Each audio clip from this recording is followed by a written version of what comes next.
That was some. Everybody likes the bluesy. Woo.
Hey everybody, it's Ron Jackson, and what was I gonna do? Yeah, I'm editing this actually at the same time. I'm going live right now, doing a practice session in front of you. And this is hard to do, to practice in front of people. So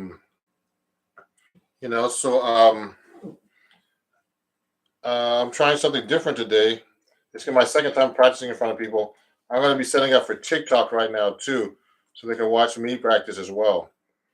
And show you how I practice. Like I haven't touched the guitar all day. I was running around doing a bit of stuff, and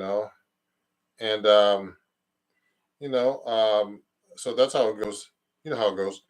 Um, Let me just make a little note here for you guys. Where's my live stream? I can't find it right now. Here it is.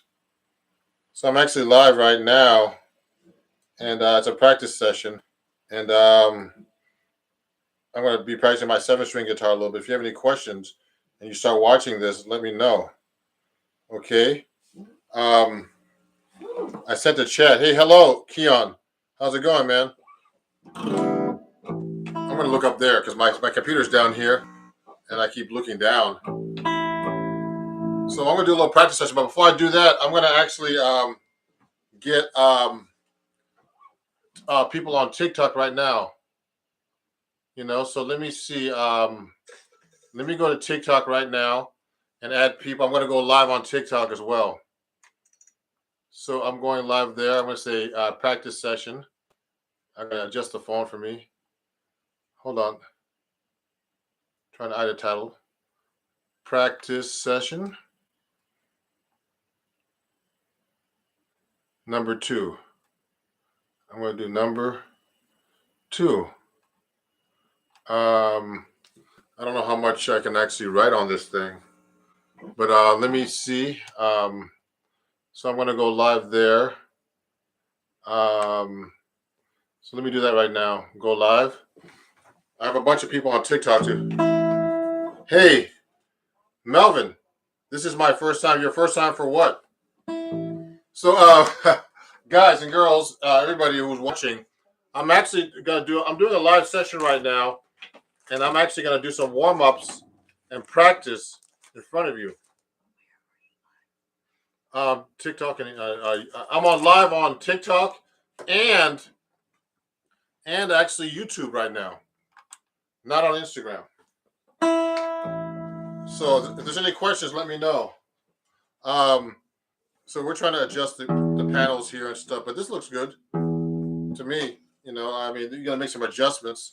Sorry. There's about 16 people watching now on YouTube. So I mean, what I usually do when I warm up right now, I've been working on. I always practice things, and actually, I always practice things that I don't know how to do. So, for example, like right now, I've been working a lot on these crazy arpeggios that I learned from a student. Like I'm gonna warm up right now. I'm on my 7-string, so I like to pick up the 7-string and actually do some things like that I can't do. So like one thing I can't do is like this arpeggio that's like it's like a 3-octave arpeggio. Okay, so this is a 7-string guitar. If you have any questions, so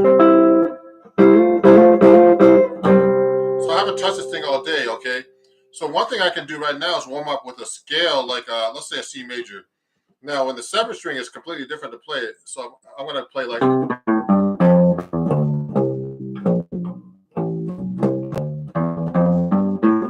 See, I don't know this as well.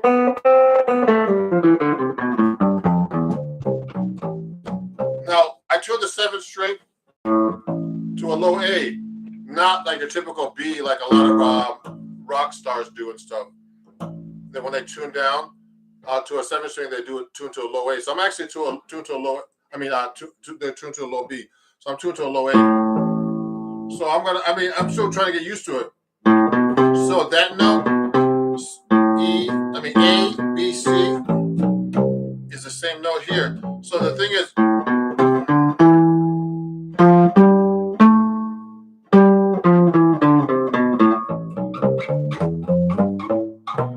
so if I played up the scale like this, up the neck, it's exactly the same note. So it's the C major scale I'm actually playing right here. Okay, and this is actually, I'm not used to doing this. So when I practice, so just so everybody knows, you should practice things you can't do well. Never practice things you know how to do really well. So I'm just getting warmed up right now. So I'm doing a little practice session. So I'm gonna practice the C major scale, like with the 7th string, because I use a 7th string guitar usually now, and I'm trying to incorporate the 7th string more as a melodic tool instead of just playing it as a bass note.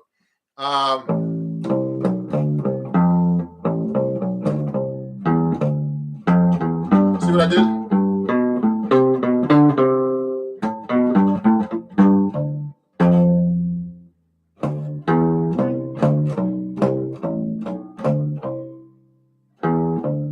See that? That's tricky. I'm not used to doing that.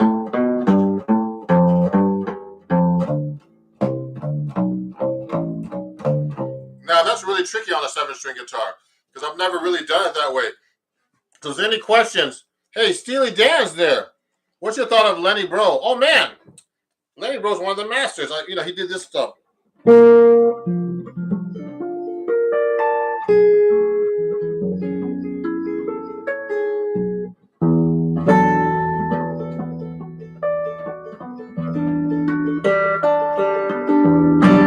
Those are some octave harmonics. He was great at that stuff. Now, if you have any questions, let me know. Thank you, Steely. I never met Steely Dan before in person. Let me see. There's some questions here. Any John Mayer? Oh, this is from TikTok. People on TikTok are saying hi right now, too.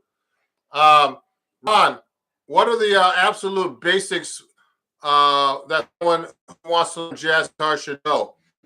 Well, when you're playing jazz, everybody, these are things I always do. I practice my scales. Okay, so you should know all your C major scales. So let's do a little warm up here. So you should know all your scales. So you should know all the 3 scales in all the modes, the melodic minor in all the modes, and the harmonic minor in all the modes. Those are the 3 basic scales you should know. And there's some other scales too, of course, more fancy ones. So what I usually do is I'll practice. I don't really practice the major scale that much anymore. I've been practicing the melodic minor. So you have to know all the modes with that first. Okay, and so let's say I'm playing. Say I'll play F melodic minor. So I'm warming up right now. So I haven't touched the guitar, and unfortunately, before I play it, see how I'm playing up and down the neck. Now I can play the scale all the way up and like this. We call it second.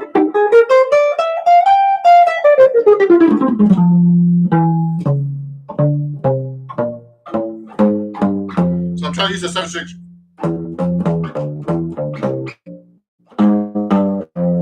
I'm trying to use the 7th string much more now in my solo. So I'm trying to throw that in there when I'm actually playing. Let me adjust the phone a little bit for TikTok here so you can see my neck better.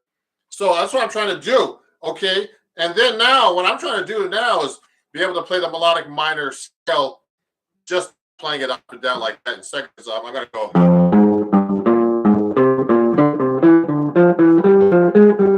Now you notice I don't stay in the same position. I play all the way up and down the neck. Now you should get fluent playing up and down the neck. You should be able to play on 1 string. Any scale. Because when you're taking your solo in jazz, you should be able to play your scales up and down the neck like this. Okay, etc. So I'm playing, those are in thirds, but you can actually do much more than that. You can actually go, you can do arpeggios like this, thirds.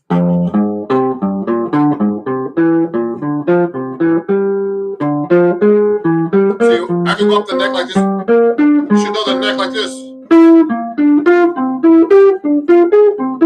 Or across the neck.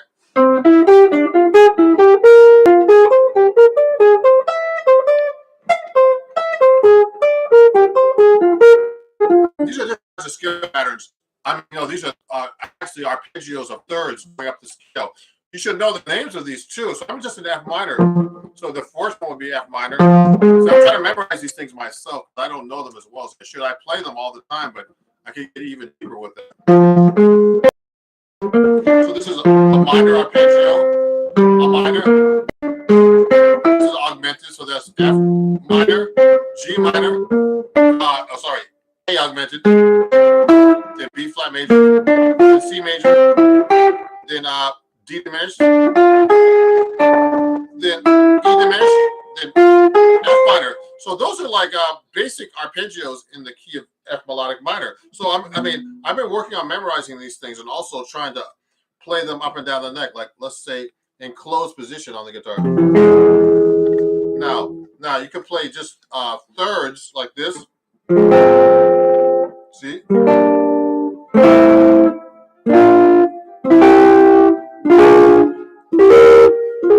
playing them up in thirds now, like that. This is an F melodic minor. Okay, now we haven't even talked about the modes yet, so I've been working on all that kind of stuff. There's a lot of stuff that I work on. Amir, Umir. I always call him Emir. It's Umir. One of my students. Happy Tuesday, Umir. One of my students studying with me. Just in case you guys, if you're having a great time and you're learning a lot, during this practice session, I'm gonna, if you want to donate $1 or more, I don't know if you can see this actually. Can you see this actually, guys? Yes, it's backwards on. I gotta put this one up. Let me see. Let me show you this. If you want to donate $1 more, you just go to PayPal at Ron Jackson Music and Venmo and Cash App. You can actually see that here, like this. And TikTok and Instagram. TikTok and YouTube. If you want to donate $1 more, you're enjoying this lesson, okay? This is like a live lesson about me practicing. So if there's any questions, please let me know. Is playing Steely Jam tunes a good start for learning jazz? I don't know about. Steely Jam tunes aren't really jazz tunes, but they're original tunes, though they're modern. Okay, so put it on there. So Steely Jam tunes are cool actually if you want to learn them, but I think you should learn jazz standards like out of the real book like this. So for example, I use the real book. Sorry, my real book's falling apart because I use it too much. You just use the real book, learn tunes out of here. One of my things to do all the time when I'm practicing is review tunes because I don't play there's tunes I don't play for a long time. So I'll go through a song that I haven't played in a while and practice them. Okay. So so we just talked about the melodic minor and the modes, for example, and I like to know. You have to know all the major modes, of course, and then the harmonic minor modes too, and how to play that scale. I've been using that scale a lot because we use that a lot in jazz. So let me see. I see a bunch of messages here on TikTok. Thoughts on bebop jazz? I play bebop jazz, of course, too. So I practice a lot of bebop melodies. So so when I'm practicing, guys, I'll do things like I've been working on like tunes I don't know as well. Like I've been working on let me see on what's it called? This tune called Moose the Mooch by Charlie Parker.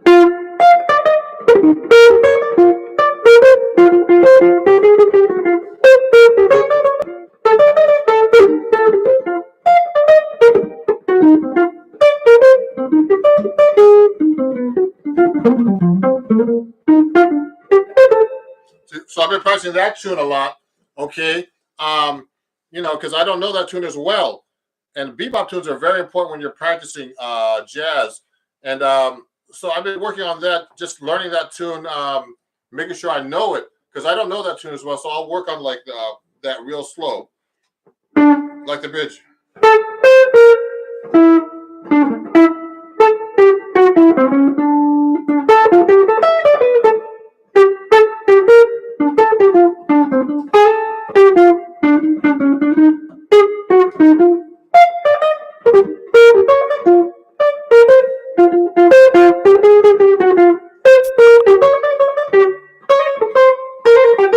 So I'll be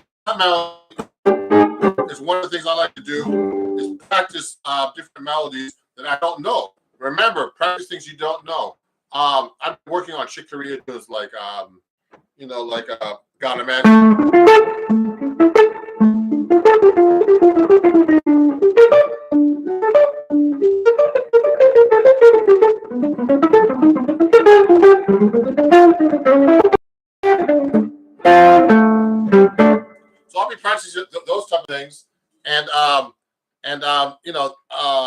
just because I don't know these songs as well. Of course, there's some bebop melodies and stuff like that that I do know as well. That like Olio.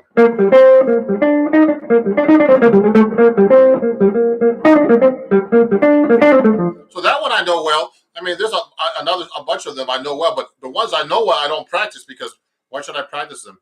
Because practicing those don't make any sense. What makes sense is if you practice tunes that you don't know. Okay, so then I always do my practice sessions. So I mean, like right now, I'm practicing a lot of arpeggio type of work too, and picking technique like this, warm ups, sweeping, and things like that. Let me see. There's some questions here. Love your show. Could you talk about your favorite songs? Oh wow. Someone's asking my song really. There's a lot of tunes I like. But I mean, it depends. A lot of the songs I like are jazz standards actually, and are pop songs. So I mean, there's so many songs out there that I can't keep up with them. So like my last album, which looks like this actually. Either you can pick it up anywhere. This one, standards and other songs. I did a bunch of pop tunes and stuff that that I converted to jazz. So I mean, so that's how I got into like So I like pop tunes a lot. I did a Drake song and a bunch of stuff like that. But when I'm practicing, I'm always practicing tunes I don't know as well. So there's different things that I like to do with those kind of tunes. Let me see if there's other questions. Whatever I try to improvise, my soloing is pretty much limited to 1, 2, 3, 4, 1 and 2 and 3 and 4. Could you help me out with some exercises? Thank you. Okay, so here's a good exercise, guys and girls, who's ever watching, and also on TikTok. Okay, so when I'm practicing, I mean, if I'm playing like, let's say I'm playing like one of my students, Yumir, was talking about. We were talking about rhythms. So a lot of jazz is actually eighth notes. If I'm taking a solo like this, so that's 1 and 2 and 3 and 4 and 1 and 2 and 3 and 4 and. So, but sometimes I can go.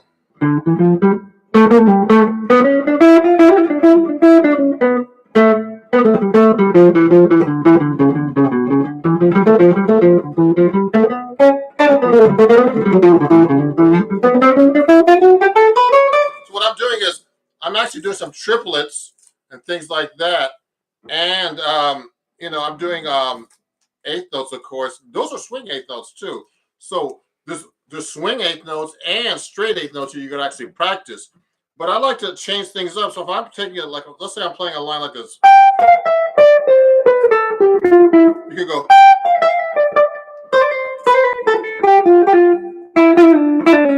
What I'm doing, I'm just throwing some triplets in there, and you can actually do double time stuff too, like this.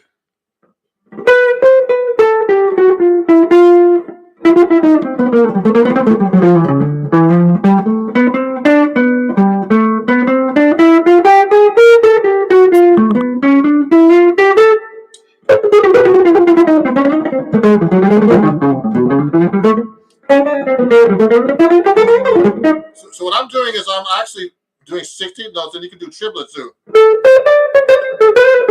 16 note triplets.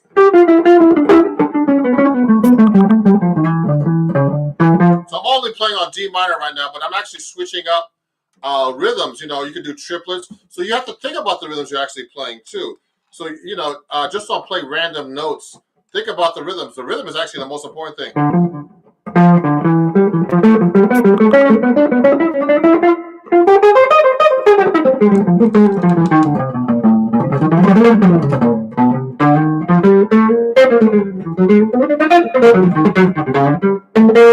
So I'm just switching between eighth notes, 16 notes, and sometimes triplets.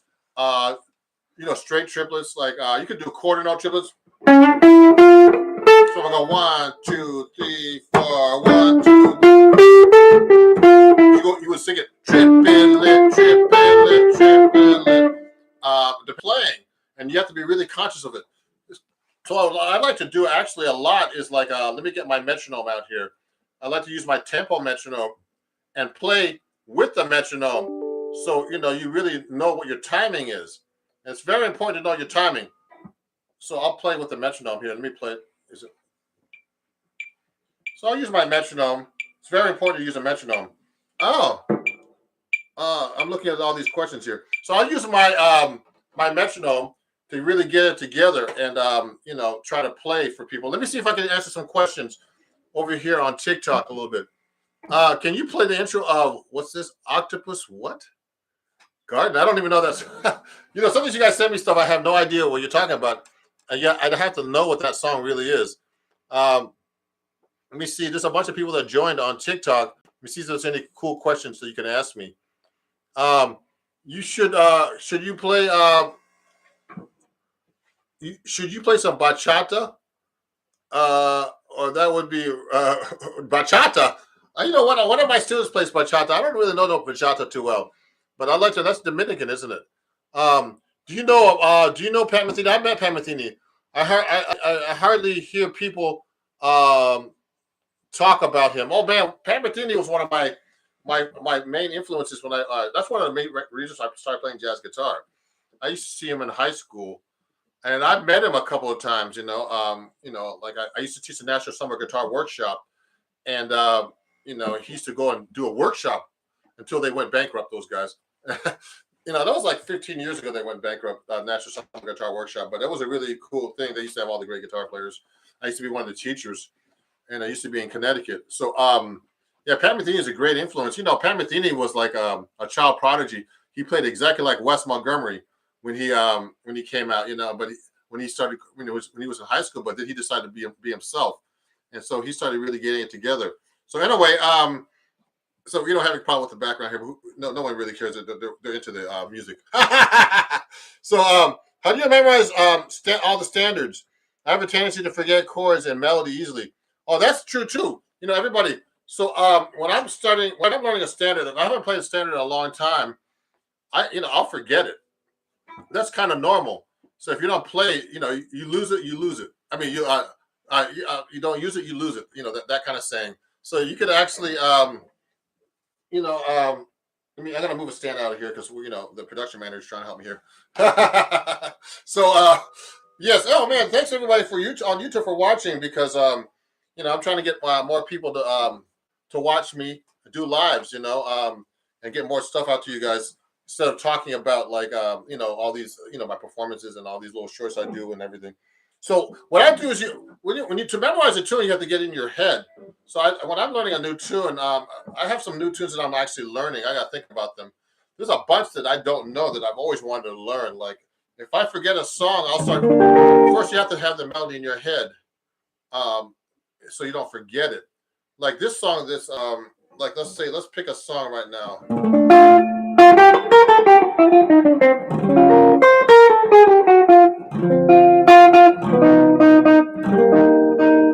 Let's pick a song I haven't played. Like I haven't done the Days of Wine and Roses in a long time, so I would go. So I know what the melody says. I haven't played that in a while.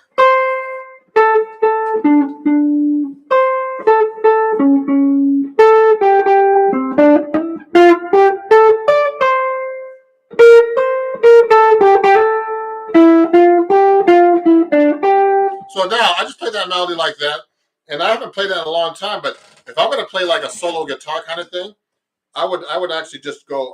I would actually try to throw chords in there like this. So you have to really know how to play chord melody and memorize these tunes and play the melody everywhere. So you should play about. So I would go or down lower.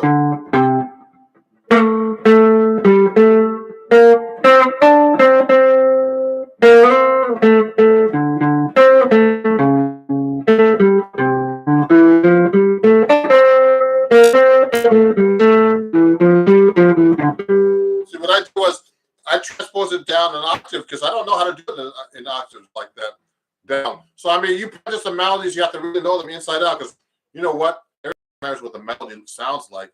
So they'll be the first to tell you played that wrong, and the melody is actually the most important part of a song.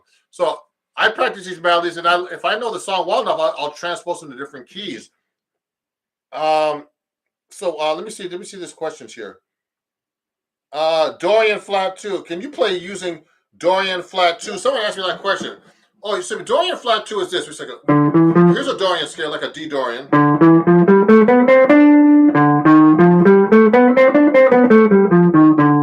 So that scale, what scale is it? That's actually, that comes from what melodic. You can use that scale. I'm just trying to figure out what the scale is there. Because there's a Dorian natural 9 is very common. Oh, actually, Locan natural 9 is a very common one. But Dorian flat 9 I use sometimes in my playing. Okay. Now let me see. Let me answer some questions here on TikTok. Now, guys, if you're enjoying this and you're learning a lot about my practice and how to practice sessions today, I'm doing an open practice session. I'm actually accepting donations. If you want to go to my PayPal, it's at Ron Jackson Music, and Venmo and Cash App. It's also on my profile, and on YouTube you can do the same thing. If you're learning some cool stuff, you could send a donation. That would be really great. Thank you for watching. Let me see some other questions here. Wait, would you do that same as a flat 9? Would you do that flat 2 scale the same as flat 9? The flat 2 scale could be the same. The flat 9, the flat 2 implies dominant 7th. Okay, just so you know. So someone was asking that. So flat 2 what doesn't necessarily mean flat 9. Can you play Here Comes the Sun? That's funny. Let me see how I play that. I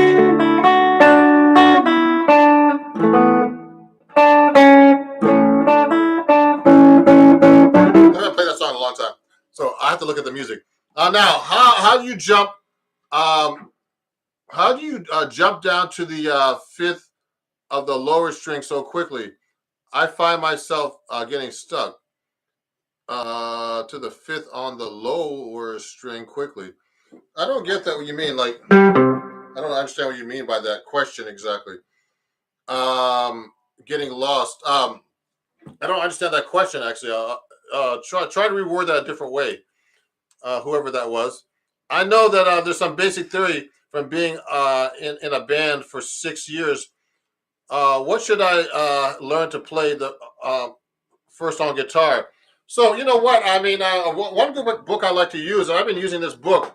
This book actually shows you everything, everybody. So I use this William Levitt book, A Modern Method for Guitar. It's backwards, of course. I'm not left-handed, just so you know. So this is the book I use to actually practice. Okay. I'm actually going through the whole book, and I know most of the first 2 books, but not the 3rd book. But I know most of the stuff. But there's a lot of stuff I don't know. So I'm always learning things that practicing things I don't know. So when I'm actually practicing, I'm just practicing things I don't know. So one of the things I wanted to show you guys today were some of these arpeggios that I learned from a student that I've been working on. Let me pull these out for you. They're really cool arpeggios.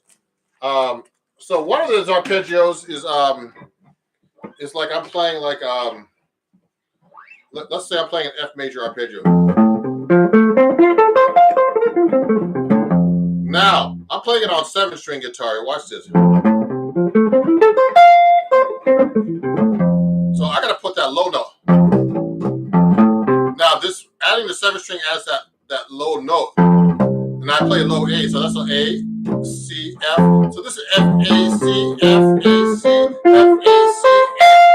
So that's actually a 3-octave arpeggio. That's one of the things I practice, but I know that one really well, kind of, except for the low notes here.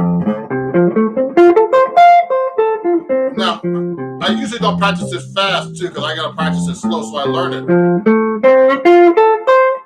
So there's another arpeggio I like to do. This is a major arpeggio, okay? And one of the major arpeggios that I don't know as well is this form, like this. Let me get my 6th string out so you can see this a little bit. because I've been confusing it with my 7-string. So my 6-string guitar looks like this. I will get this out. And if you guys are enjoying what you're learning, I have a new article in Acoustic Guitar Magazine that just came out. Okay, let me see. Sorry, I'm looking at the wrong place. I have a new article in the March April issue. Okay, and this is it's on the harmonic and melodic minor scales. So go check it out. My new article is on page 50. Let me open it up for you. Here I am. Check it out. You can watch me. You can read about. It's a really good article about the harmonic and melodic minors that I need to still work on, guys. I mean, there's a lot of stuff I don't know. There's a lot of stuff I do know, but in my case, I always feel like I need to get a lot better. So everybody feels that. So there's a lot of cool exercise in here in my new article. So go check it out. And also through the same company, Acoustic Guitar and Hal Leonard, I have a book. If you want to learn about chords, I do great articles here.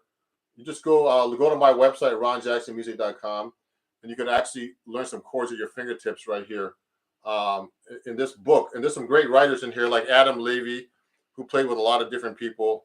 Some great authors, Adam Levy, Sean McGowan, Jane Miller, and Jeffrey Pepper Rogers, who used to be the editor at Acoustic Guitar Magazine. So I'm involved with Acoustic Guitar Magazine for a long time. And I do a lot of writing for them. I've done about 30 articles. So now here's my 6-string guitar. So the 6-string guitar is really easy to play for me now compared to 7-string because the 7-string is really hard. Sometimes I get lost just because I'm trying to do that 7-string in here. So this is like butter. I usually use a lighter pick because the strings here are much smaller. Okay. Now before I keep going, I want to see if there's any questions here. Hey, I love your stuff on your show. Show me some medium advanced picking techniques to build string speed, please. Okay. So you know what? So when I'm warming up, I like to do this exercise. The trill exercise like this. Okay, it's a really good exercise to warm up with. And I use the George Benson picking technique, so I'm going sideways. But if it's only on a flat wound string. So I really haven't warmed up today because I just started doing this. I'm supposed to be a practice session. So I'll go to this string. It's a tremolo. I go as fast as I can. And I do loud and soft. Loud. See how I keep my string the pick really close to the string?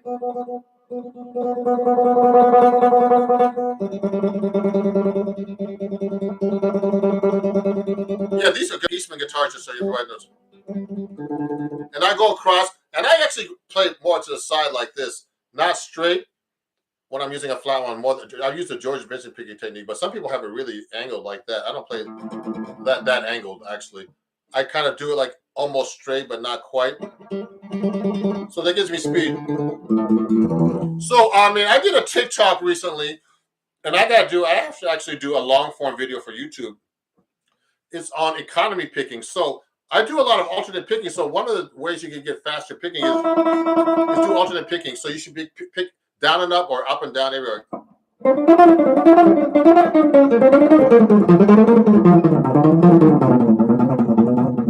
So I'm just picking down and up. I'm just playing BS, I'm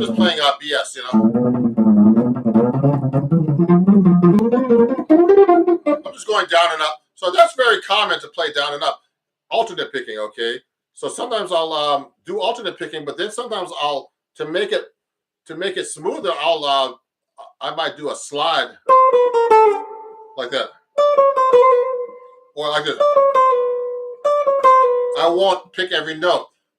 So I started doing economy picking, which I didn't realize I did till someone started asking me on TikTok about explaining economy picking. So I actually do a combination of picking and alternate picking and hammers on pull-offs. Then I'll do sweeping to do certain things. Sweeping is actually when you go in the same direction and hit two adjacent strings. So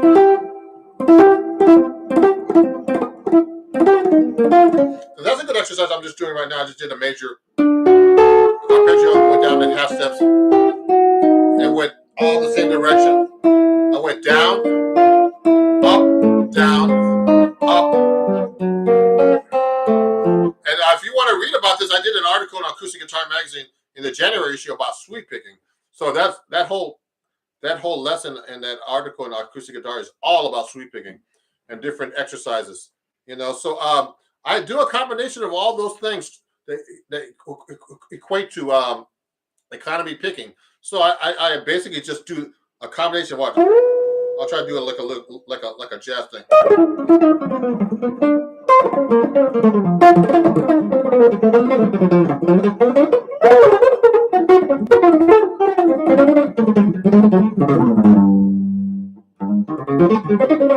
Well, I'm just doing a combination of sweeping, hammer-ons, pull-offs, and alternate picking.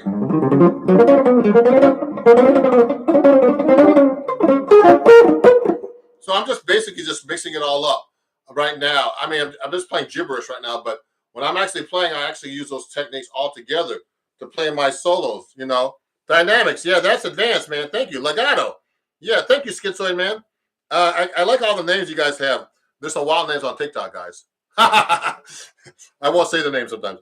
Love your videos. Do you have any exercise to help me understand octave displacement better? Oh, octave displacement. Okay, hold on. I'm going to answer some questions on TikTok. I can forget you guys. Thank you very much for watching. And, please, before I forget, please follow me if you don't follow me here at Ron Jackson Music on YouTube, TikTok, Instagram, Facebook. Man, there's another place. Okay, a bunch of places. So what was I going to say? So octave displacement, I want to make sure you know. So when I'm playing, I think he means like to find your notes for the different octaves. So, I mean, that takes time. You have to really know your neck. So if I'm playing, let's say, I'm going to pick a harder note, like an A flat. You should know how to play them across. See what I'm doing? And figure out every way. Oh, you can't see it too well.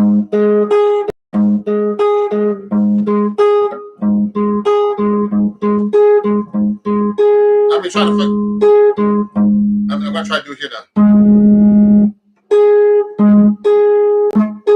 So that gets kind of weird there.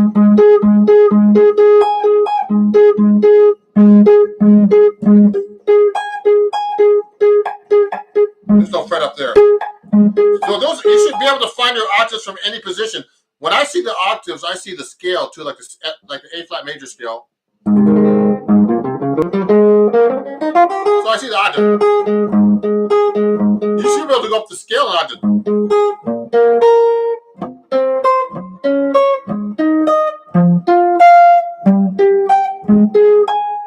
See what I did? Going down the scale.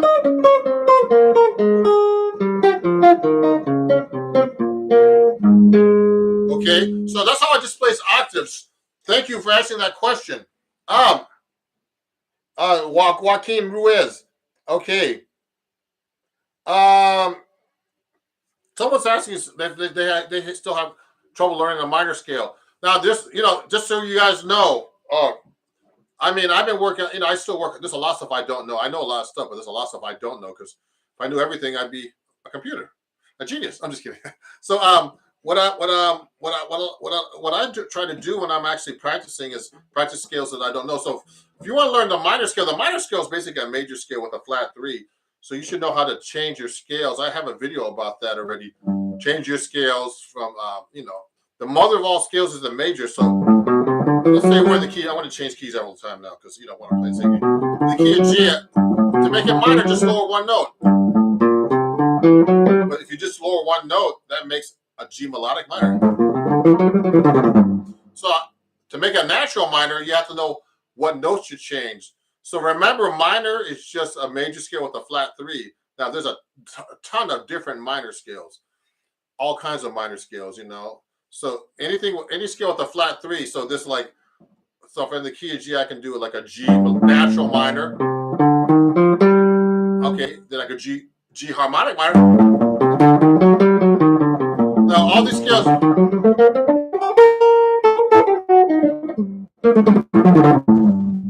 Play them. What's the word? Play them everywhere you can possibly can.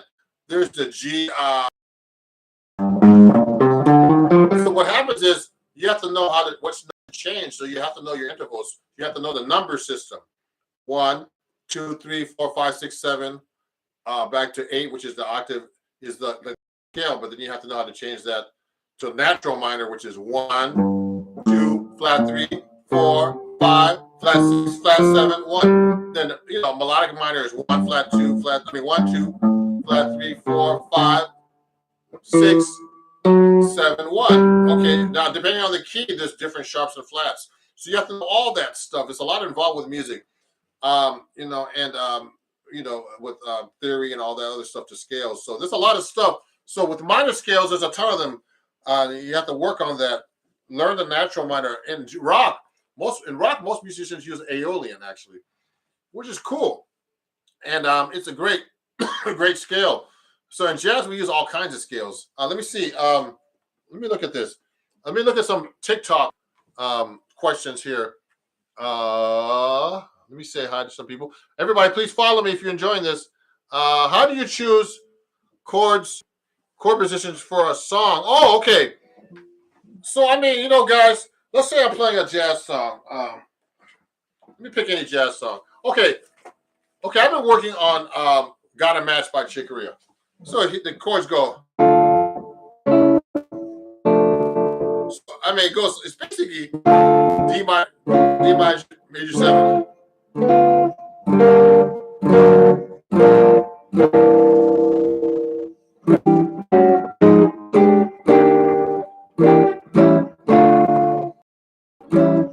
So when I'm playing the chord progression, I try to do the chord progression every possible way. Now, this is a really great exercise I learned from Ted Dunbar, a great guitar teacher who taught a lot of great guitar players. So I'll play like this. So I just did it that way, then I would do it here. Then I'll go.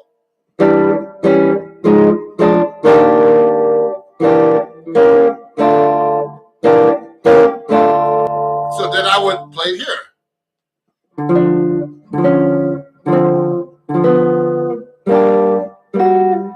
Then I'll go. Then I'll go. So I'm playing every possible finger I can do it. See every place I play that same progression? This is Got a Match by Chick Corea.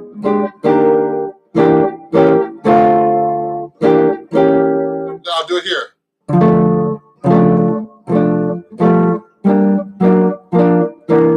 I'll go.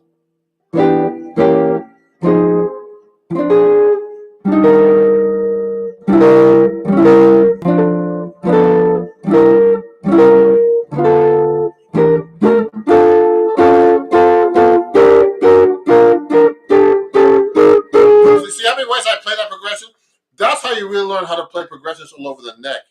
You got to be able to play every possible fingering, and then what you do is whenever you're playing, you'll be able to play it anywhere.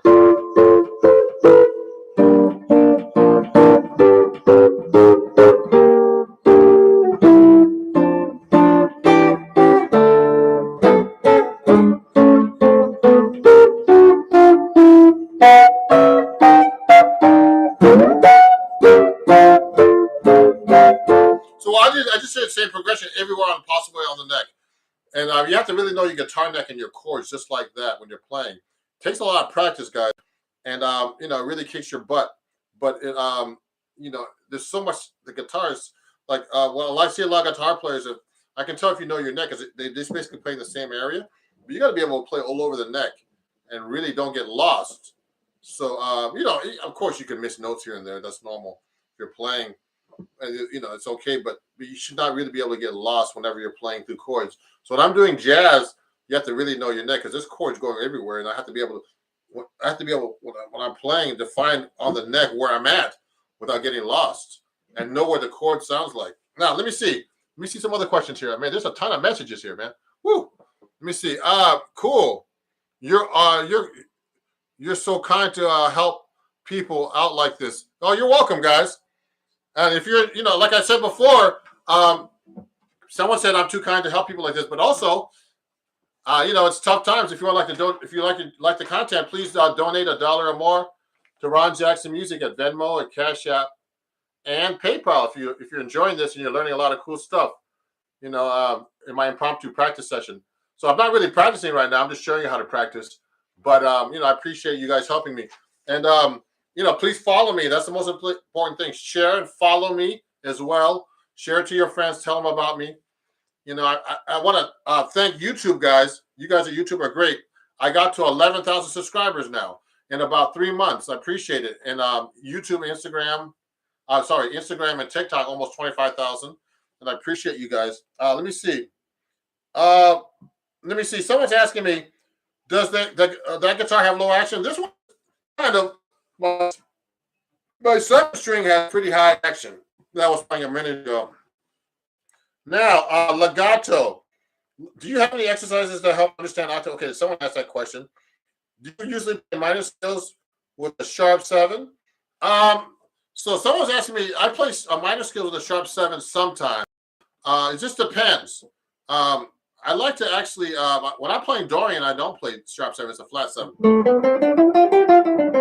So some playing Miles Davis, so what?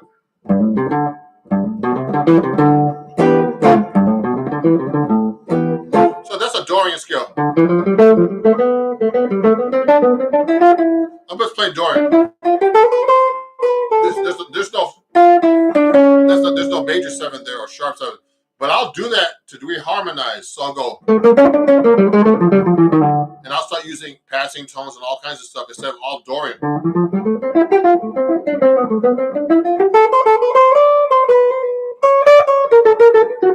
So I started doing the sharp 7, the raised 7th there, and made it to a harmonic minor scale. So I'm just reharmonizing. Remember, jazz musicians reharmonize all the time. So I feel like making a sharp 7 in the solo. I'll do that. I'll keep it natural 7. Or I'll keep it real straight.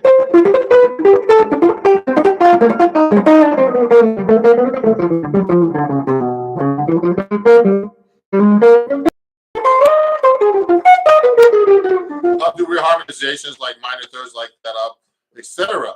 So yes, I'll raise the 7 sometime. I'm playing blues and I'm just getting to jazz. So when I improvise, let's say over G7, do you play dominant arpeggio or know the notes of the Mixolydian scale? So guys, okay, just so you know, when I'm playing a blues, I do all kinds of stuff. Okay, so that's from Future Lights. Future Lights, I like that name. So on YouTube. So if I'm playing, let's say I'm playing a blues in B flat. So if I'm playing a B flat chord,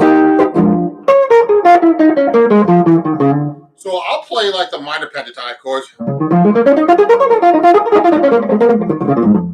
Now that you should know all 5 fingerings of that. So I don't practice.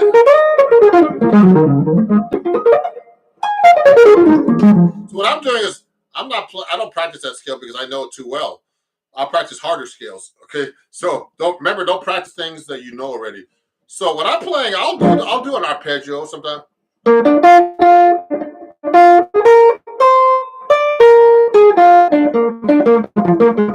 That's one of the things I would do. And I'll do like the dominant scale.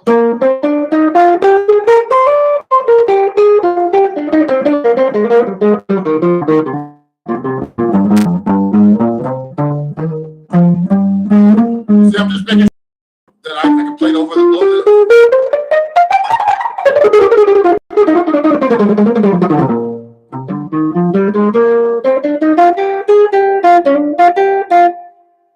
Yeah, so what I did was like I mixed up the scales right now. Okay, so I did like a dominant arpeggio. I did a minor pentatonic on a blues on a B flat 7 chord. I did the dominant scale. Then also I could do the dominant bebop. I like to use that. So we haven't got to that stuff too much today. So there's a passing tone between. So if I'm playing the dominant bebop scale, the dominant scale, I'll put no extra note. I'll put a passing tone between the 1 and flat 7 we call it. So I like to do that too.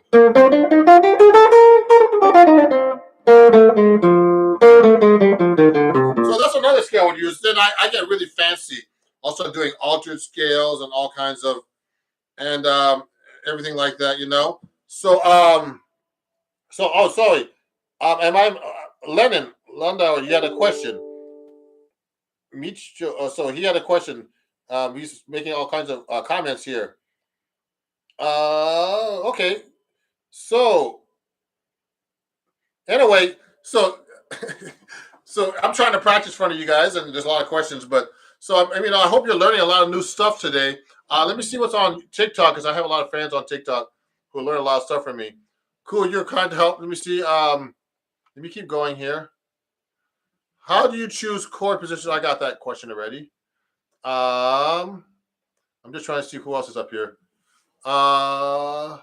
Learn major pentatonic, major pentatonic. So everybody, Lydian, Mixolydian, and all that stuff. So when you're doing pentatonic scales, major and minor are related, just so you know. Okay.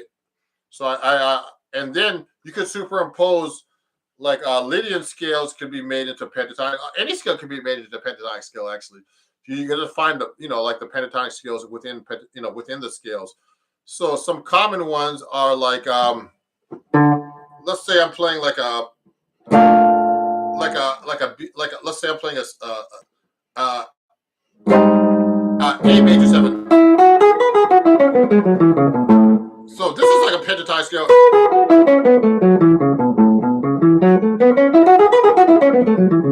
So I can mix up little.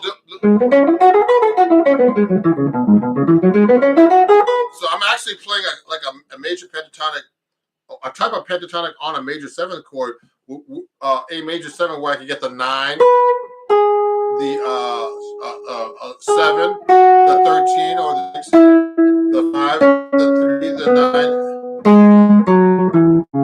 It looks like F minor, kind of like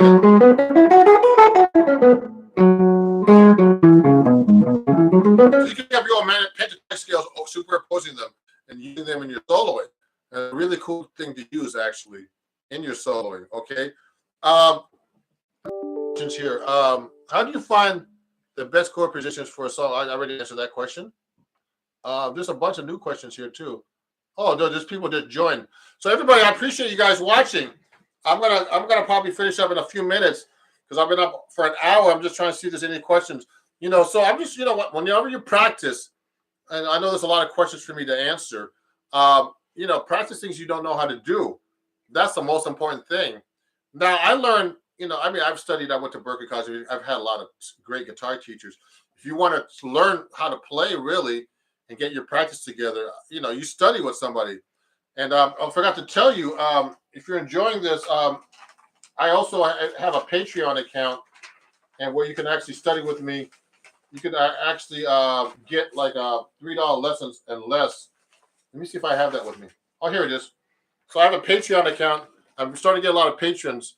So if you want to get some of these lessons written out that you see on TikTok and Instagram everywhere, and YouTube, go here, sign up for $3. Can you see that? Patreon.com/RonJacksonMusic. You can go $3 a month. You get at least one lesson a month written out, and you get a bunch of other stuff. I'm doing a workshop actually on YouTube again this weekend. That's going to be private to my members and students. So my students get like free workshops all the time like this. And I'm trying to do this right now for YouTube because I'm starting to get a lot of followers, and I appreciate you guys. And on TikTok, I don't go live on TikTok as much as I should. So I'm live on TikTok right now, and I appreciate you guys. I have so many great fans over there. Cool. You're so kind. Yeah, thank you. I'm just looking at the new messages here. So let me see what else is here. Yeah. So there's a bunch of questions here. I answered a lot already. Oh yeah. So someone's asking about playing faster.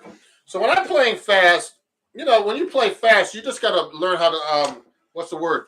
Build up speed. And the best way to build up speed is use a metronome. I can't find my phone right now, but I'm trying to find my phone with the metronome, but it's over here somewhere. Anyway, so what I would do is, use a metronome to build up speed. I can find my phone. So look, I use a metronome to see how fast I can play. So when you start playing, like let's say at 150. That's pretty fast. So, well, you know, that's 300. So I'll play, that's 150 half note. So I'll take that. If you can hear this, that's pretty loud. So I'll start playing along like this. I might have to play a little.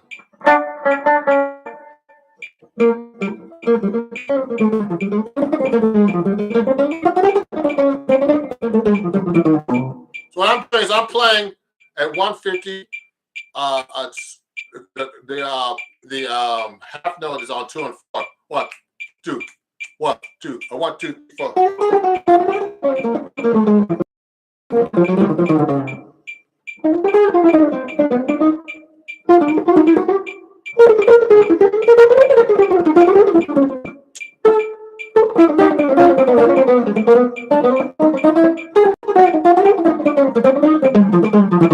So what you gotta do is, to be able to play that fast, I actually, you know, I've been practicing for a long time these tempos, and you have to build up. You have to start really slow. So I'm at 150 right now, half note. You know, and that's like 300. You know, it could be faster. I mean, I played people where people played faster, but I build up the speed. I'll play like blues, whatever tune you're playing. You know, jazz tune, whatever, and I would like just start speeding it up one increment at a time. 100, 1, 102, 103, and keep going until you're like at 150. So let me put it at 160 this time. See if I can play. So if I played at 160, that's pretty damn fast. I'll do that.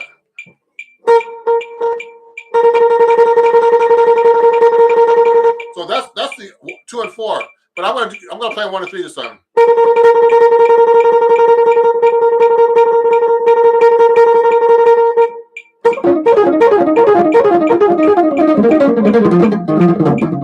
So that's pretty fast, actually. 160. That's 320. So I mean, I like to practice those type of things really fast. But I mean, to be able to play that fast, you have to be relaxed.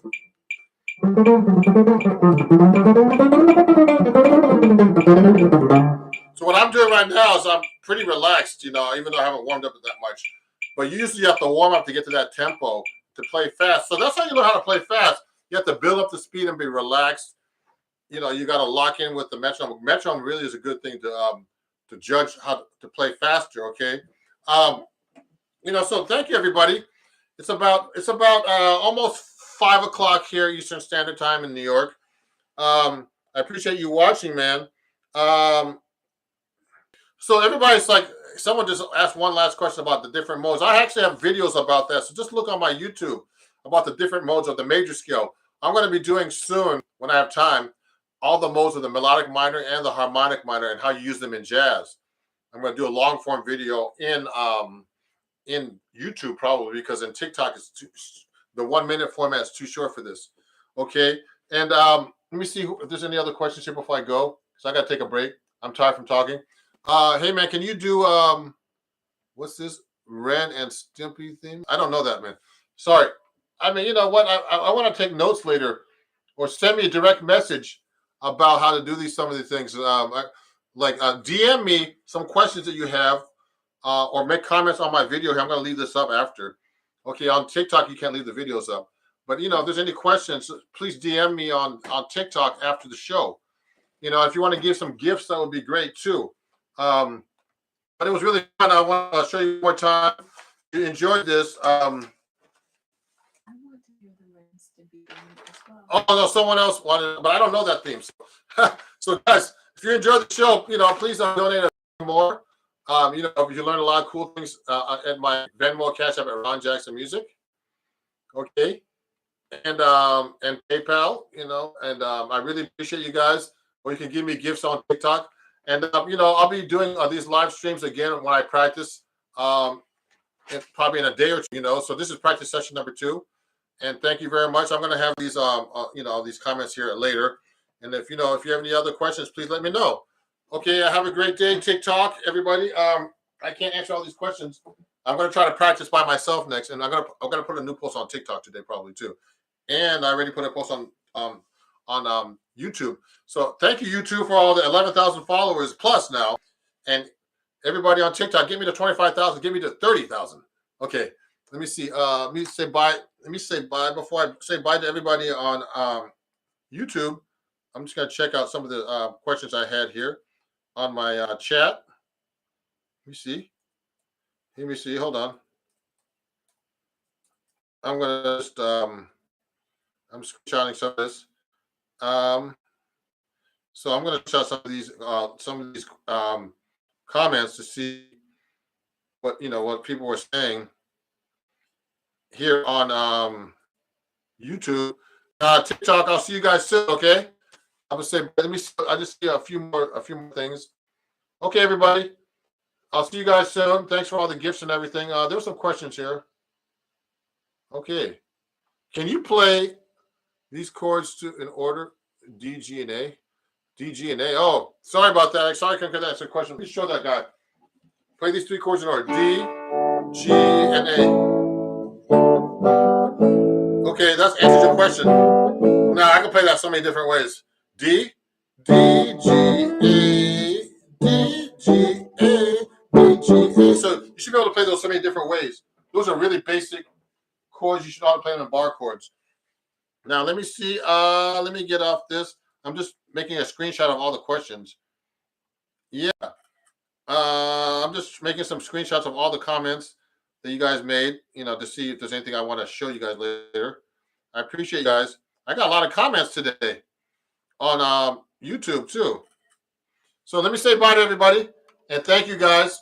Have a great day and we'll see you guys soon. Bye-bye. I'm about to say bye on TikTok and now. Okay. Oh, wow. I had a lot of viewers on TikTok. And now let me see. Everybody on YouTube, you can watch this after. Okay. I'm going to have the playback right after this. Okay. So thank you, everybody. It was really fun. And I'll see you guys. Bye-bye on YouTube. Bye-bye. Talk about the history of the blues. The blues used to just be one chord. I heard like back in the 1800s, 1700s. What happened was they used to just play one chord. I heard all the way through. I got the blues, and then suddenly they started. Let's do the 4 chord in. They would throw the 4 chord in. Then they throw the 1. Then they throw the 5. Then the jazz musicians just kept expanding it. We did the next step. We did this. It's not complicated. We just went from C7 to then we threw the F7. Then we went to C7. Then we threw a 2-5. we threw a 2-5, which is of this F7. Then we do an F sharp diminished. that's what jazz musicians do. And then we went from C7 to like E minor 7 to A7. Then we went from D minor 7 to G7. Then we went from C7 to A7 to D7 or D minor 7 to G7. So we just reharmonized the same thing. So this is a jazz blues now. So this became a jazz blues. You understand? So we just like made it more fancy. It's the same thing, 12-bar blues with all these extra chords.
And it's going to be a little different today because I don't have my screen on YouTube the same like I usually do.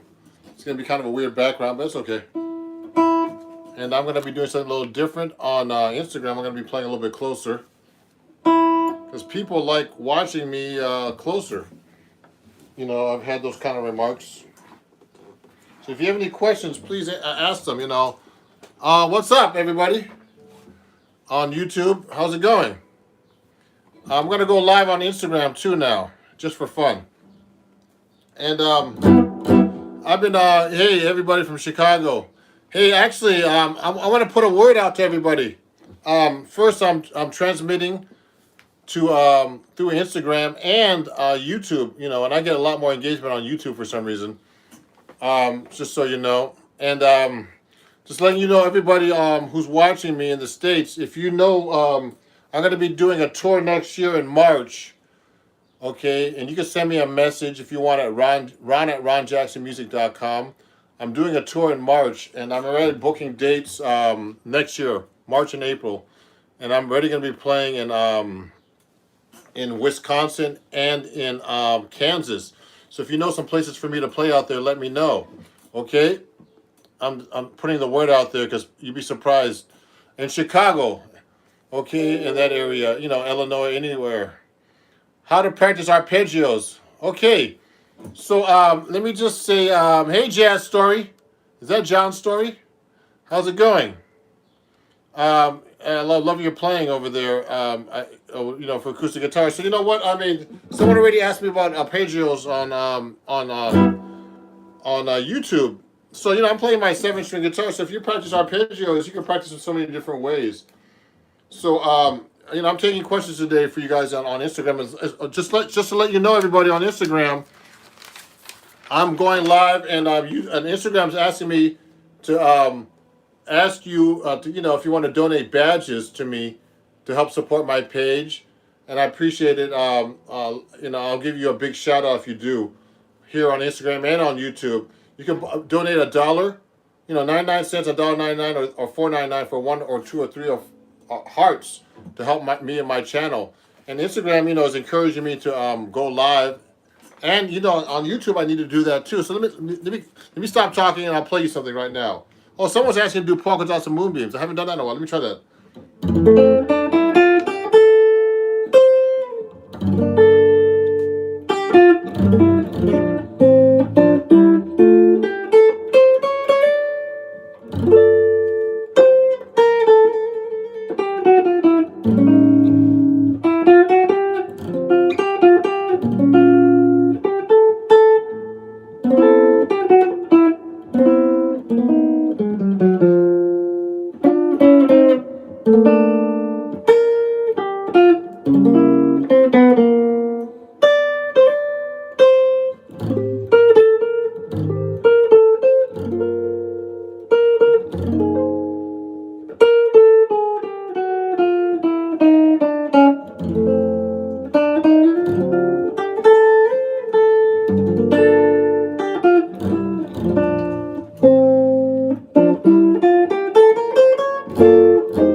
Okay. Oh wow.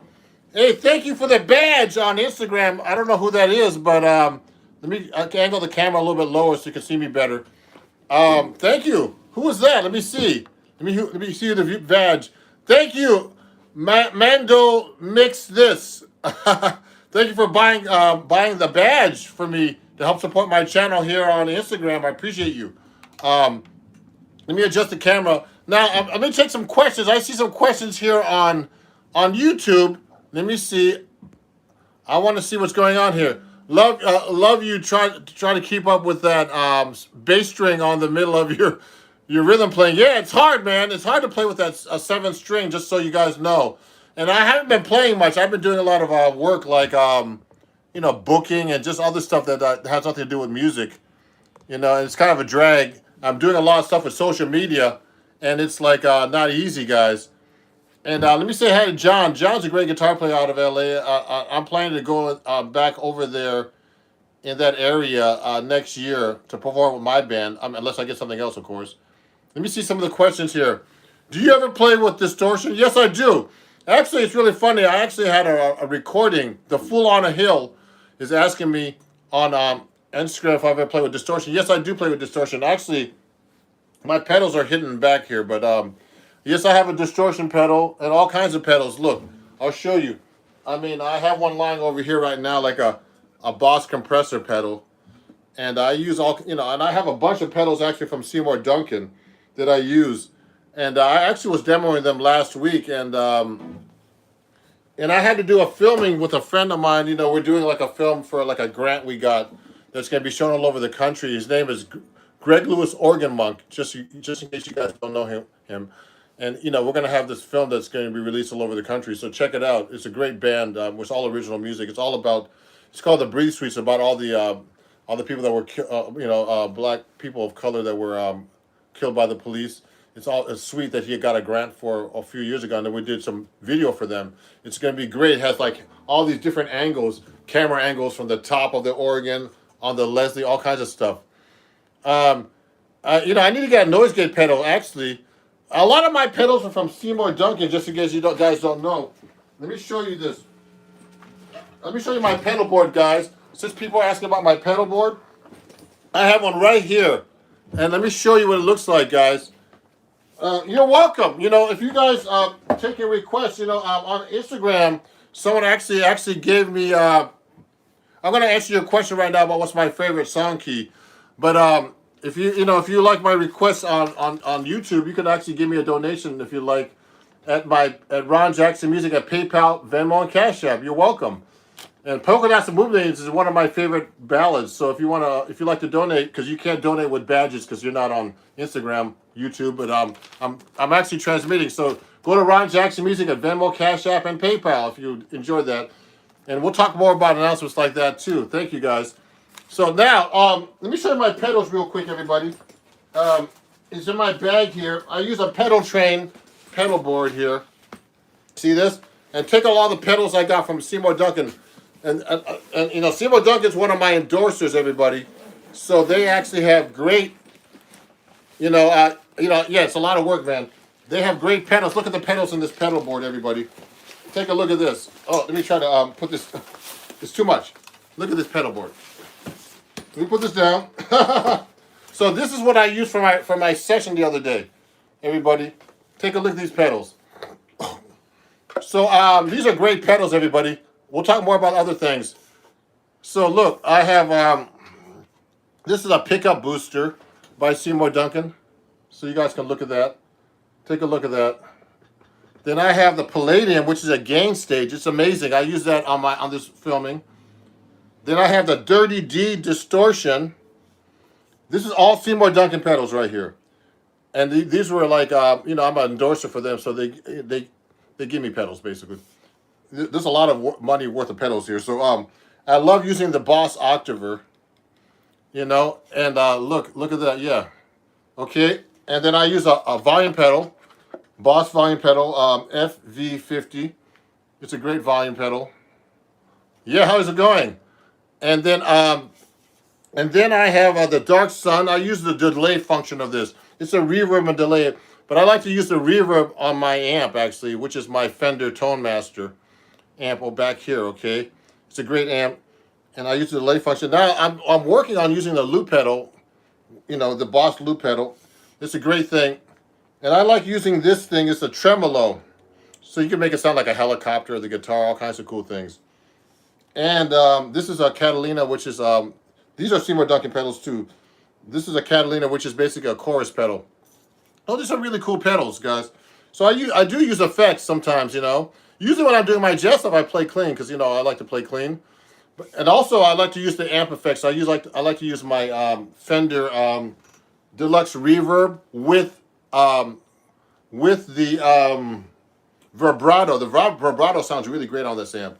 Okay, so let me get back to playing a little bit. So these are the pedals, guys. Check them out. Go support Seymour Duncan. They're a great company. I use all their pickups on all my guitars and their pedals. And Seymour is actually a good friend of mine. He's a really cool dude. He's actually from Jersey, but he lives in way out in California near the beach. He does well, that guy. Really great guy. Really great guy.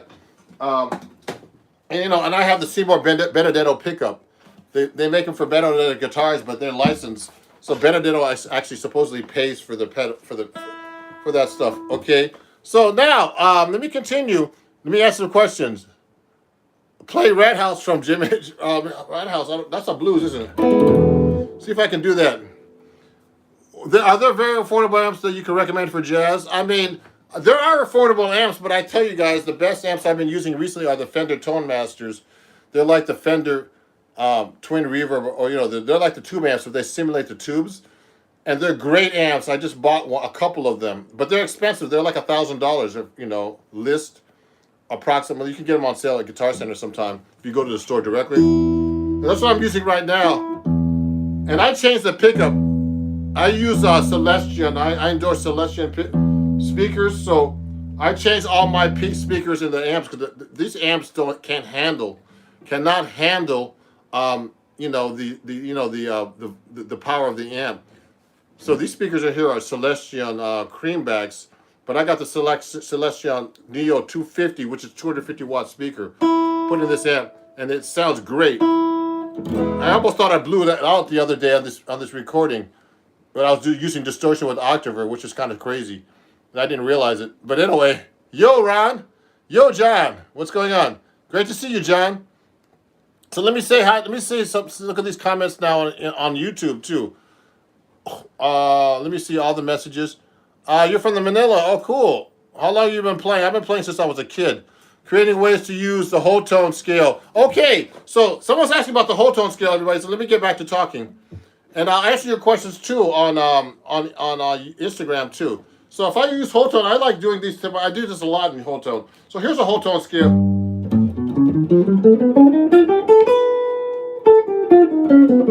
That's a great question. So I like to do things like this. Half step below each, like I'm doing a third. You can play up the scale like this. Then you could go like this in arpeggio.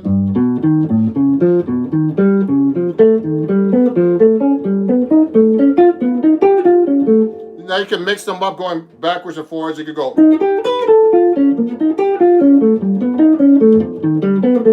And it's kind of easy to play the whole tone is arpeggios like this.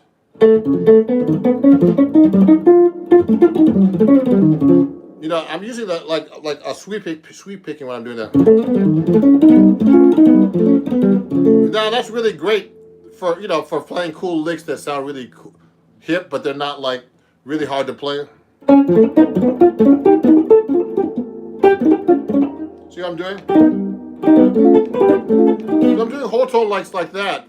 But also, I like doing whole tone licks like this.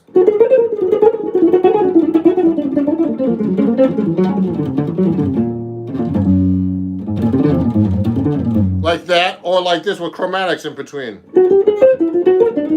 They're easy to play on the guitar because they're like symmetrical. See what I'm doing? So those are kind of cool licks I like to use with whole tone, everybody.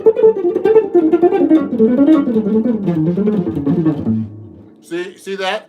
And I could do this. I like this whole tone like chord like this shape, and I go down and hold it.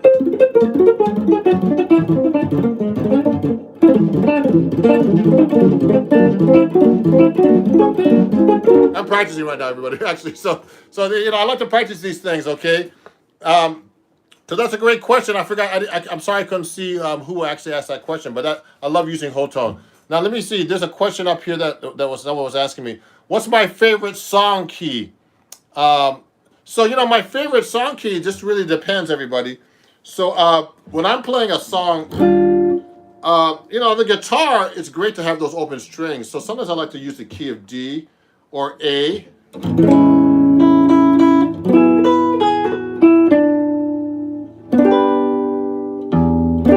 You have all the open strings.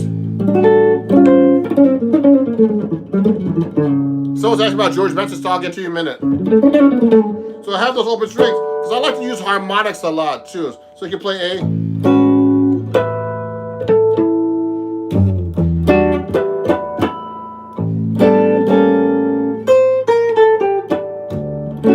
I like the D, key of D because of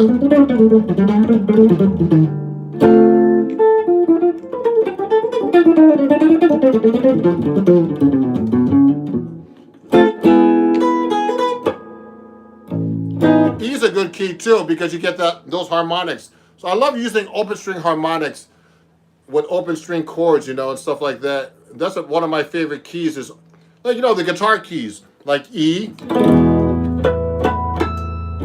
A, and I like the open string harmonic. You can do things like that with the harmonic.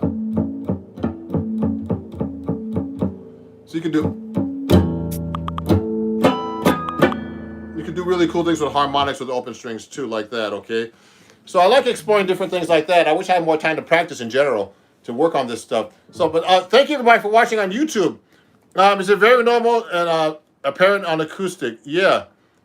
You're right. Yeah, so let me answer some questions here on Instagram too now. You know, a bunch of people have been watching on and off on Instagram, so I'm going to play a song now before people get bored, because sometimes people just want to hear. Thank you, I'm trying my best, Larry. Larry the bass, I sound great. I'm trying. You know what? I didn't touch the guitar yesterday. I was doing so much business, and then I ended up not playing the guitar, unfortunately. And I'd like to thank Max. Thank you all. My student, Umir, is watching. And Umir switched to 7-string guitar because of me. I'm proud of him. This is a 7-string, guys. So just in case you guys, I want to let you guys know, if you're in the New York area, tomorrow night I'm playing in Harlem, New York, okay? So if you're watching, come to Harlem. It's for free gig. Okay, come watch me tomorrow night with a singer named Hanka, and it's gonna be a great band, you know, guitar trio with a vocalist. So come by if you're in New York, okay? And it starts from 7 to 11 p.m. It's Patrick's Place in Harlem, okay? And this might be backwards for you guys on Instagram, okay? And it's on 151st Street and Adam Clayton Powell Boulevard. So you can find me on YouTube, you know, on Instagram, and you just find it. You can find me everywhere. You can find out where I'm playing tomorrow night. And for people who are watching in the Midwest, let me know some clubs. Send me a message, Ron at ronjacksonmusic.com, or anybody out there. And I want to know, you know, I need some venues to play out in Iowa, in Wisconsin, Kansas. I'm playing in that area next year, so bring me out there if you know of any places, okay? Let me answer some questions here. Oh, hi, Charmaine. Charmaine Music is watching. Thank you. A bunch of people are watching on and off here on Instagram. I appreciate you guys. And let me answer. What's a great ballad lines?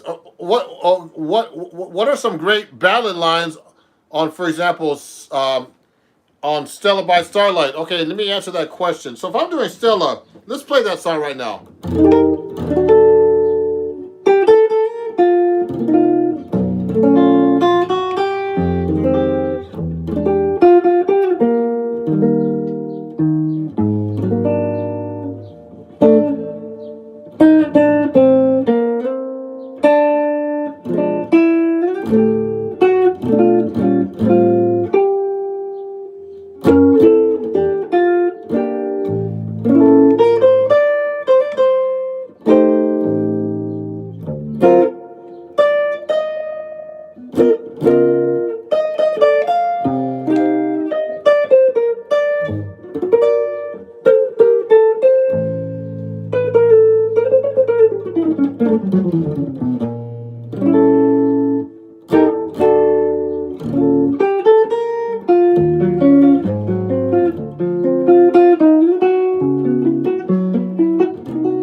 So if I'm gonna be doing lines with Stella.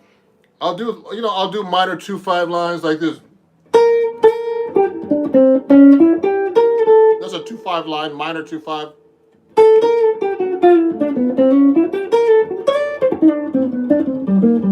These are 2/5 licks. Now I'll play up the scale. Now I'll be doing Lydian dominant here.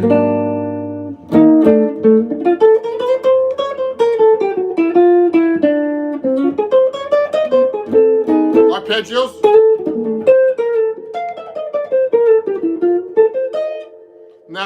Now that was a minor 2/5 lick, everybody. Now when I get to the G7, now I could do altered if I want to. could do whole tone. People do a lot of whole tone here. I like this lick. That's a whole tone lick.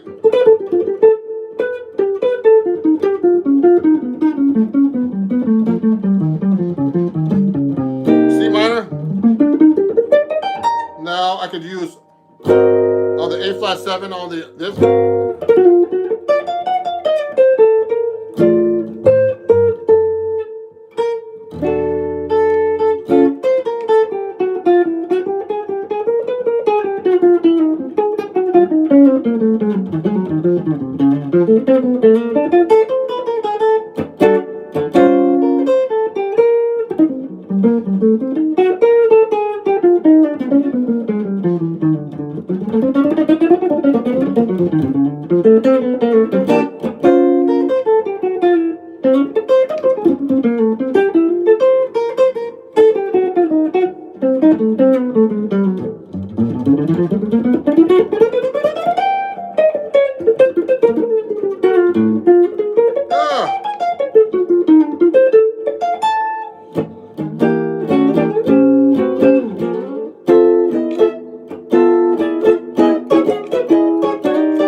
Okay, so I was just doing a little bit of Stella because someone was asking about that. So thank you for answering that question, William Kaufman. So let me continue now. I'm gonna answer some more questions on Instagram. I mean on YouTube because I've been neglecting you guys. I'm sorry. Now, if you guys are enjoying this show on Instagram, just so you know, you can donate actually to my badges because Instagram is asking me to let you guys know about my badges to help support me. So you can donate to my badges. Someone already bought a badge. I thank them a lot. You can buy a badge for a 99 cents or $1.99 or $4.99, 1 or 2 or 3 hearts. And on YouTube, you can just donate if you want to PayPal at Ron Jackson Music, PayPal, Cash App, and Venmo. Okay, at Ron Jackson Music, and or Ron Jackson Guitar, either one. Okay, thank you guys. So let me answer some questions now on YouTube because I'm neglecting you guys. I'm sorry. Let me go now to live chat and see what some people are saying. Amazing, thank you. How can I use the circle of fifths when I'm improvising? Well, when I'm improvising on circle and fifths, it usually is through a song with circle of fifths. Okay, so I'll go like this. So I mean, there's different ways to practice that lick. I mean, I have a bunch of licks for the circle of fifth type of thing. So if I'm playing like a typical progression on rhythm changes, sometimes a reharmonization on rhythm changes, which is I got rhythm, is like I got rhythm, I got, that song. A typical reharmonization on that one is going from the F sharp dominant. It's a turnaround, we call it. It goes to circle of fifths, F sharp to B, to E, to A, to D, to G, to C, to B flat. So I like to use a lick like this.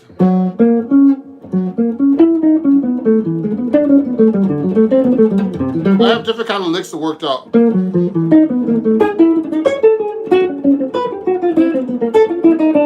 So that's a lick. I like this one too.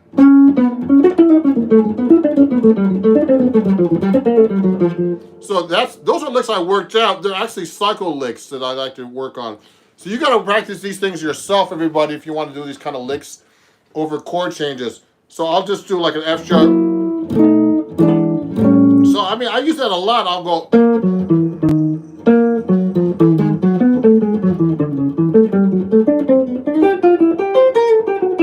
They have to end somewhere too, these cycle of fifth licks, okay? So you could practice them like symmetrically like this.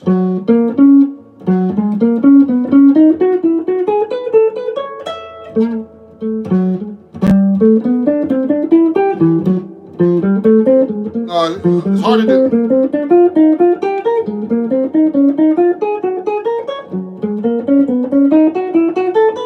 Etc. etc. So I'm just practicing them two different keys and trying to get them under my fingers without thinking about it, okay? Let's see if you can play the bebop. What's that? Let me see. Someone's testing me now. Let's hear you play, if you can play bebop head at 240 with a metronome set at 30. What's that? Okay, cancel. That's a great question. Someone's asking me some crazy questions about bebop playing with a metronome at these weird intervals and stuff like that. Maybe I could do it, maybe not. But remember, I'll tell you a story, guys. So I was, when I was at Berkeley, I saw a workshop with Joe Pass. I was actually watching some videos with him last night, and people would ask him the craziest questions, like, "Could you play giant steps?" Like to be doing like that kind of crazy stuff. Like this guy was just asking me. I don't know who this guy's name is. About some bebop stuff. I don't know. So Joe Pass, what he was said. You know what he said to everybody, and I have the same answer. I don't have anything to prove to anybody. So he said that he said that to everybody. He just said, I don't have anything to prove, guys. I'm here to give a workshop. He can play. So, I mean, and I can play, whatever. It doesn't make a difference. So I'll show you things I can do. And there's things I can't do, and I admit it. And just so you know, just so you guys know that Joe Pass was an incredible guitar player, but people used to ask him crazy, stupid questions. Play giant steps! Play 370 or whatever. He would just go whatever. So he has nothing to prove. So I have nothing to prove. Why are you guys watching me then? If I have nothing, if I have something to prove, you guys obviously like what I'm doing. So so anyway, whatever. So I'll answer your questions if I can. Now so that was a good question. Let me answer this question. Reza, what's the difference between half diminished and minor six chords? Actually, the minor six chord and the half diminished chord, which is called actually minor 7 flat 5, are the same exact chord. Now, there's a real pain in the butt, these chords. I still have a problem with them because there's so many ways you could think about them. So E minor 7 flat 5 or E half diminished is the same as a G minor 6 chord. Different inversion. Okay? So these are all the same chord. This is G minor 6 or E minor 7 flat 5. It's just an inversion. Okay, watch it. So these are all the inversions on the 5th string root. I'm playing a 7th string guitar, so you guys know. So you should know all your inversions.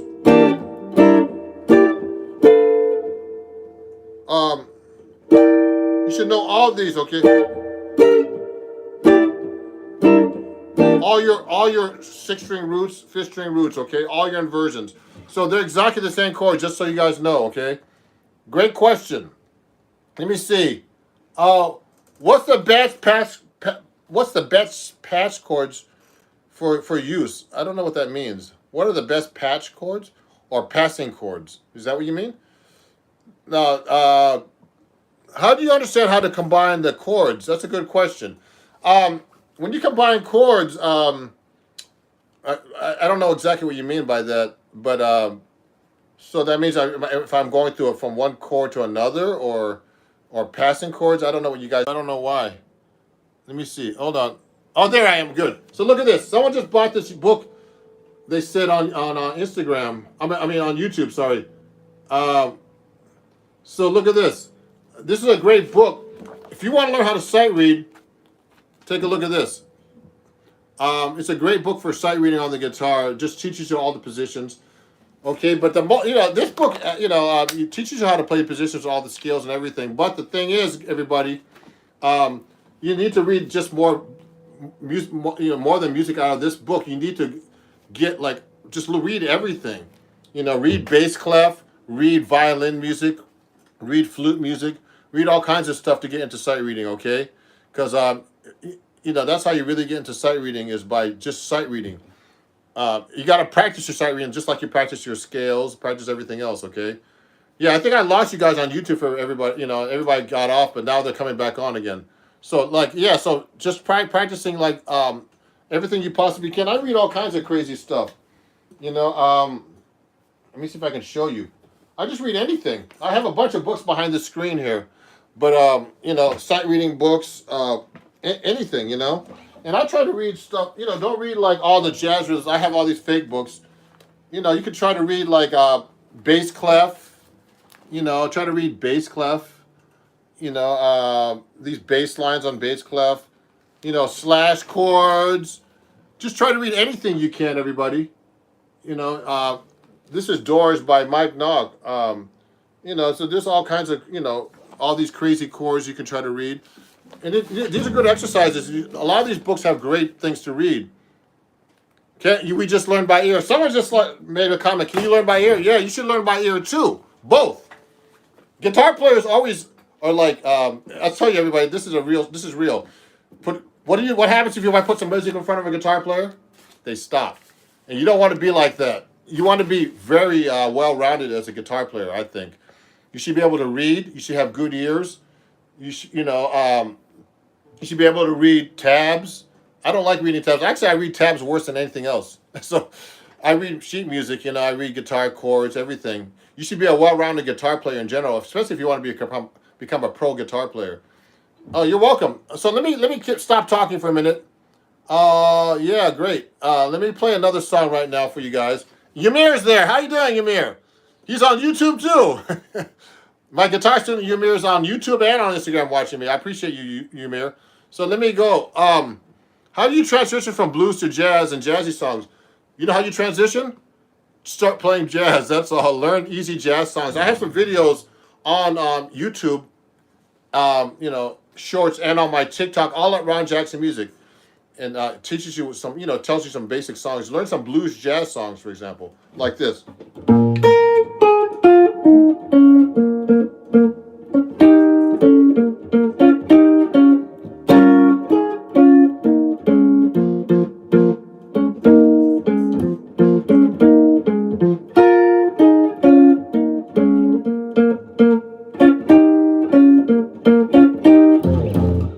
So that's a very common jazz blues, but the changes are different, in blues, jazz blues.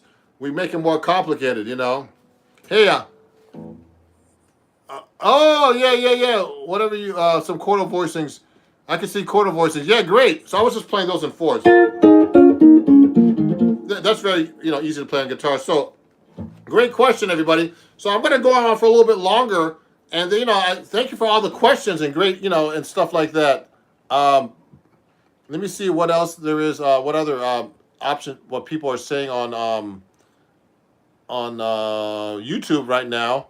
And let me keep playing, everybody, because everybody's gonna get bored if I keep don't play. Can you please talk about slash chords? So yeah, someone's asking me about slash chords. Okay, so I saw some slash chords in here. Slash chords are basically like two chords over one. Okay, look at this. These are slash chords right here. Endangered Species by I think it's Wayne Shorter. I think it's a Wayne Shorter song. Yeah, let me look. Yeah, Wayne Shorter and somebody else. So look at these slash chords. Now, so like someone says G over A. Okay, then the next chord is A over B. So that means, to me, that means G over A is a G chord with an A in the bass. Now, an A over a B is an A triad. It could be any triad with a B in the bass. Now, to me, look at this. G over A is actually, to me, it could also be called an A sus9. And a A over B is a B sus9. Then it has F major 7 over a B. So look, F major 7 flat 5 over B. So watch this. Okay. Now that's weird. Now what kind of chord is that? So those are slash chords.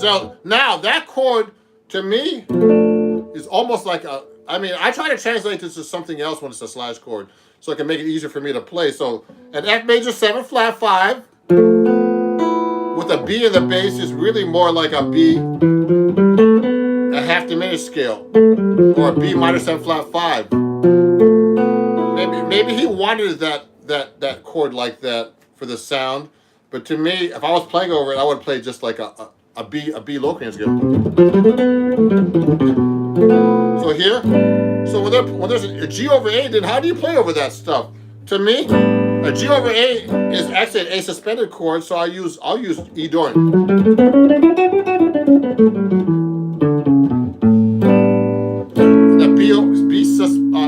A B over A over B, I would use an F Dorian scale too. Or it's a dominant scale, okay, a B dominant. So that's how you go over the slash chords. That's a great question. So slash chords can be scary looking even for me, because you know they look complicated, but sometimes also, you know, the chord on top could be just like just a bass note. So I'm doing it's a chord on top with a bass note. Sometimes I'll write 2 chords on top. That can be difficult too. You know, like one chord could be like a G, then one chord on the bottom could be like an A minor or something crazy. So that's even more difficult. And that happens actually, that exists too as well. So that's a great question. Let me see if there's any questions actually on Instagram. Now, thank everybody, you know, for all the questions, you know, and please share my page with everybody, you know, and follow me everywhere at Ron Jackson Music. I appreciate you guys. You know, I'm almost at 28,000 subscribers now on YouTube, and I'm still at below 25,000 on Instagram, unfortunately, still. So, you know, so please share my page. And if, you know, I'm letting you guys know I'm going to be touring the Midwest in March. So I'd like to know if there's any venues I can play at in Kansas, if you're in that area, Wisconsin, Iowa. I'm working on that today. In the next couple of weeks, I'm starting to book a tour of the Midwest and going west into Hawaii. I already have 4 dates on my tour next year, so keep an eye. Just so you guys know, if you enjoy what I'm doing, also, I have a gig coming up this weekend, and also I have a workshop, a jazz improv workshop on Lively. Now, this is backwards on Instagram, I'm sorry, but it's on July 18th. Go to lively.com. Okay, and I'm doing a workshop that's, you know, my first workshop went really well, so we're doing another one on July 18th. So you can go to my website and check that out too. Okay, and you can it transmits all over the world. So 2 p.m. on Sunday, July 18th, Eastern Standard Time. I had people from all over the world attending that. Oh, cool! You're gonna be in Los Angeles? Great. I'll be in Los Angeles in January if the NAMM show is happening, which I think it will. Okay, I'll be there. I did my tour last year of California. You know, I didn't play in LA, but I played in Northern California. So, you know, send me a message, everybody, if you need me to come play in your area. Ron at ronjacksonmusic.com. You got that? Ron at ronjacksonmusic.com. Okay.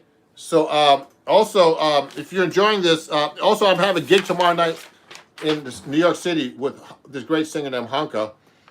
Come to Harlem at Patrick's Place tomorrow night, Saturday, 7 p.m. to 11 p.m. It's free. Okay, you just have to eat and drink something, though, of course. Okay, so you know, if there's any questions, let me know. I'm gonna play you one more song. I'm getting tired now. I'm getting tired and hungry. So I appreciate you guys watching and supporting my page. If if you're enjoying this, also you can donate $1 or more on my at Ron Jackson Music at PayPal, Venmo, and Cash App. And so that's Venmo, PayPal, and Cash App for you guys here. and backwards for Instagram. Or you can just give me a badge on Instagram if you'd like. Okay. Thank you. NAM. I'm going to NAM. Yeah, I go to NAM every year. That's how I got all this gear. I have a lot of endorsers from going to NAM. Okay. Um, we're there with. Oh, cool. Great. That's great. Oh, someone's doing a 50 city tour. Wow, that's amazing. So let me play one more song, everybody, before I finish up. I couldn't answer everybody's questions. Let me see what other questions there are. I'm trying to answer everybody's questions, but let me see if there's any other ones that I missed. Sorry. Oh yeah, Jimi Hendrix never learned sight reading. Yeah, yeah. Oh, that's a great thing. Anonymous. I love Jimi Hendrix. You know what? I'm not knocking people who don't read. Actually, I'm just saying. It doesn't hurt you. It doesn't hurt you to learn how to read. But Eddie Van Halen was one of my heroes too, and he didn't read either. So I don't knock people who can't read because if you can play, it doesn't matter. That's what I'm trying to say. As long as you can play your instrument and do what you want to do, reading has nothing to do with anything. So that's a great point. I'm not knocking people who can't read. I'm just thinking, I think that people who don't read have this thing about not reading, and I don't have anything against that. I learned how to, I didn't learn how to read till later myself, until I went to Berkeley and then I started doing Broadway stuff here in New York. So I think it's important to know how to read if you can. But some people, unless you have amazing ears, it's hard to learn a lot of stuff if you can't read too. So nothing wrong with that. There's some great players out there like Steve Vai. He's like a monster reader and a monster writer. And it's good to know everything. And I know how to play with my ears too, and all kinds of stuff too. So it's important to know how to do everything. That's all. Let me see. Let me play everybody, and then I gotta go get some lunch. I'm getting hungry from doing this. Okay. Thank you, everybody. I went live for you, and it was really fun. And let me just play you one more song. Let me see.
What's the strangest technique I've ever learned? Oh, that's a funny question.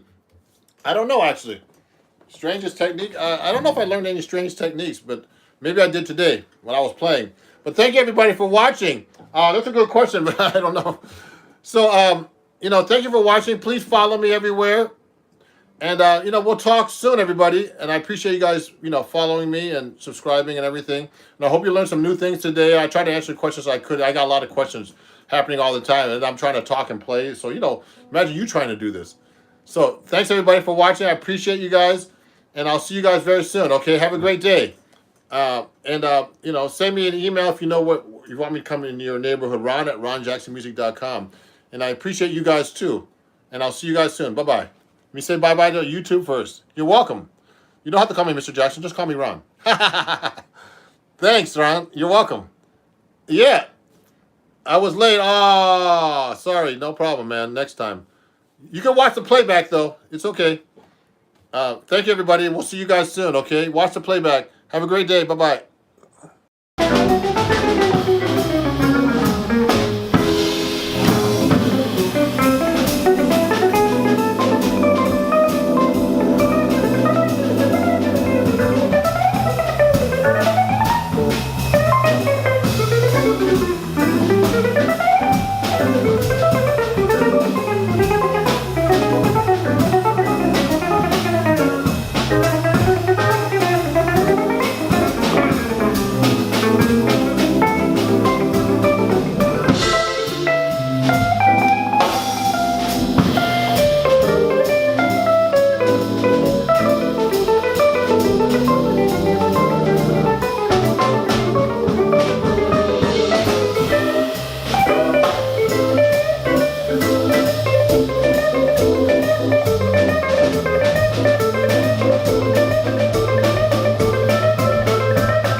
gonna start off with my 7th string. This song is another original composition of mine called From Dusk to Dawn.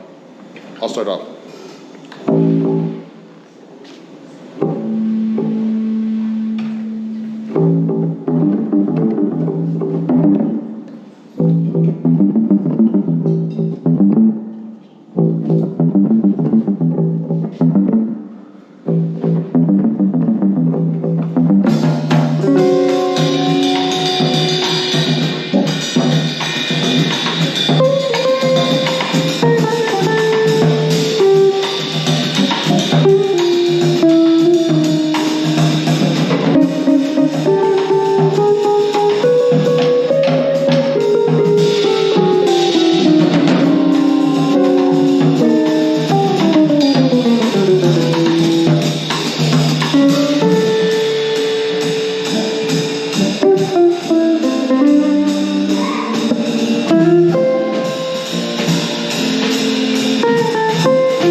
I need a coffee after that one.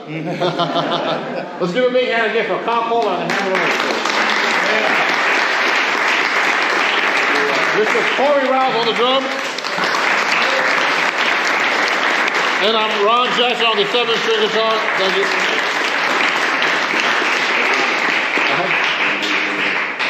Yeah. Oh, there's people watching already. Thank you. I'm just gonna go live on my phone because it's a little better, I think. And I'm gonna take questions. Let me see. Oh yeah, I don't want to cut my guitar off, so I'm just setting up real quick. Impromptu live. If you have any questions, please ask them. I'll try to answer them. Let me see if I can see the guitar back here. I might have to lower the stand a little bit here so you can see my guitar. Let me try it right now. Oh, a little low. So how's everybody doing today? I'm going to be trying to do these sessions more often where you can answer questions. So, hey, how's it going over there? Jeremy, I might have to raise my seat up a little bit just so you can see me a little better. Let me do that right now. I'm going to use my stool instead of my chair like this. Let me get that. So, send me some questions right now, everybody. I'm going to be talking about this book that I have out now, Chords at Your Fingertips. A bunch of different things. I'd like to thank all my new patrons that joined this week. Let me move this chair back here a little bit. Okay. Ooh. So, something's happening. Everything's okay. I'm here.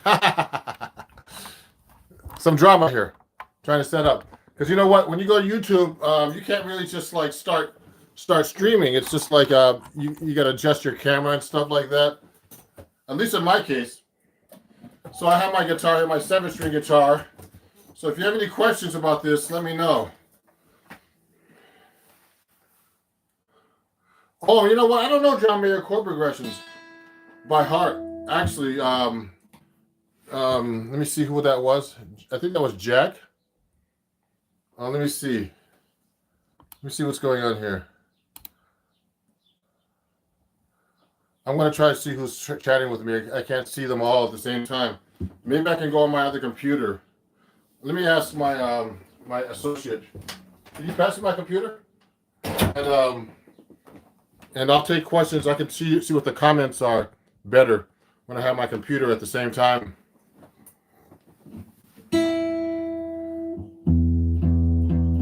So I'm trying to see the live chat and see who's talking right now.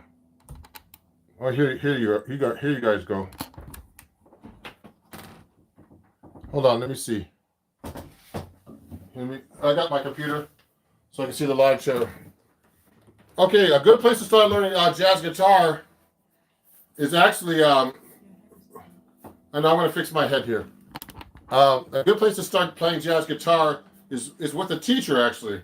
So let me go to my live chat here and just look at my channel and look at my live chat so I can see you guys better, your comments better.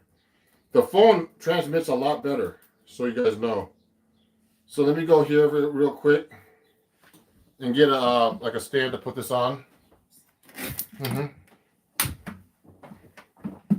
Here you go. So let me see. I'm going to try to take your questions as best I can.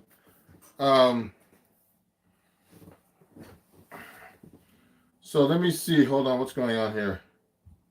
Let me go to my YouTube channel here and just make sure I can see Ron Jackson Music. And then I'm going to answer your questions easier when I see the chat here. Okay. Let me see. I see some questions right here. You like this? Sup, y'all? Hi from the UK. I'm live right now, so let me look at this. I don't want to hear the delay, though. Okay, good. I can see the questions now. Hey, Jeremy, Jerani, CD Sessions, hi. Oh, yeah. How's it going? Great to see you guys. I'm going to try to answer your questions best I can. I'm going to move back a little bit. Before I do that, I should maybe play a song for you. What do you think of the 1400 Euro Aria Pro? So I don't know that guitar actually really well. I don't know. I mean, I only have, I've tried Aria guitars before. Actually, I have a couple of Aria guitars, actually, nylon strings here that I use. And, I don't really, I have a couple of their classical guitars. I knew the guy that ran the company. I was an endorser for a while. I don't even know if he's alive. His name was Shiro Arai. And he was a great guy. And I started endorsing them like about 20 years ago. And I got free guitars from him, and he's a really cool guy. So, but I don't even know if he was alive because he was pretty old back then. In like around 2000. He was a real cool guy, and I like the guitars basically. So if you want to play jazz guitar, everybody, you should actually definitely get a guitar teacher. It's really important to do that. When I was a kid trying to learn how to play jazz, it was cool, but I needed guidance because it's hard to hear the chords and all that other stuff. Okay, and you need to really get a I don't want to say a real book, but start learning tunes. Because a real book is kind of a crutch actually, because what happens is you start looking at all these books, and then you have to remember the tunes. You have to remember what they sound like.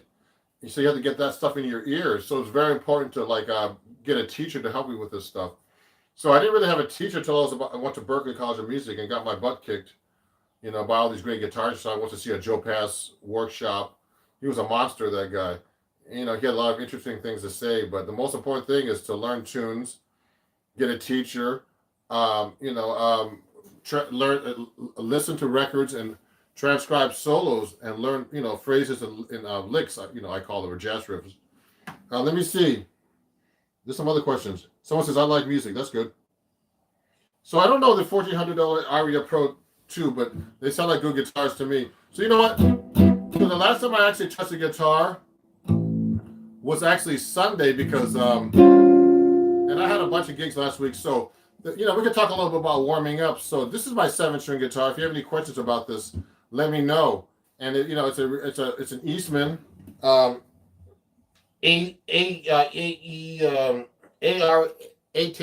7-string. Can never remember that damn name.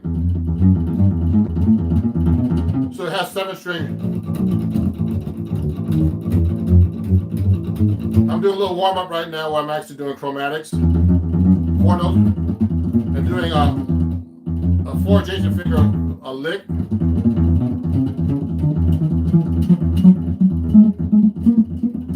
So what I'm doing, and I'm doing a tremolo at the same time.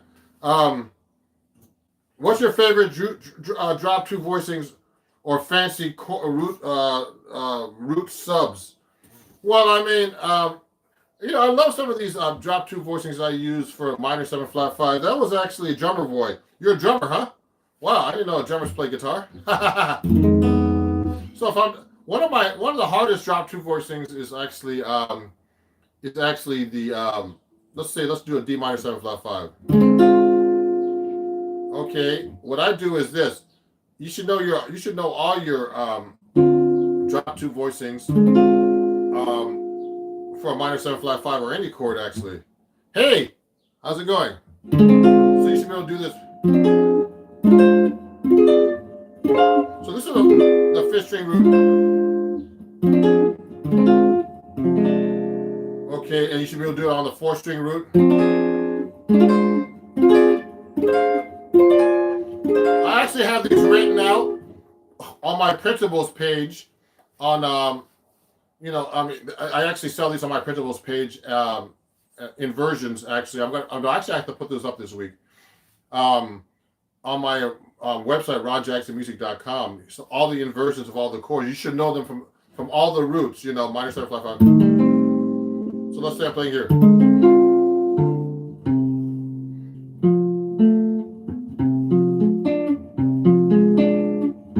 They're hard here.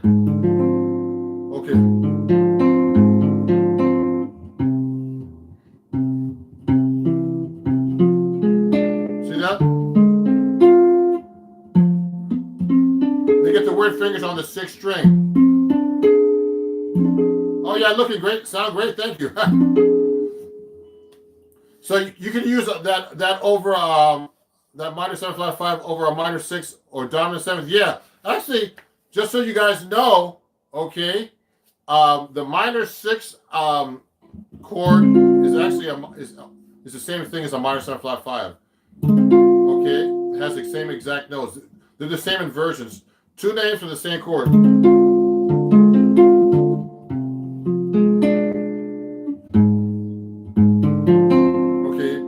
So if you look carefully, it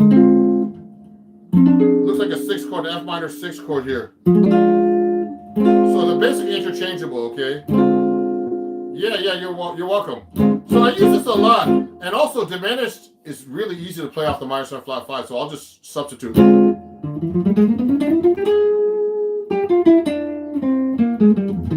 Okay, I like to do that a lot. Or diminished from the roots.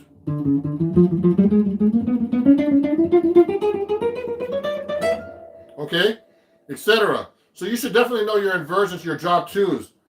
Let me see. 2-5-1 substitution for each chord.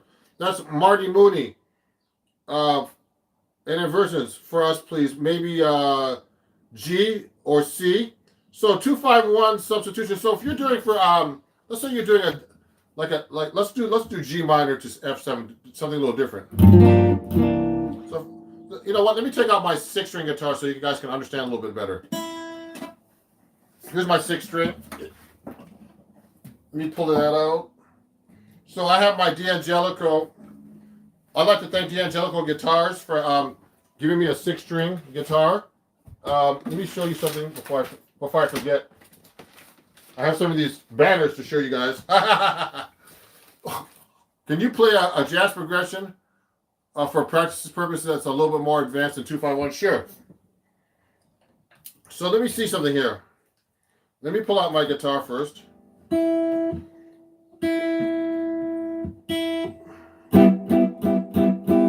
So this is my D'Angelico XL one that D'Angelico actually gave me as an artist sponsor. Okay, I'd like to thank Justin and everybody D'Angelico New York for this nice D'Angelico.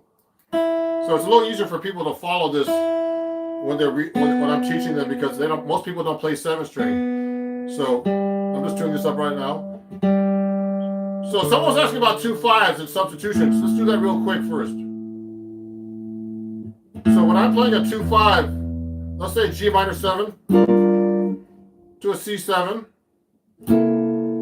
Well, there's a lot of ways you can substitute that, okay? So I'm doing G minor 7, C7, to F major 7. Now, I mean, first one thing you can substitute is just like the basic notation. You don't have to play like a real straight minor 7. You can play minor 9 to a 13 to a 9. Okay. Another thing I like to do, you can make it into a minor 2-5, because remember, you don't have to play a straight 2-5 over a chord progression. You could just play. I'm gonna move this back a little bit so you guys can see my head cut off as much. And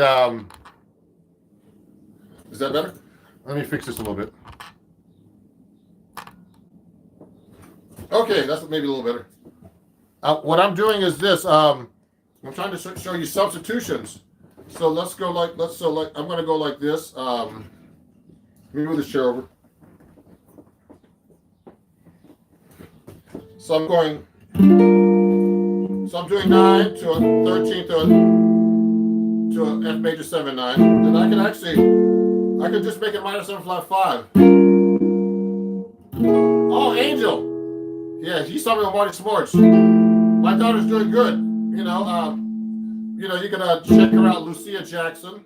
So I like to alter my chords a lot, so you guys know if I'm doing a 2-5, I don't have to play a straight minor, 2-5-1. I can go.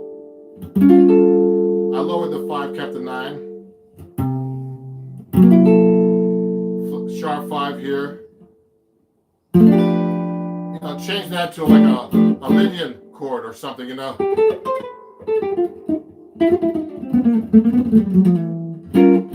that's another reharmonization. Also, you can use tritone substitutions like this. When I did, I just played like a minor 7 flat 5, or just straight minor, and then a G flat 7, which is a tritone substitution for the C. A tritone away.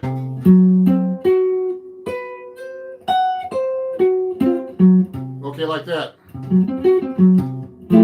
Okay, you can do that.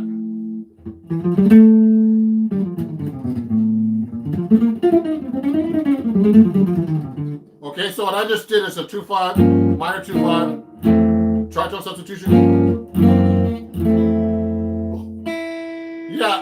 Yeah, I played fusion before. So let me look at some of these questions. So I'm going to try to do some more complicated progressions in a minute. So some good complicated progressions are like Wayne Shorter tunes, things like that. I'm going to have to pull my real book out to look at a couple in a second. Let me look at these questions first. Oh yeah, what's the uses of classical melodic minor in jazz? So that's a great question, guys. So someone's asking about the melodic minor. Oh yeah, Angel, just so you know, if you want to take lessons with me, go to my website. Angel's asking about that. It's ronjacksonmusic.com.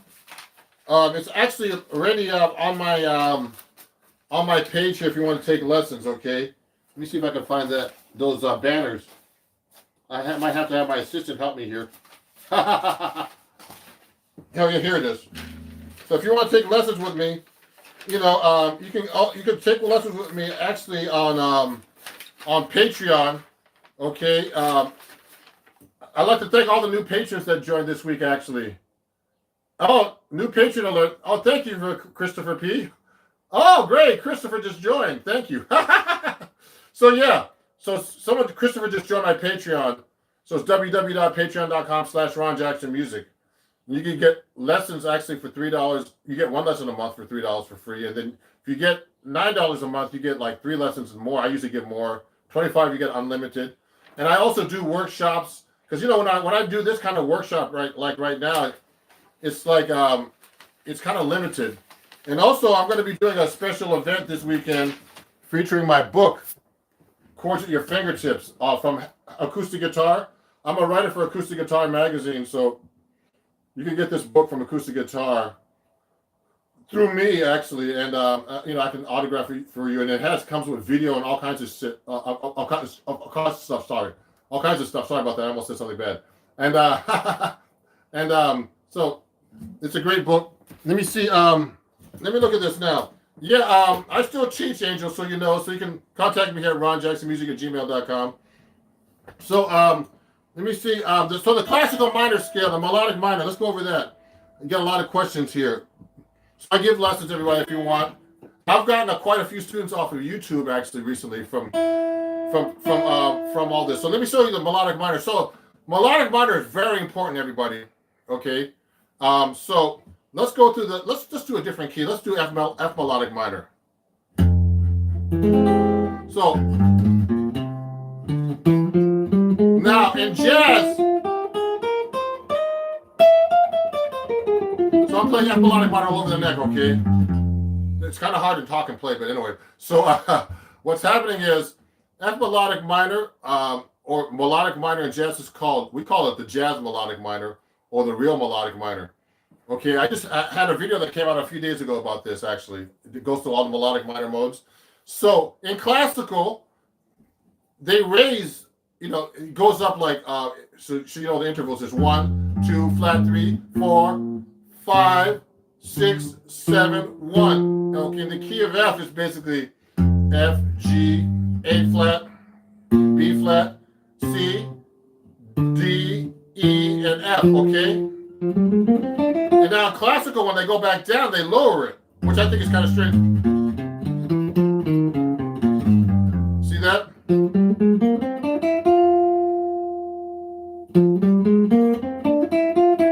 But backwards they go. Now, but in jazz, we keep it all the same.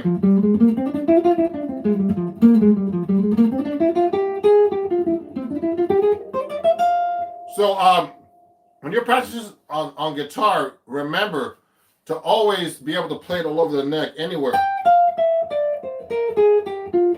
Now, I'm just basically playing up and down the scale, but you should be able to play these in different patterns. I just did an article on Acoustic Guitar magazine, for the January-February issue on the melodic and harmonic minor modes, okay? But we didn't really talk about, we talked about the scale more than modes. So in jazz, these are very important because we play them over a lot of fancy chords. So the first mode of the melodic minor, okay, is actually called, just the melodic minor. So you can play that over a minor major 7 chord or a minor 6 chord because it has the notes in there. It has the minor major 7th there. So you should be able to play these chords in different ways all over the guitar neck. Things like that, you know what I mean?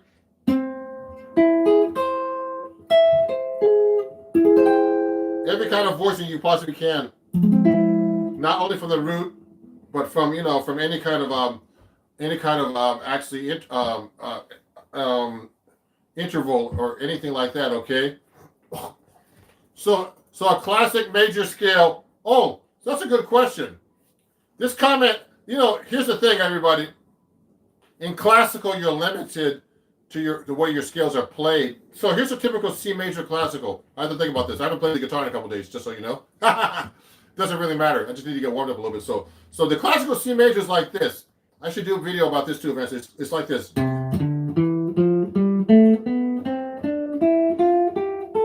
They teach you that it's a really cool scale. It's good for actually pivoting your fingers. I used to practice this just for technique, for pivoting my fingers. Okay, but what happens is when you want to really learn how to play the C major scale, you gotta be able to play this all over the neck like this.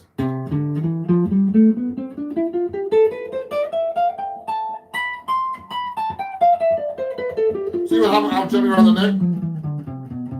I can play it on one string.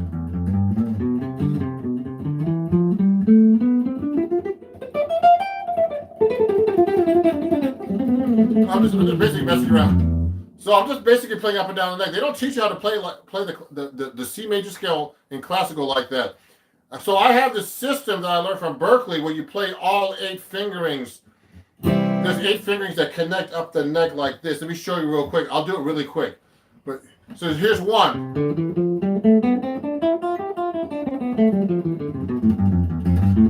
2. 3. 4. 5.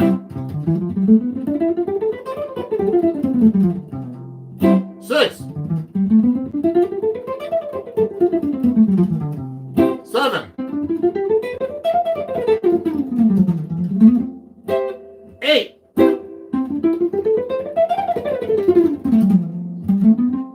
And they double, okay? So that covers the whole neck. And I actually have that written out. If you go to my website at www.ronjacksonmusic.com, those are all the 8 fingerings. It's a lesson that I teach. It has the tabs and everything. You can learn all 8 fingerings. And if you go this week, you get 20% off my website until the end of the week on everything, including my books and everything. And it's use code Sunday, okay? Use code Sunday, and you get 20% off everything on my website, including this book, Chords at Your Fingertips, okay? That's very important. You have to be able to play your scales up and down the neck without getting lost, okay? So let me look at some more questions here. And that's only the key of C, just so you know. So you're going to be able to play this in any key. So in the key of F. Sorry, I'm talking too much. Key of F, key of, any key. I mean, in jazz, you play all in different keys. So So let's get back to the melodic minds. There's a bunch of questions here. Let me see what's going on here.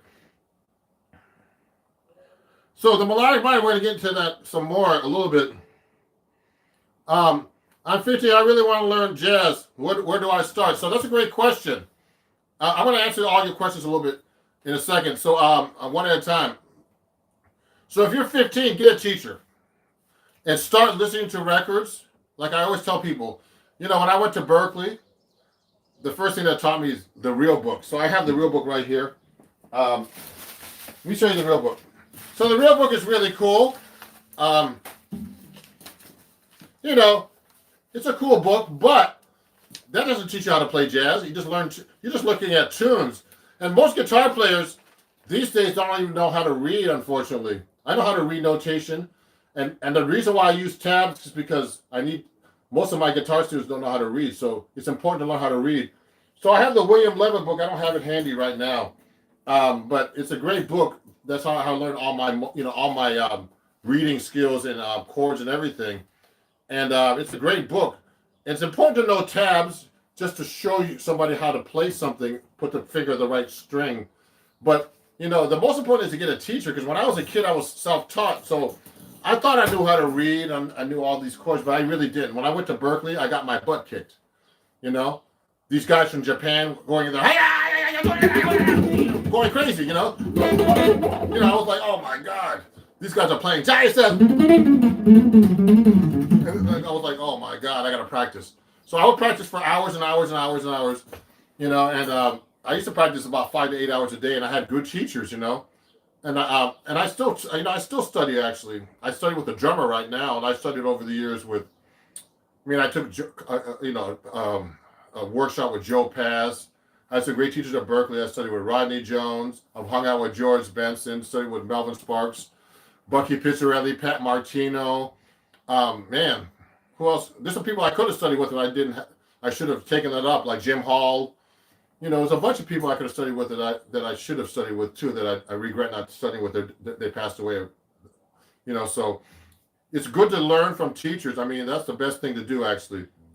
So if you're 15, start like that. Now let me see. Do I ever play jazz fusion? Sure.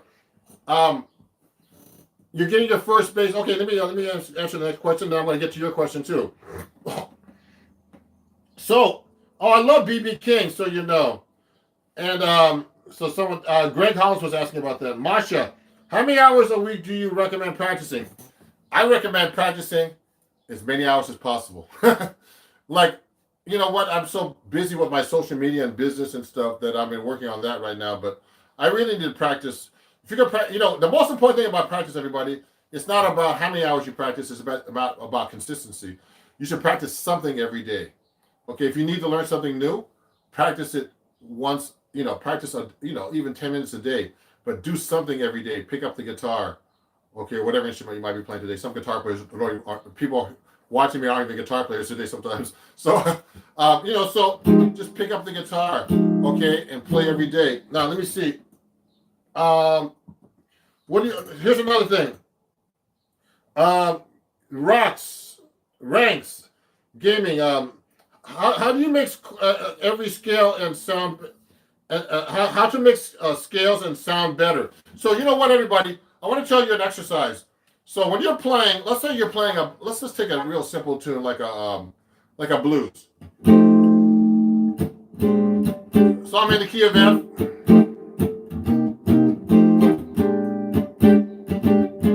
So when I'm playing through a song like that, now I have a lot of options, but what I like to do is I like to do this thing called the continuous scale exercise. So when I'm playing over the chord, I'll go like this, F. Now when I'm at the B flat, and then I just keep playing the scale all the way through until the next chord. F down. Now G, C7, F, C7, F dominant, B flat, F dominant, B flat dominant, B diminished, D7, C7, What I'm doing is I'm doing a continuous scale that goes to the chords. I need to get my assistant to help me set up the sound system here. Hold on one second. Can you set up the speaker, please? Yeah, from behind the curtain here. So, everybody, what's going to happen is I'm going to try to show you how this is actually done with the play along through my computer. So, basically, if you want to mix your scales up, you got to be able to go, through the chords and just change them. Change the chord scale during the song without getting lost. Okay. So, no, okay. So someone's asking. This is a good question. I'm going to get the other questions too. So when I'm actually going to the next chord, it doesn't matter which note I'm on. I just want to make sure I get to the right scale. I'm not really targeting any kind of other notes. You know what I mean? I'm just actually going. When I get to the B flat, same on F7. Now when I get to the B flat, I'll be on the 13.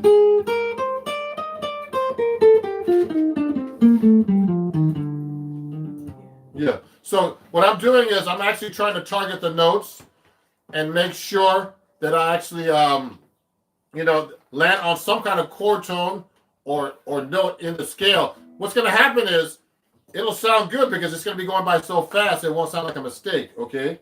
So give me that. So we're setting up my speaker so you can actually hear how this is actually done. So that's a great question. So that's how you play through scales. Let me see some of these other questions. There's a lot of people watching. Thank you for watching, everybody. And do me a favor. Please follow me and share this stream with your friends and fans. Remember, I'm giving you information, and it's a live stream. But the most important thing is that you practice and you get a live teacher, okay, a real teacher to help you. And I teach as well, and I have students from all over the world, all over the country now. So I appreciate you guys. You guys are great.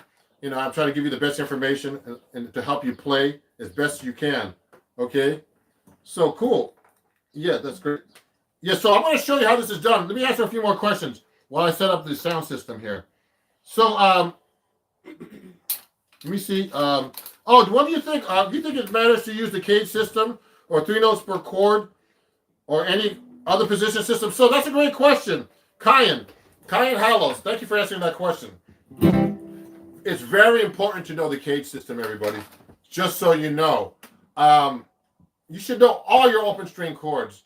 I've had students that study with me, even recent students actually. They're like, they don't know their open string chords. I'm like, you don't know open string chords? Like, you don't know 1-800-CORDS for kids. No, I'm just joking. I'm just kidding. So anyway, you don't know the open string chords. So what I'm doing is all your bar chords come from open string chords, and they call that the cage system. So if I'm playing a C chord, you should be able to play that as a bar chord. What do? Take your 3 fingers that you play the C chord, switch them around. Okay, to the 2nd, 3rd, or 4th finger, and then move up 1 fret at a time. Okay, so that's the cage system they call it. I don't know. So there's different names for this. Okay, so your bar chords are very important, and your open string chords are very important. And you should know all your open string chords. D chord, make it a bar chord. Make it a bar chord. E minor, etc., etc., etc., etc. So, thank you. Someone's laughing about 1-800-CORDS for kids. Thank you. That's a hit song. So, thank you all the 35 people watching. So, you have to know how that works. So let me test out my sound system real quick. I might need my charger too. So it's in there somewhere, but we'll get that in a minute. So let me charge this, guys. I'm going to go watch this. Computer charger. So let me see if this works. It's not on. Yeah, so we're trying the sound system to make sure it's working. Yeah, so we're trying the sound system to make sure it's working. Okay, you have to mute it. Oh, I see. That's the problem. No, you have YouTube in there? Yeah. So mute it on. Oh, yeah. Let me mute YouTube right now, everybody. So we don't hear me. How do I mute on YouTube? Yeah. Oh yeah, I'm gonna mute me on YouTube.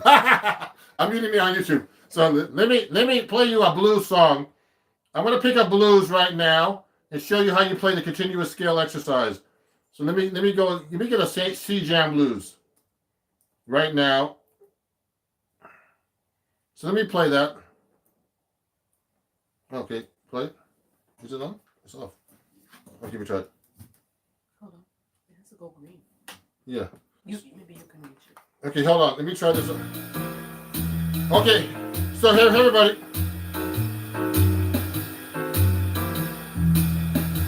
So here's our C blues. Here's the continuous scale.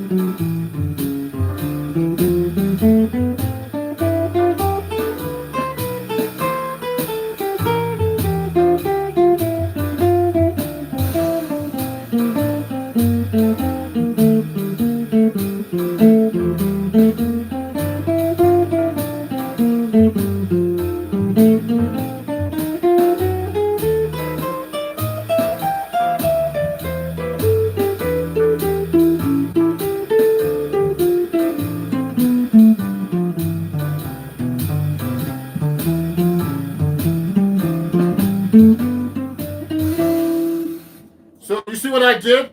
I actually just played through the scale, through the changes, just like that, okay? So that's an exercise I actually teach my students. It's called a continuous scale exercise. So you're actually playing through the chords. Now it's just an exercise. It teaches you how to play the changes and hear the changes, and also change your scale when you get to go through the changes, okay? Let me adjust this phone a little bit. So it's a really cool exercise. I mean, I learned that. I don't know who I learned that from, but it's a really great exercise if you really want to get your scale playing together and your chord scales and all that stuff. So let me look at some more questions here.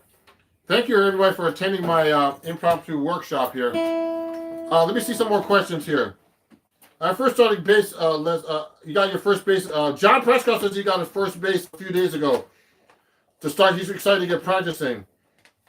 So what routine would you first do for a first month practicing 1 to 4.5 to 2 hours a day? John, work on your scales, okay, and start learning tunes. And also work on technique. I actually play bass also. Work on alternate, strumming with your fingers. These are your two main fingers when you use bass, okay? Play banjo. Yeah, I play banjo too, but not really. So yeah. And also work on your scales on the bass. I have a bass over here, but it's kind of hard to take out with all this going live right now. So that's a great question, John. Paul Smith. Well, this is a surprise treat. Thank you, Paul. Now let me see. That was John Prescott. What scales? Okay, hold on one second. Let me see if this is a question. What scales work for every chord? Is there a go-to scale for every chord? Okay. Now let me pick a more complicated song. Okay. Oh, someone's asking more about more complicated progressions. So let's pick a song like a Wayne Shorter song. Okay. Let's pick Fee Fi Fo Fum. If you have your real book out, go get it out. That's like a kind of a complicated jazz song that a lot of New Yorkers play. Fee, Fi. Here it is. So Fee Fi Fo Fum is has a lot of chords in it. So if I'm playing first, depending how fast the chord is going by, this is very important, everybody. A chord that goes every 2 beats is really hard to play over because it's going by so fast. So when I usually play a chord that goes by 2 beats, I have to usually arpeggiate or something over the chord. Or just keep a note there because it's not much time to do anything unless you play double time, okay? And then so I like to do double time. Let me close. I hear noise. So so what I'm gonna do is I'm gonna play Fee Fi Fo Fum. It's a really cool song. I'm gonna get the real book out. Let me show you what it looks like. There's a lot of chords here, and It should be in the real book here. So look at this song. It has a lot of chords in it. I'm going to play it for you. And what happens when I improvise over a chord progression that's this complicated, what I actually do is I actually do a lot of arpeggios and stuff. So I'm not going to do any exercises right now. I'm going to play over this. But what happens is I'm going to play the melody first. Then I'm going to actually improvise over this to let you know how I approach this. I might just break it down to make it simple. I might do arpeggios. I'll do different kinds of phrasing so you get an idea how to do this. So let me start out 3, 5, 4, 5. Here we go.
So, when I was doing through that, I started trying to do different kinds of ideas through the changes, okay?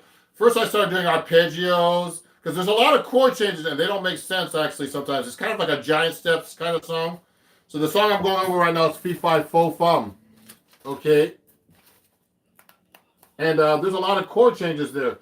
And some of it's kind of like a giant steps progression like this. Yeah, so it's a kind of a really cool song. Let me look at some of the questions. And what I'm doing is I'm using different techniques. Since there was so many chords, I started using double time phrases instead. So you can use like eighth notes, quarter notes, half notes. Hey. And what's happening is what I do is I start actually doing double time phrases through that to make it more interesting. But if you listen to Wayne Shorter, when this song came out, it wasn't an easy song to play back then in the 60s, I think this came out. And so you have to kind of play more melodic through these kind of changes. But if you want, a lot of guys now just burn through the changes like this. Let me see something here. Let me see some of the questions that are coming up here. So everybody, just to remember, if you're enjoying the session, I'd like to thank my new Patreon today, Mr. Chris P. He just joined my Patreon. So, you know, you can learn all these cool techniques, on my patreon.com, which is www.patreon.com/RonJacksonMusic. And, please join my Patreon. I'm starting to get a lot of fans on followers on there. And if you want to learn guitar and jazz guitar and help with everything like that, let me know. I teach as well. Also, if you like this guitar, this D'Angelico, so you know, I have this on my Amazon store. You know, I sell D'Angelico guitars on my Amazon store. Go to my Amazon store at www.amazon.com/shop/RonJacksonMusic, and you can pick up my guitar there. Yeah, thank you. Someone's saying I have really good. My shorts are really good. I want to answer all your questions right now, everybody. So this is like an impromptu day. So let me do before we keep going. Let me do Fee Fi Fo one more time. Fee Fi Fo Fum. And, that's based on the Pinocchio series. So I'm going to show you how to do some techniques through those chord changes. So let me turn that back on for a second. There's a lot of chord changes there. So what you do to play over difficult changes, you have to be able to make sure you change your scale. So how long have I been playing guitar? I've been playing guitar since I was 11, a long time. Look me up on Wikipedia.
See, I was doing double time there. Then I started doing arpeggios. So, for example, there's a lot of chord changes. So another thing, a technique you can use on Fee Fi Fo Fum is actually using arpeggios. Let me try this next chorus like this. I'm going to try to do mostly arpeggios, so you get an idea how to practice this. Well, here we go.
So I was hitting a lot of the sevenths on top, but also what I was doing was, I'm not trying to hit the root every time you play, and also play an upper register. A lot of guitar players, when they start learning how to arpeggiate chords, they always start real low. They go like this.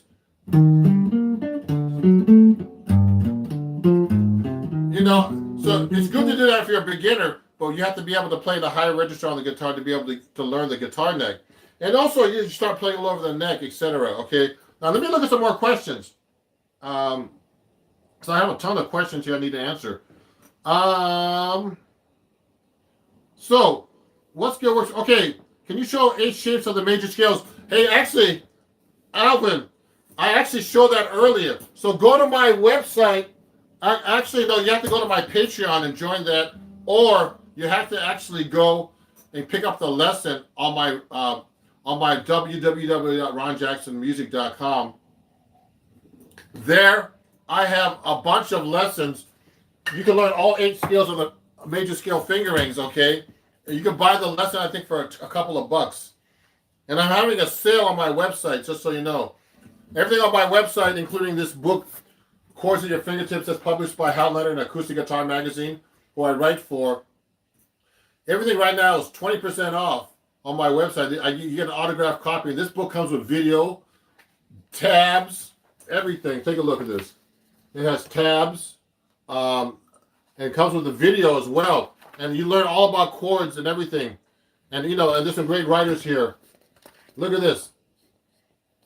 So, you know, I have Adam Levy, Sean McGowan, all these great teachers, including myself, here to learn from this book. Okay, so go to my website. Everything is 20% off until, well, you know, you should get it as soon as you can because some of these books are running out, actually. Let me see what else I have over here to show you because I have a few missing things here. Oh, also, if you're enjoying this, I'm also taking donations.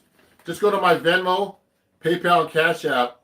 You know, if you've learned something new today and you'd like to donate to me, it's not required, but if you'd like to, that would be great. It's www.paypal at Ron Jackson Music, Cash App, and Venmo at Ron Jackson Music, okay? So, thank you very much. And also follow me everywhere. Follow me here if you're not, or subscribe to me here. And I'm, you know, TikTok. I have a lot of people over there, and Facebook and Instagram. It's all Ron Jackson Music. Now, let me answer some more questions here. So, Alvin, I already showed those 8 scales already. You know, the thing I might want to do is you should be able to do that in every key. Oh, thank you, BWG man, BWG Media. He appreciates my videos. Let me see. Oh, I'm a little stuck here. My computer's stuck. What's going on here? So, uh-oh. I'm trying to look at some of these comments. So let me see. Watching from Africa. Great. How's everybody doing? My computer's stuck. So let me see what's going on here. Okay, G melodic minor over is just good. Melodic minor. Oh, cool. Let me look at some of these comments because my computer just got stuck. Let me see the live chat. Oh. Okay, hold on. Let me see some of the live chat here. Okay, so let me see. Someone from Ghana? Good. From Brazil, thank you. Can other jazz guitar players tell when someone isn't playing jazz? Oh yeah. That's a good question. Ymir, my student. I have a student watching Ymir. He's a great guitar player. And, you know, he's like, I'm actually half Filipino, for people who don't know. And he's one of my Filipino brothers' students. And Ymir, yeah, I can tell when people can't play jazz. Because jazz is actually a language. So, you know, so if someone's playing just like, let's say you're playing a song. Let me pick another song. Okay, it's not stuck anymore. I'm so happy. So watch this. Let me pick another song, guys, ladies and gentlemen. Let me pick like a standard. Let me play let me do this song right here. I'm gonna pick The Days of Wine and Roses.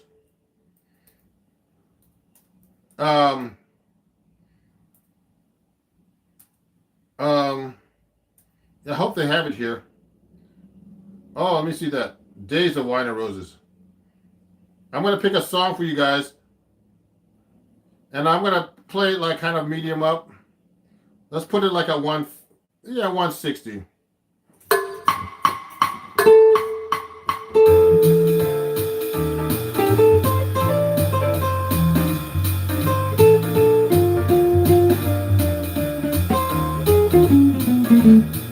What I'm going to do, everybody, is this. I want to play like someone who doesn't know how to play jazz. So let me start from the beginning. I want to make it a little bit faster. Here we go. So here's how I can tell you can't play jazz.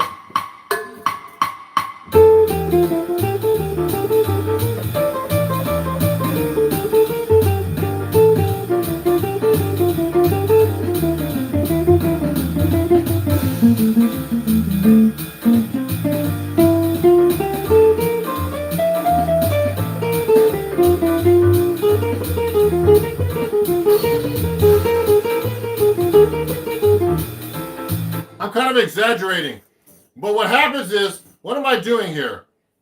When someone's not playing jazz, they're actually just like, they're not playing over the chord changes. So they're playing the same scale. I was just playing an F major scale over there are all these chords going through the song of Days of Wine and Roses. Days of Wine and Roses has a lot of chords. Let me see if I have it in this book. Days of Wine and Roses. It might not be in this book actually, but the Days of Wine and Roses. Anyway, so when I'm playing through this song, here's how it should sound. You should sound like you're playing jazz over the chord changes. Let me turn this up a little bit. Here we go.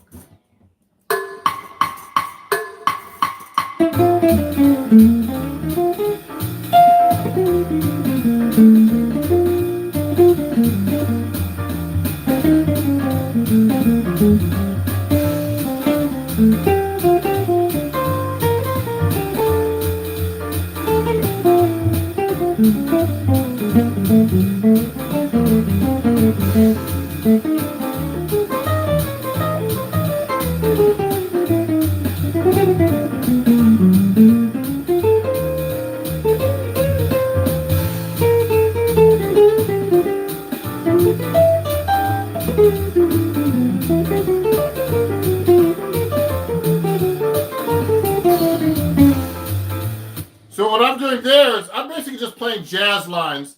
I'm not playing anything fancy yet, okay? But you can tell I'm actually playing over the chord changes. I'm using jazz language, okay? I'm using passing tones, licks that I've learned, 2/5s, arpeggios. I mean, I'm using all kinds of stuff. All kinds of stuff I've learned over the years to play when I'm playing jazz guitar.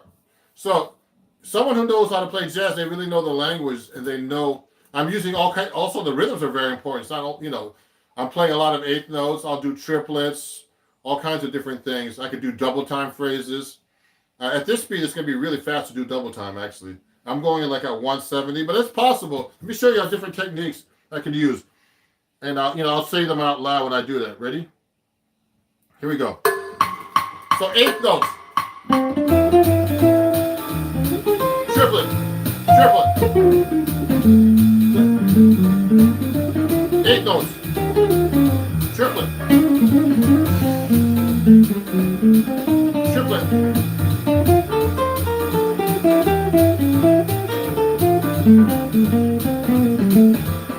Bebop scale. Bebop. Arpeggio. Triplet. Triplet. Arpeggio.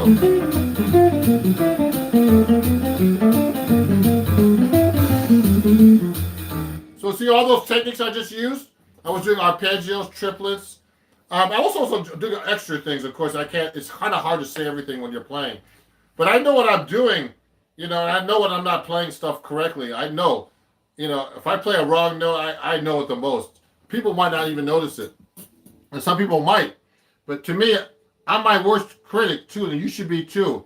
So let me get back to the questions before I finish up here, because I got to eat lunch soon. But this has been a great live session, everybody. Now, if you enjoyed this, definitely please follow me and subscribe. Join my Patreon. We had a new patron today. I appreciate you, Chris P. And also, go to my website, ronjacksonmusic.com. Use code Sunday. And this week, you get 20% off everything. 20% off. Use code Sunday. Celebrating 1 year of Sunday Evening Jazz. That's on my Instagram channel.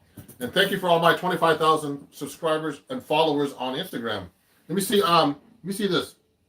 I have a class in 3 minutes. Oh, sorry, John. There's a lot of questions here. Oh, my God. Hello, jazz is the toughest of all of them. Do you recommend beginner play to start with jazz? Yes, if you're a beginner, start with jazz. I would start with jazz because, there's nothing wrong with starting with jazz. If you start with jazz, it's really, classical is hard too. If you start with classical, that's hard too. So they saw a lot of guys back years ago in classical guitars. So you should definitely start with jazz. Okay, let me see this. That's cool. Can you play any sing-alongs like Wagon Wheel? Yeah, I played G major pentatonic over that just now. Okay. Cheers from Chile. Let me see if there's other questions. Oh, yeah. So, yeah, thank you, Yumir. He thanked me for putting up the... So someone's asking me about the George Benson picking technique. So you know what? Let me see. That's Shiva Savananda. So yeah, I basically use the George Benson picking technique, but it's weird. Recently, I've been straightening out a little bit sometimes. I don't know why. But the George Benson picking technique is basically a sideways technique like this. I hit the string like this. If you watch carefully, my pick is more at this angle. Not straight, but more at this angle. So you get a lot more speed. When I was playing years ago, I studied with Rodney Jones. He helped me with this technique, and I've also hung out with George Benson a lot. At one point back in the in the late '90s, I used to hang out with him. You know, he's taking me out to dinner, and I've been hung out. You know, and hung out with him backstage. And he uses this technique where it's sideways like this. So it's really a weird technique. Sometimes I start straightening out because you need to first, if you want to use the George Benson picking technique, you need to you should definitely use flat wound strings, because when you turn the pick sideways and you have a round wound string, you're gonna have a scratchy, scrapey sound. I can prove that on you. Where's my other stand here? Oh, here it is. So if I'm playing my 7-string guitar, let me show you. I have a round wound string on this thing. So on my 7-string, this is hard to switch between these things too. I'll tell you, everybody. So that 7-string has actually it's a wound 7-string. So listen, you hear that sound? You hear it less here, but I can hear it now because I'm actually not playing that loud, but I can hear it acoustically.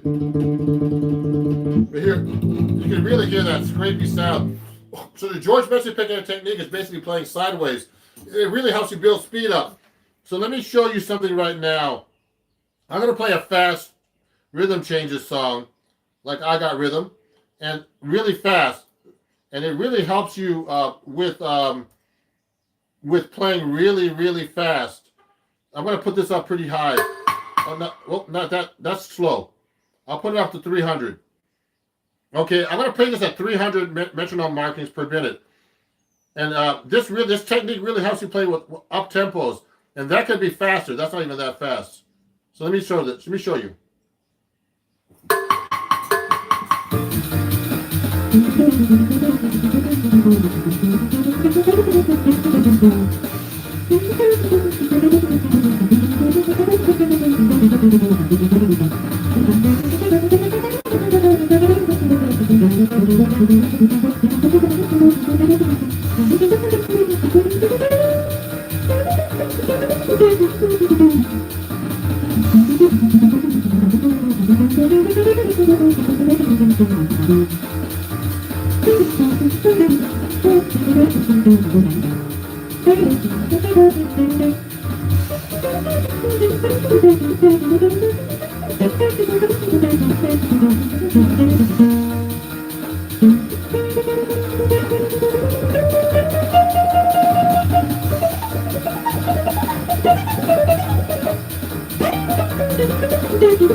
So you get the idea. So I'm using that picking technique because I can get a lot more speed when I'm playing at an angle. Okay? Now I'm still getting warmed up here. And also switching between 6 and 7 strings is not easy for the picking even. To hit the notes correctly, to play on each guitar over, switching between 6 and 7 string is a really kind of tricky for me still. See? So I'm doing 300 quarter note right there. And that's considered up tempo. And I play sometimes with bands much faster than that even. It's kind of crazy. Where it's like when you're playing, you see a fan spinning, you put your fingers in there, the strings feel like that when you're going that fast. So that's a great question. The George Benson picking technique is really great for your technique or playing fast and playing, kind of nice fast tempos. Thank you. Joker Man. Hey Ron, your shorts are very helpful.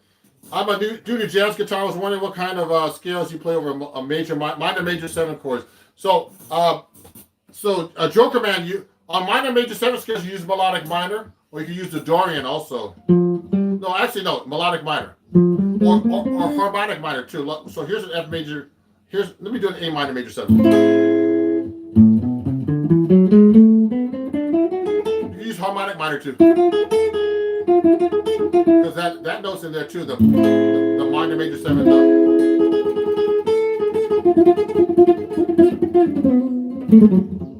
Okay. Oh. Now let me see. John Smith. Sounds great, teacher. Thank you. Hello from Brazil. Watching from Africa. Greetings, everybody. Now, let me see. Do you begin to incorporate chromatic system in my soul? How do you... So chromatic system, that's an interesting question.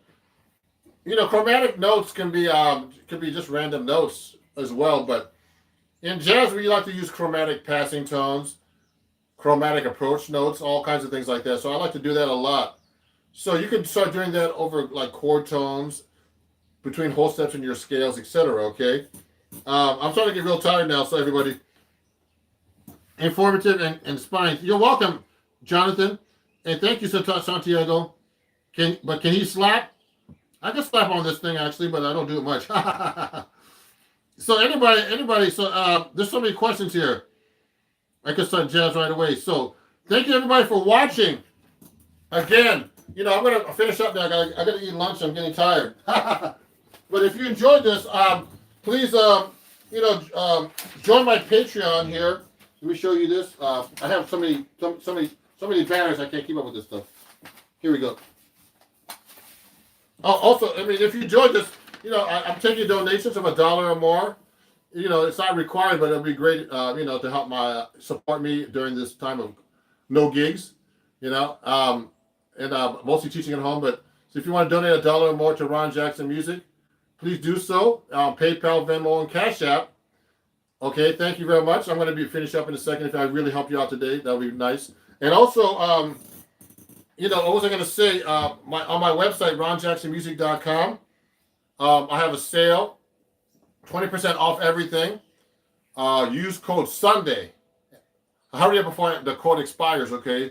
So you get CDs, you get this book here, quotes at your fingertips for 20% off. It's signed and autographed. Also, if you want to join my Patreon, you just go to patreon.com and it's called it's Ron Jackson Music and join my Patreon, okay? So thank you very much for watching, everybody. It was really great having you. I'm going to be doing these live sessions at least once a week or twice or two or three times a week, just answering questions, okay? But there's nothing like a real workshop when I present a workshop where you can actually play or taking a lesson with a guitar teacher like myself, okay?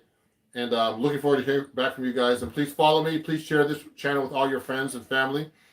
And I'll go all over the place and follow me there too. TikTok, Instagram, Facebook, wherever.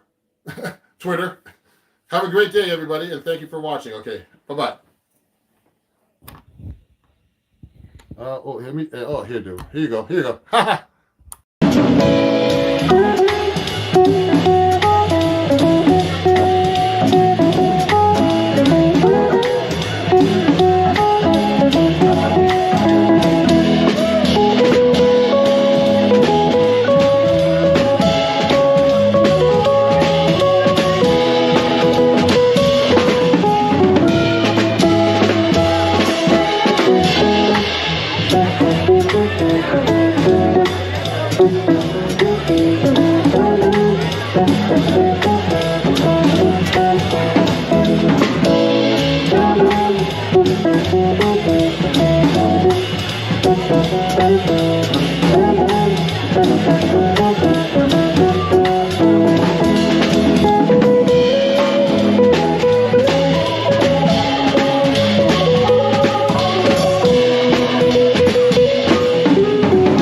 Thank you very much. Does anybody know what that song was called?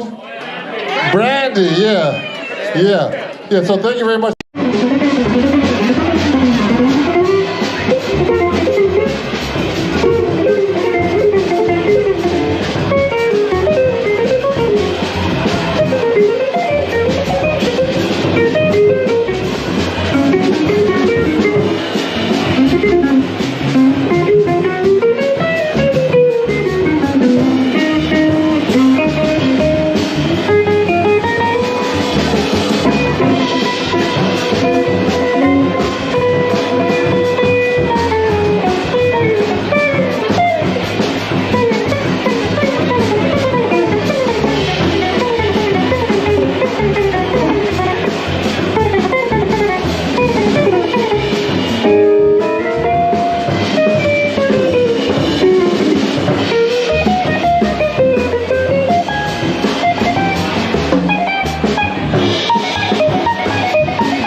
Hey everybody, I'm Ron Jackson, and that was my tune Walk Fast from my brand new album, Standards in My Songs. And you can pick up your copy at ronjacksonmusic.com of vinyl and CD formats.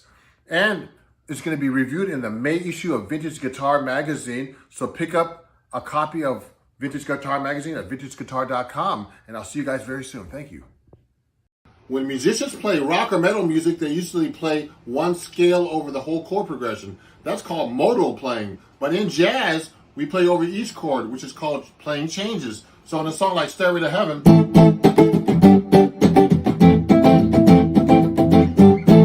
Jimmy Page goes like this.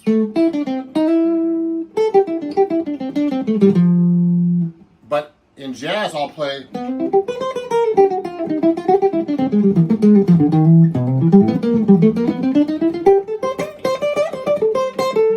So I'm actually playing over the A minor chord, the G chord, and the F major 7 chord. So in jazz, we play over changes, and in rock, we play modal.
everybody.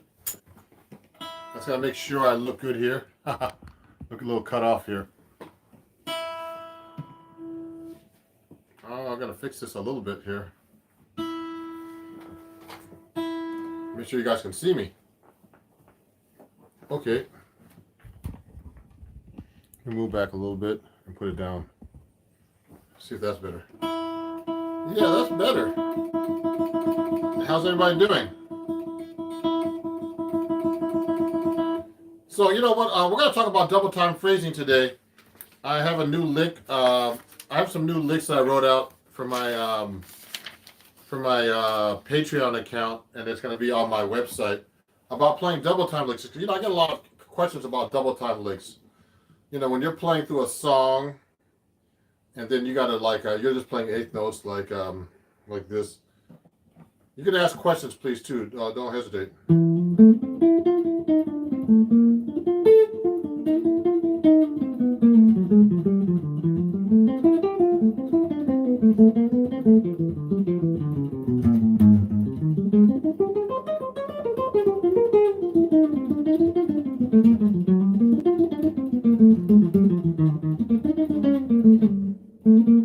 So what I'm doing, basically, I'm just these are all these licks that I really know by heart that I can just play through changes. The thing is, if you're playing a jazz standard, you've got to be able to say you're playing. I'm gonna put on Satin Doll in a minute. You're gonna have to be able to take a solo over that, and then start trying to do double time. And a lot of students have an issue with that. Now, what is double time? It's actually, let's say you're playing in eighth notes in on a Satin Doll, just a typical jazz standard, like just D minor 7, D minor 7 to G7. This, on that part, so you could, if you're playing that tempo 1, 2, 3, 4, you could just do quarter notes 1, 2, 3, 4, 2. We could do eighth notes 1 and 2 and 3 and 3, etc. 1 and 2 and 3 and 4 and 1 and 2 and 3. And you could do 16 notes. 1 E and a 2 E and a 3 and a 4 E and a 1 E and a 2 E and a 3 E. See that? 1 E and a 2 E and a 3 E and a 1 E, 1 E and a 2 E and a 3 E and a 4 E and a 1 E and a 1 E and a 2, you know. Now, I have a drummer that I'm studying with, and he's making me sing the 16 notes while I'm playing them. You know, in order. 1 E and a, 1 E and a, 2 E and a, 3 E and a, 4 E and a, 1 E and a, 2 E and a, 3 E and a, 4 E and a, 1 E and a, etc. 1 E and a, it's really hard to do. And tap my foot and all this stuff. So you can really get the timing together. 1 E and a, 2 E and a, 3 E and a, 4 E and a. Oh, yeah. So, you know, I'm using the George Benson picking technique. Someone's asking me, Panache, how are you doing? Good to see you. Yeah, I'm using the George Benson picking technique, which is you hold your pick up like this. Okay, so I use, there's different kinds of drills. You can do sweep picking exercises like this, going like this. You can go across.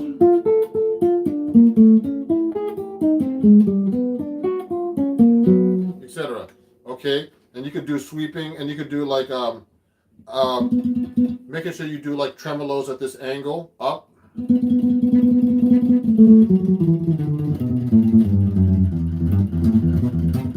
do tremolos like that to warm up. And you could do actually different kinds of warm-up exercises. But if you really want to work on your sweep picking exercises, go to my article in Acoustic Guitar Magazine. This January-February issue is about sweep picking. So it's all about sweep picking, this exercise. Look, take a look here. It has George Benson. This is my article. It's all about sweep picking. So if you want to go check it out, go to the website acousticguitar.com, and you can see my whole article about sweep picking. And it's a great little article. So check it out. You know, it's that's how you get really into sweep picking. You're my friend, are a beast. Juanito, thank you, man. Yeah. Panache, get that magazine. Yeah, it's that article's in there, and please check it out. And also, let me see this. I have a book there too. So if you want to check out my book, it's over there too. You can get this from me actually. Go to my website at ronjacksonmusic.com. I'm actually having a sale. So on my sale, you get 25% off. Use code uh, what's it again? Memorial Day, MDW, which is Memorial Day weekend 25. So MDW 25, you get 25% off my book and all lessons, including my double time lesson I'm going to be showing you in a minute. Hey Shiva, how are you? What's going on? So I'm going to actually play you a little bit right now. I'm going to play some Satin Doll so you guys can see how I deploy double time phrases, okay? Here we go. Let me just turn this up a little bit. Let me make sure the volume's up.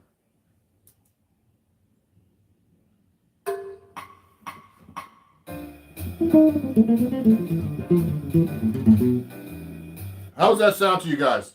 It sounds okay? I gotta turn the volume up, I think, a little bit. Let me see. Let me try that now. Hold on. So I'm gonna be playing Satin Doll. That's much louder. Okay, here. Here we go. So I'm gonna do Satin Doll. I'm gonna play like a solo through it.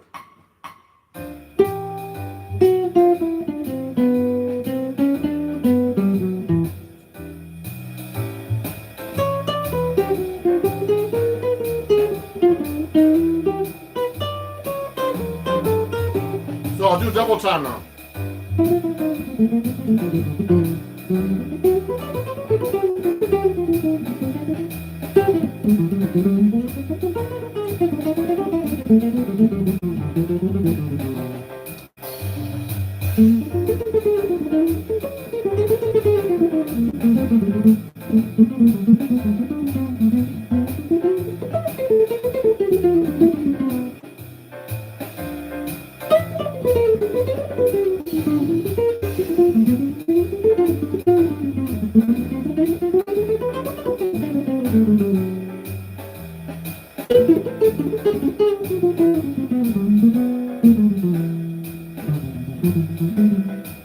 Okay, so I was just doing some double time licks, everybody. So what I was doing, just so you know, I'm going to answer your question in a minute, actually, Kivinen. Okay, what I was just doing was when I'm playing over those changes, I have a lot of licks worked out. So I'm playing through the, I'll be playing like regular eighth notes.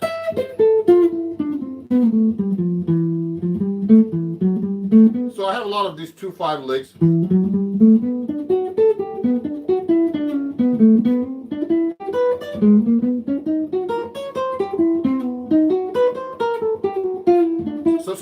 So when I'm actually playing those licks,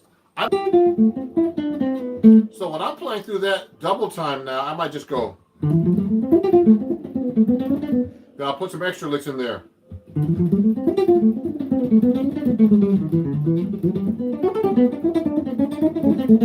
So what I just did, I transposed that lick up a whole step as well. So that's actually kind of cool. Actually asked me if I use a round G string. I'm actually using, this is actually not wound. These are all flat wound strings actually on this guitar. These are Tomastic black, actually Labella jazz tapes we call them. And I have a picture for you of them here, if I can find it. Oh, here's what they look like.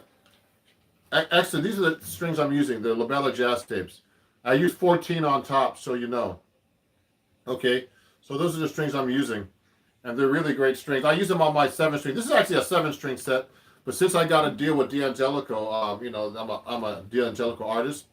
I went to this shop in New York City, and they were like freaking out because I'm putting 14s on this, and but it feels great actually. Actually it was a little too low when they set up my guitar, so I actually had to put it a little higher. So these are the strings. So those are, and the string is wound, and they're black tape nylon strings on this guitar. It has an interesting sound, but I use it on my 7-string. So, I use a G wound string on it depends on the guitar. On my acoustic guitars, I use like round wound, so usually the G is wound if it's the thick string. So that's a great question. So if you have any questions about double time playing, let me play through this one more time for you. So I'm playing Satin Doll right now, pretty not fast. Sorry, I've hit the wrong button here. So I'm playing just satin doll like at 120 quarter note. Now what I'm doing is I'm doubling up the time. So when I'm doubling up the time, it's like it seems much faster, but it's just the same tempo. But I'm just playing twice as fast. So let me quit this one real quick. So I'm gonna play you satin doll one more time. I might play the melody so you can check it out. Okay, hold on. Someone has an off-topic question before I do that. Hold on. What's that question? Let me see that question real quick. Off-topic, quick question. Have you seen the movie Soul? I don't know about that. You know, I saw the movie. I don't think it's that accurate for jazz, actually. So anyway, so no. So if you want to learn about jazz history, just read about it or listen to the music. Okay, and I have some history books actually you can get questions about. Okay. Okay, cool. You're welcome. So let me do this right now. I'm going to play you Satin Doll, and I'm going to play through them. Let me play the melody actually, so you guys can have an idea what I'm playing first. Here we go.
So what I was doing, everybody, was this. What I was trying to do, just to show you how double time works, is I was trying to deploy all my licks that I know that are double time and keep it going.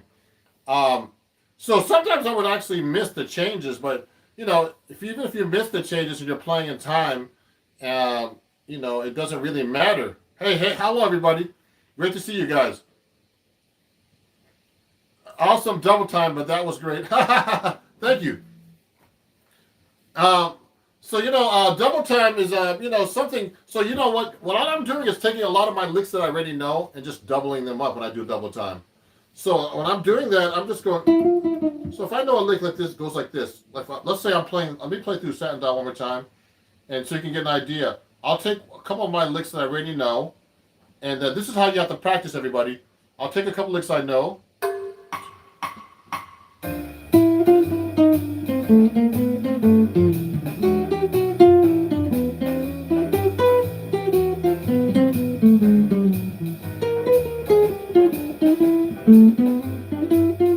Now here.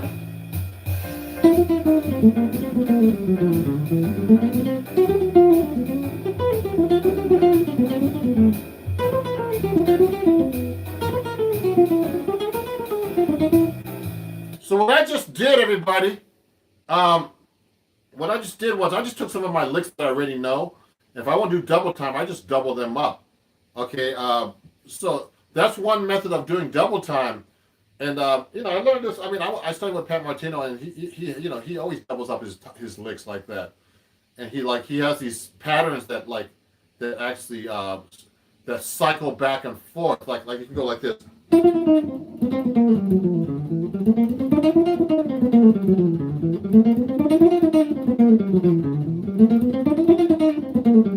So I'm just doing a cycling lick, and that sounds really, yeah, that's a 2-5-1.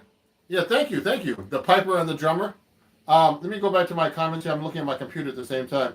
So I'm just basically, I'm not doing anything really fancy. It sounds fancy, but I'm just taking some of the licks. I'm recycling my own licks. And you should come up with your own licks and do the same kind of thing. You just basically recycle your lick and play it over and over.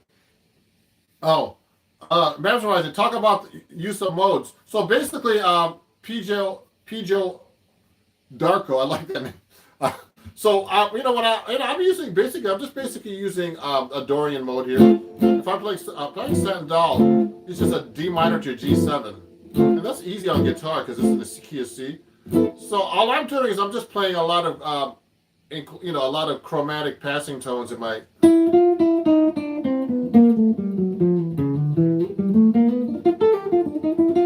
And then closures. Basically, I'm like doing a lot of passing tones between the whole steps of the Dorian scale and the dominant 7th scale. So I'm using the dominant bebop, also the Dorian bebop as well. So all I'm doing is I'm playing over a D minor Dorian mode, which is just like D, E, F, G, A, B, C, D. And you should know it in all keys. And I'm just doubling up the notes and doing passing tones. And these are a lot of lines I made up, and also I stole from people that are my licks now. That's a great lick.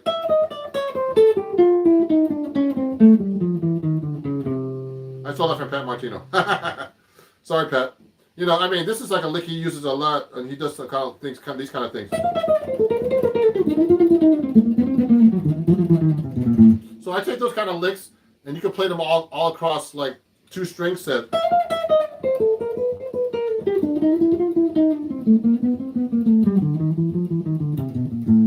See what I'm doing? So I take that lick and I'll just play that like through the changes as an exercise, so I can work on my double time licks.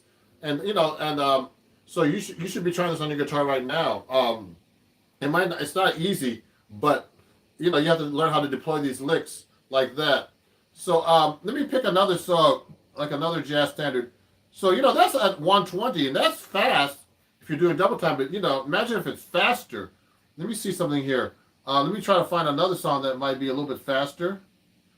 So you can actually try to play something that's like a little harder to play double time. Let's do a blues. Let's say Billy's Bounce or something. No, this is gonna be faster. Oh, this is too slow. I'm gonna put it up to 160 maybe, 150, because 150 is a fast tempo in jazz. They consider it a up tempo song. 300, it's like 300. If I do this twice as fast, it's 300. So listen to this. Oh, this is in C. I'm going to transpose back to the key of F. Because I had it working. I was working on studio with this. So here we go.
So anyway, I'm trying to show you double time. That's pretty fast. That's at 150 half note, but so I'm playing 300 as a double time licks, so that's harder to deploy. I got to really think about it because, the time's going by and, there's all these different changes. Yeah, so I'm sweeping and I'm doing all kinds of stuff. See, what I'm trying to do is I'm just trying to hang at that tempo and play my stuff and without missing. That's the hard part when you're deploying these double time licks. So the faster you go, the harder it is. I call it deploying, like deploying a weapon. You got to nail that stuff like at the tempo you want and just nail it. You got to have it so down that you don't even think about it. Let me see. There's some questions here. Check out El Grupo Turco, the jazz buddies that their instruments got together, recorded a mix of, cool. Northern Mexican style music. Okay, cool. I'll check that out, Juanito. Nail all those kind of sweep picking sections. Any tips on how to play those bits that fast and clean? Only way I can tell you that for the piper, the drummer, to play that stuff fast and clean, like I don't think I'm playing as clean as I could actually. It's just to practice them slow and speed them up. And just gradually, it says you're a drummer. The piper and the drummer, maybe you're not. You just use a metronome and speed up the tempo. You take these licks and speed them up. And, and also practice these different licks at different tempos. Practice slow as possible and fast as possible. Use a metronome to gauge your tempo. Okay. They use, cool. So they use jazz and accordion and bajito, baritone style guitar. Cool. Once you show eight positions of the C major scale on the fretboard, is there some diagram where I can practice this so I can find this? So, okay, Dovla, you can go to my website and pick that up. Actually, it's a lesson that I sell. You can just go to my website, ronjacksonmusic.com. I'm going to write it down. I'm actually, I have a sale on there, okay, everybody? It's MDW 25. I'm going to write it down. Practice Jazz Guitar is me actually watching too. So I'm going to write this down. www.ronjacksonmusic.com. You can pick up all my lessons. Everything. I have printable lessons as well. And you can pick up that lesson there. Let me show. I'm going to send these. You use code 25. No, sorry. You save 25% off this weekend, okay? It's ronjacksonmusic.com, and I sell that lesson there. And use code, I'm going to write down MDW25, save 25%, okay? And you can get all those 8 fingerings there. And all my double time lessons, everything. Okay, I just wrote that in comments if you guys can see that. I'm at practice jazz guitar too, but all my videos there are private. So what speed do you practice the metronome at? I try to practice as fast as I can sometimes. I've been working like at 350 sometimes to develop my fast speed. Like I'll play something like that in a minute. So right now I was playing Billy's Bounce at 120. I mean at 150, half note. So here it is again. Let me show you real quick. So I'm trying to do double time at that tempo. So take a look at this. I'm going to do another song like that in a minute too. But I was just doing a blues. So let me get this together here. One more time. So here's a blues. Blues in F. And I'm going to play double time at 150, okay? Not all time.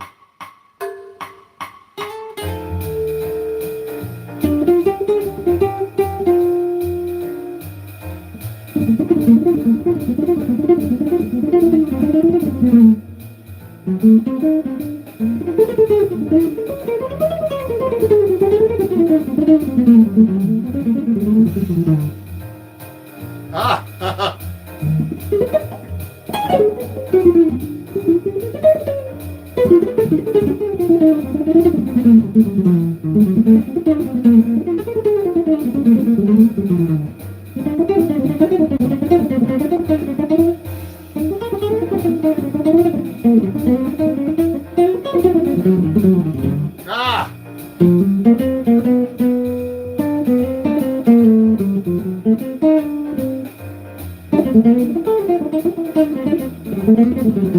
Ooh, my arm's dying now. So what I was just doing, I was playing at 150. I mean 300 actually over that 150, doing my double time licks. So all I'm doing is a lot of licks that I know already. I'm just doubling them up and fitting them over. Like instead of playing, let's say you're playing SF 1, 2, 3, then B flat 7, 1, 2, 3, 4. So I might do a lick like this. Where I change the chords and I'll just do it twice as fast.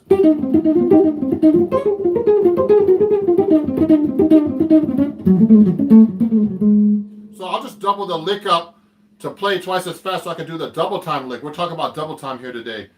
So, you know what? And if you're playing that fast, your hand will start to die on you because my hand's starting to die on me at that tempo. And so, you know, like, so that's what I'm trying to do is play those double time licks. So let me show you. So when you're playing double time, it's like playing like you're playing a fast tempo, but at a slow tempo. So you got to think, but you have to cram in information twice as fast now. Let me pick another song. Let me do something like Blue Bossa. Or something like not too hard, but you know you could do double time licks on it. Let me do Blue Bossa for you. Blue Bossa. This is just a bossa nova, and this is 100. I'm going to do it one. I'll do it 160. Let me see. Here we go. Let me do it like about 5 courses. Here we go.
It's all time.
Okay, now that's fast.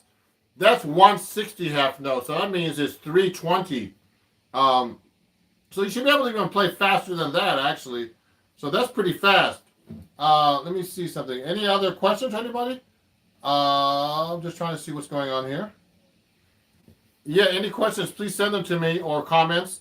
And if you're enjoying what I'm doing, I'm having a sale on my website for all my music I told you earlier. And, so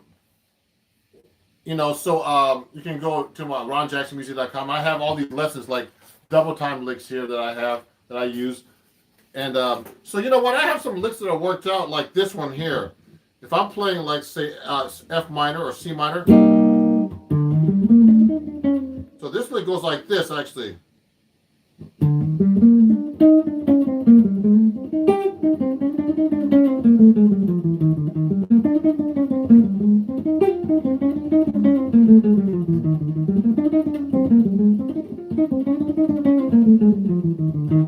Yeah, so that lick I can play over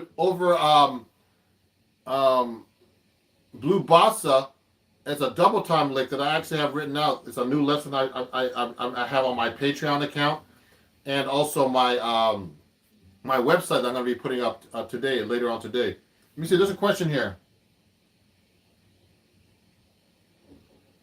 Yeah, I wasn't doing quintuplets. I was probably doing I was doing like 60 note triplets, like that kind of stuff at the end there. So but I'm mostly doing 60 notes when I do double time. So I'm just going to show you guys something.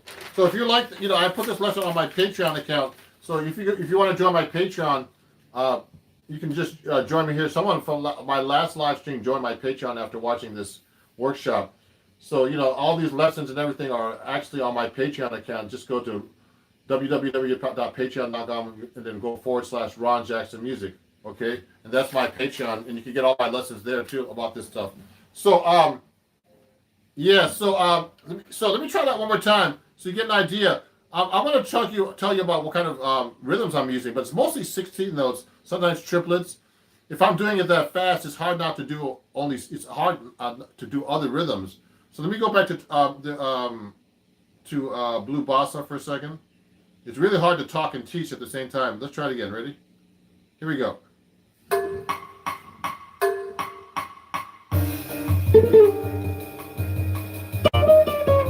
Now I'll do triplets.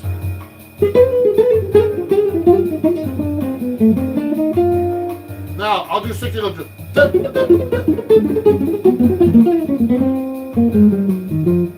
And then 60 notes. I gotta prepare for that.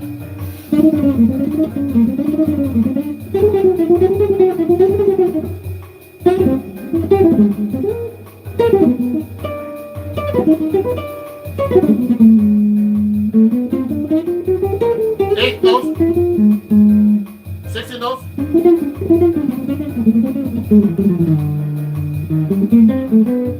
Eight notes. 60 notes triplets.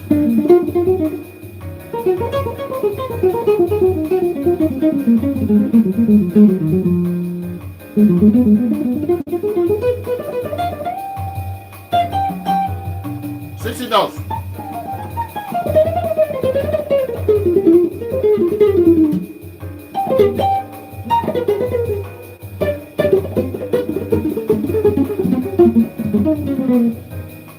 Ah.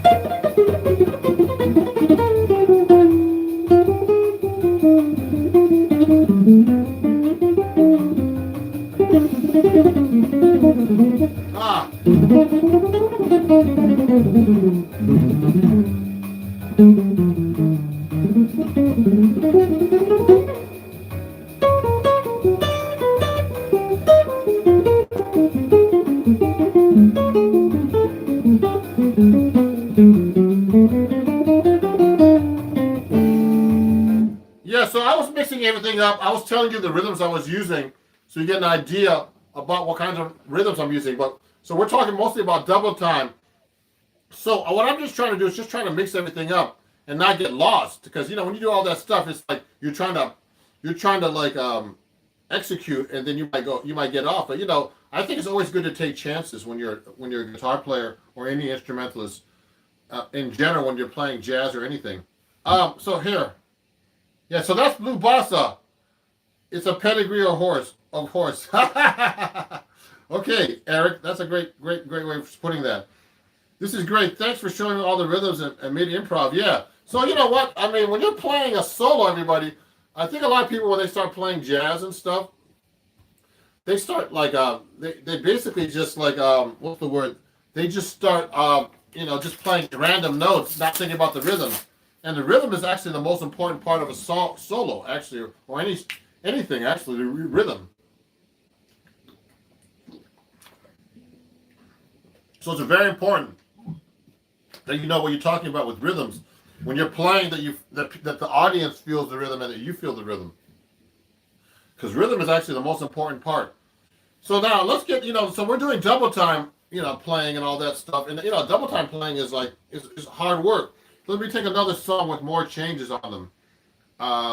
Let me think of another song. Also you can request a song like a medium song. So, when you're doing double time, you can't do a fast song. Like, you could try, but if a song's like going 200, I mean, I could try something like that. I've done it before. Let me see. Let me do Time After Time. This one has a lot of changes. I play this a lot. So let me see if I can find this one. Where is that one? Here it is. So let me put this up at like 180. So you can see how this is going to be fast for double time. This is going to be ridiculously fast, but I'm going to try it anyway. Here we go.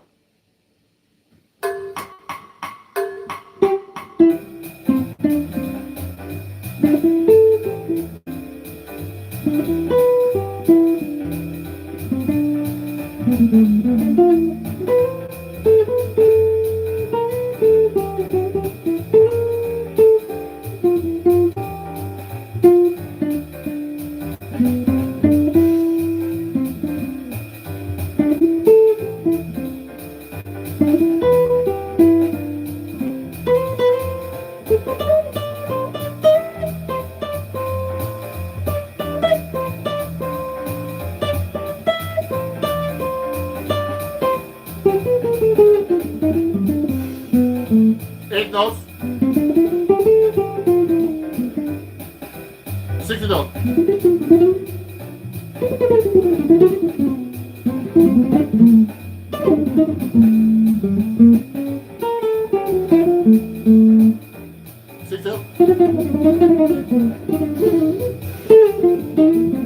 Eight notes.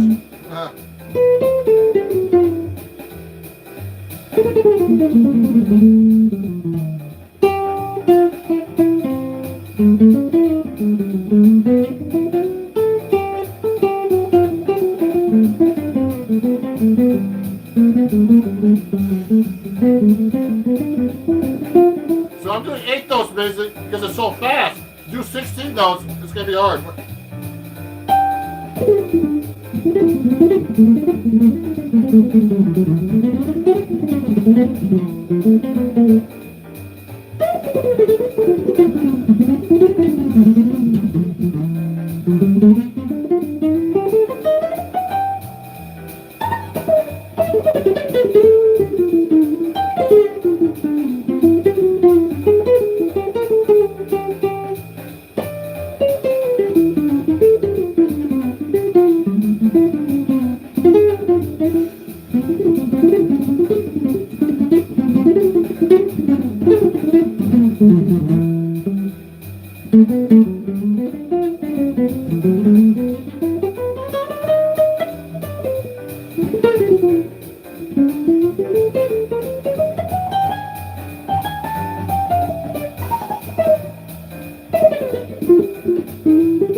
Okay, so I was trying to do double time at 180. Now 180 is actually wow. So that's 150. Oh man, that's fast, man. That's three. Wait a second. That's 180. I can't think because that was burning my brain out. So there's extra 40 clicks. So that's 320. No, 340 is the tempo I was playing at, actually. So that's a really, really fast tempo. You know, so actually the 60 will sound like this. We play for a second.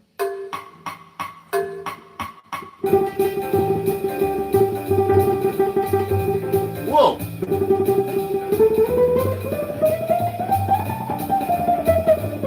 So if I'm trying to double time at that tempo, that is fast, man. So, you know, that's a fast tempo.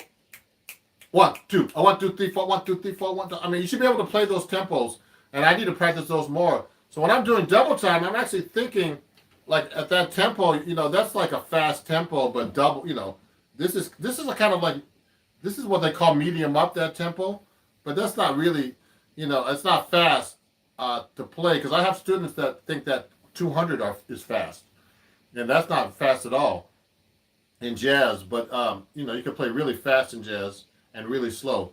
So I'm gonna see if there's any questions here, because I'm looking at my oh sorry, I'm looking at my things here. Oh yeah, so someone says I'm a legend. Thank you. So yeah, Silent Violet, I'm a legend. Thanks. I'm a legend in my own mind.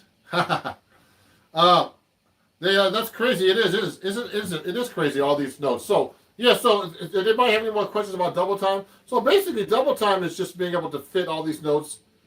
You know, instead of playing 8 notes, you play 16 notes, but you got to be able to fit the same ideas in that 16th note phrase when you're playing. So my hand feels like stiff right now from doing all that fast playing. So I'm going to have to take a break soon. But, you know, if you're enjoying this, everybody, I'm having a sale on my website again, ronjacksonmusic.com. Okay, ronjacksonmusic.com. You just go to my website and just put in code MDW25, and you save 25% off everything, including like my book here that I have on Acoustic Guitar Magazine, from Acoustic Guitar Magazine and Hal Leonard, called Chords at Your Fingertips. It's all about chord melody. We're not doing chord melody today. We're just doing double time soloing. And you'll get an autographed copy. You save 25%. And you know, and thank you. Thank you. You're welcome. You know, you can ask me any question. I'm here for you guys. You know, and you know, the best way to teach you, I offer lessons online too. So you can get 25% off my lessons on my website too. So use code MDW25. And you can just go to my website and you know, purchase lessons. The best way to learn this stuff is actually definitely, you know, study with a teacher. That's how I study with a lot of different teachers. So it's important to you know, study with somebody. It's hard to see yourself play and see what you really sound like. You know, and the best way really to get your stuff together is actually record yourself. Watch yourself on videotape, listen to yourself on recordings. That's what I do all the time, you know, and I'm always going, oh my God. But everybody else seems to like what I'm doing, so, you know. When I went to D'Angelico, it's so funny. I'm going to show you my amp in a minute, and you can get a quote on this one too. So I went to D'Angelico, I got this guitar from them, and I was playing, man, I was like, oh man, I don't sound good today. They said, man, you sound great, man.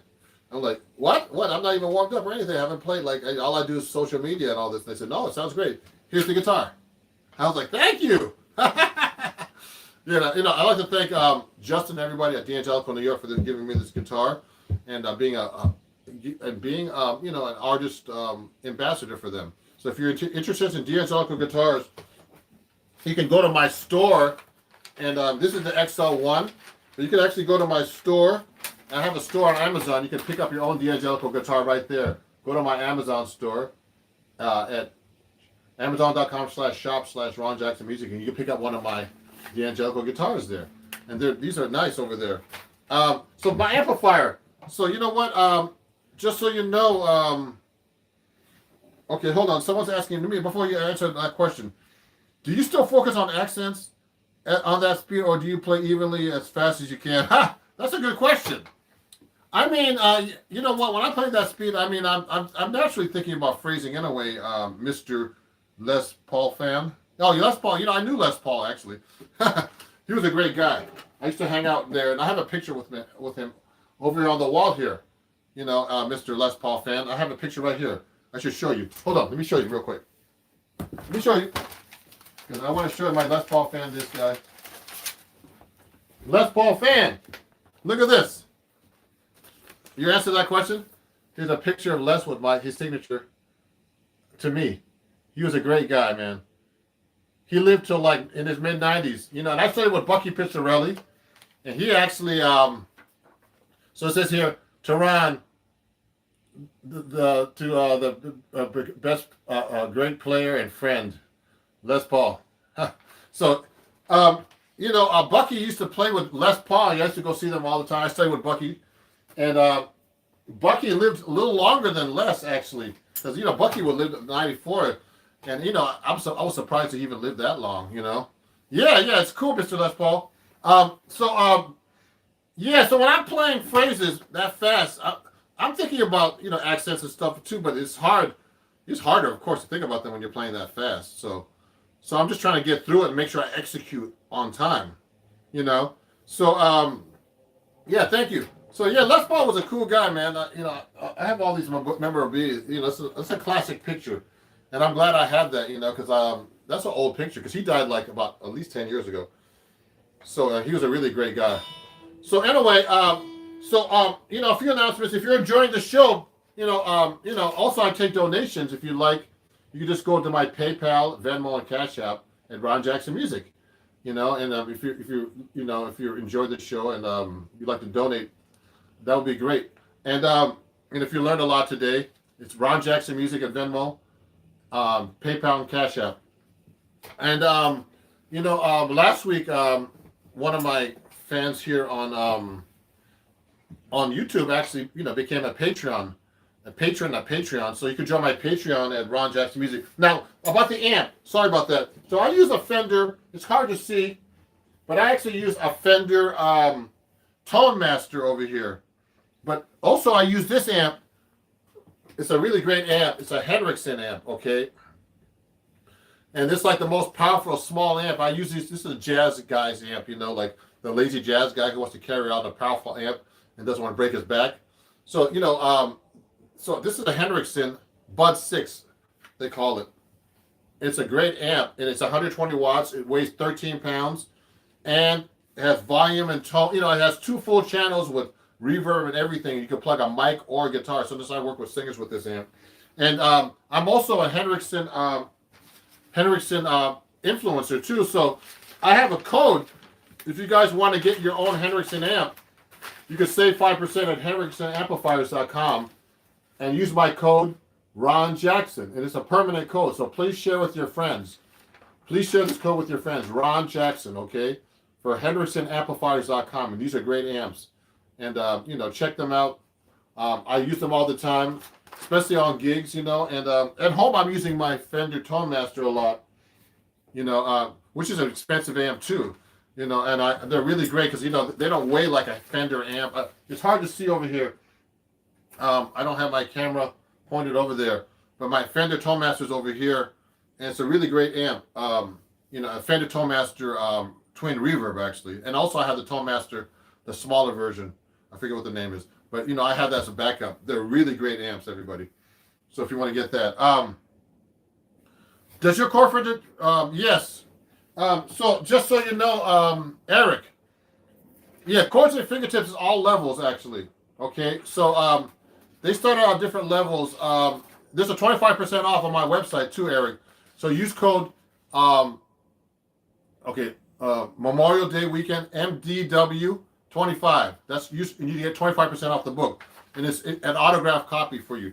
So it goes through different stages, like really basic here, all about chord stuff. There's 5 different writers. I have 3 lessons in here, and it starts with the notation guide, and then basic chords. So my exercises, start with real basic stuff too, in the book. As well, I do bass lines and I do Chet Atkins harmonizing like Chet Atkins style in the book, and so these are all different levels. And also, what's really cool about this book, everybody, is that it has video that accompanies with it. So this is I write for Acoustic Guitar Magazine. So every book that every time you buy this book, there's like a code where you can watch every video for every lesson. So it's really cool. All the people who bought this book love it. I've sold a bunch of copies recently. Especially since I've started taking off on social media. So a lot of people I sell 3 or 4 books every week on this book. So it's a really great book. And get yours before they run out. This is Memorial Day weekend, so I'm having a sale. So I'm gonna have to stock up if once I run out. So yeah, it's all levels, and and it's progressive. So you could go through all these different lessons and just work on these different things. There's arpeggios, all kinds of stuff. It's a really great book. So if you have any questions, let me know about this.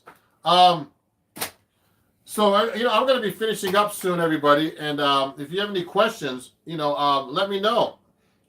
Send me a message. Go to my website, ronjacksonmusic.com. And we did all and I have these double time licks that I have written out on my website too, if you'd like to get one. And because you have to have these licks worked out. So what you do is you learn double time licks from different people that work, and then you can actually apply them. You transcribe licks, transcribe great guitar players, George Benson, Pat Martino, whoever, Joe Pass, Pat Metheny, whoever you love, and learn their licks and try to apply those double time licks, and that's how you get it together. And if you have any questions, please send them to me. And go to my website. I'm commenting as Practice Jazz Guitar because that's one of my YouTube channels.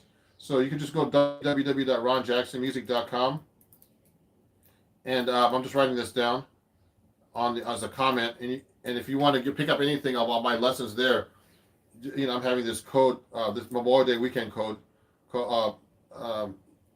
You can save 25% there on all my lessons.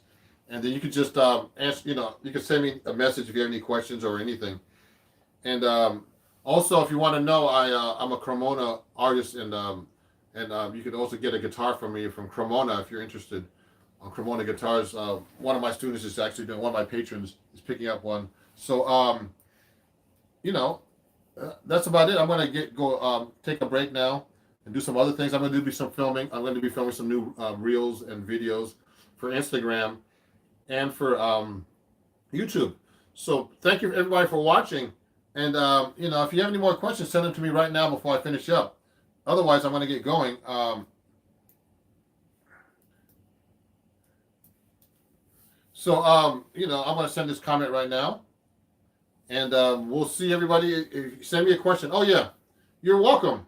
The piper and the drummer, you're welcome. So I'm going to be coming up with these impromptu lessons once in a while, just to help everybody out, and it helps me actually explain what I'm doing and execute. Someone's just asked me that question. I'm using. Let me see if I can point this in the right direction here. There's my amp I'm using right there. Okay, it's a Fender Tone Master. So let me go back here. It's a Fender Tone Master Deluxe reverb, and also I use this amp, a Hendrickson amplifier. I mentioned a minute ago to somebody. Okay, and that's a really great amp too. Okay, so this is a great amp. It's 120 watts, weighs 13 pounds, 9 by 9 inches, and it has 2 full channels here. Yeah, so I use that a lot on gigs, small gigs. On the bigger gigs, I bring this one, the Tone Master. The Tone Master is all transistor now, so it's much lighter than than a twin reverb. I use a twin reverb Tone Master, and I was telling you guys earlier, you can use my code Ron Jackson at Hendrickson Amplifiers and save 5% on this amp. Okay, it's a or any amp on Hendrickson.com, amplifiers.com. Okay. Use my code Ron Jackson. Please share that with all your friends. It's a code. It's a permanent code. Okay, it's my artist code for them. Thank you, everybody. And I'm going to get going. And I'll see you guys very soon. Okay, Ron Jackson over and out. Bye-bye. Thanks for watching. Bye-bye. If you have any questions, send them to me right now. Oh, you're welcome. You're welcome, everybody. And please follow me. Support me in every way. I forgot to mention, subscribe to all my channels. Question, sure, Juanito. Question. Juanito had one question. What's the question, Juanito? Yeah, you're welcome. And also, again, everybody, you can donate to my PayPal, Venmo, and Cash App at Ron Jackson Music. Okay, if you'd like to. Thank you.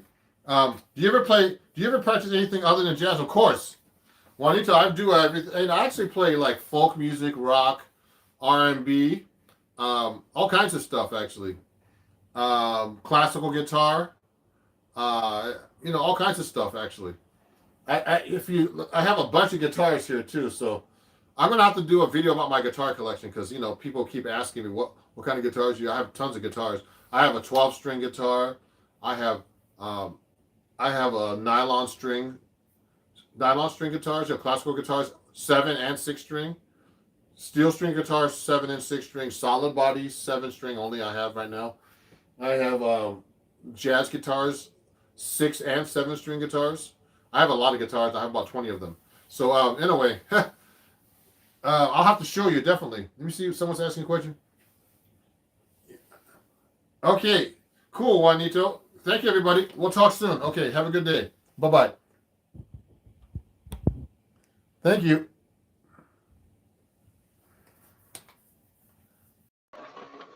Hey, everybody. It's Ron Jackson. How are you? I'm actually live at Inglewood Hospital here in Inglewood, New Jersey. Hey there. And I'm going to be playing for you. Hope you can see me okay. Solo 7-string guitar. So I'm just getting started here. And I hope you're doing well. I have to wear a mask because I, it's a hospital.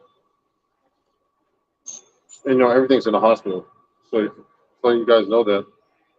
Some people comment like, "Hey, why are you wearing that mask for?" So let me see. I'm gonna follow right now on my YouTube channel myself, who's watching, and etc. Let me go right now to my YouTube channel. So I'm live right now. Let me go, and I'm gonna follow your comments and everything. And thank you. Let me turn this down, and let me say hi to everybody. Hi. Thanks for watching. And I'm going to start playing right now. And we start with a tune to get warmed up here, okay, everybody? Thank you. So let me pull over here this way.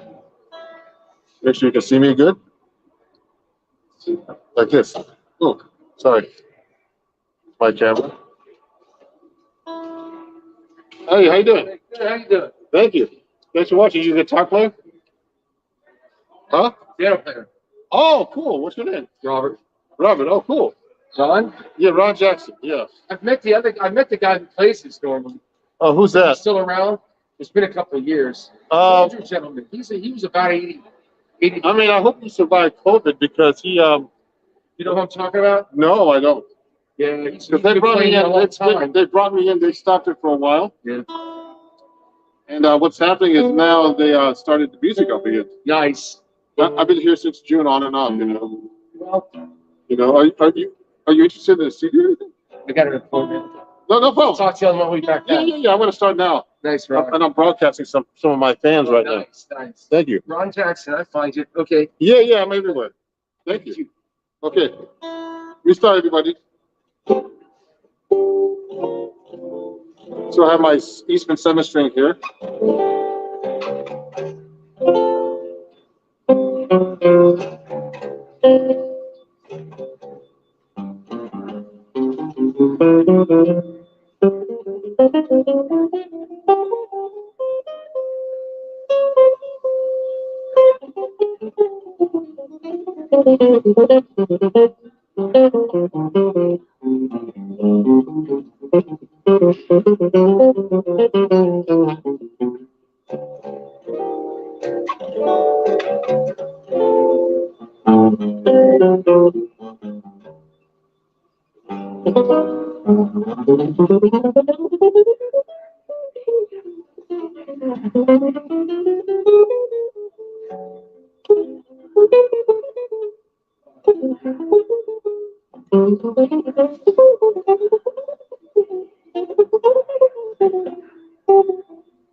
Just hold on a second.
How's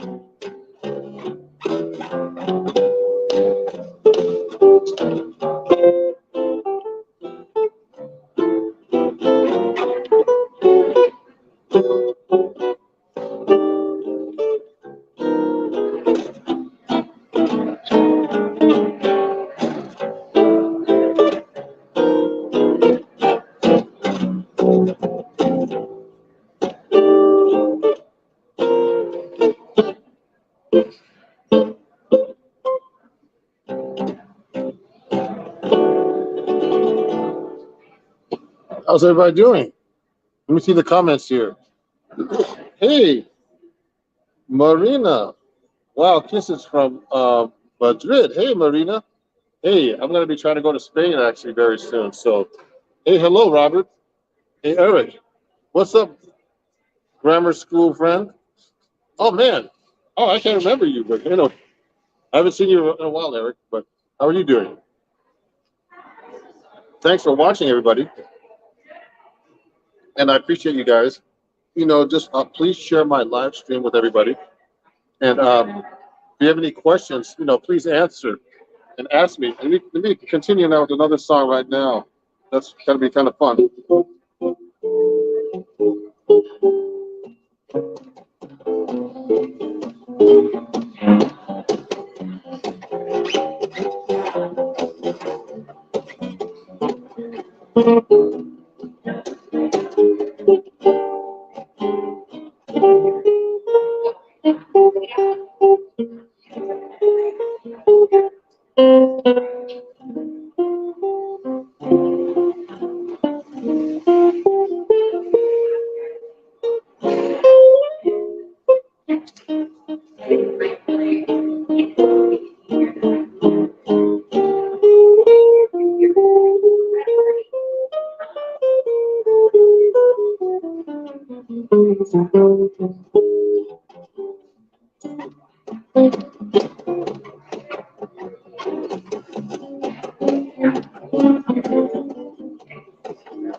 Thank you for watching, everybody.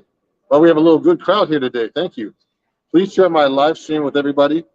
And I appreciate you guys. If you enjoy what you hear, you know, you can get things like on my website here, like my vinyl and all this other stuff that I have available. And also, if you want to, you can actually tip if you'd like, right there on my PayPal, right in front of you, at Ron Jackson Music. But please share my live stream.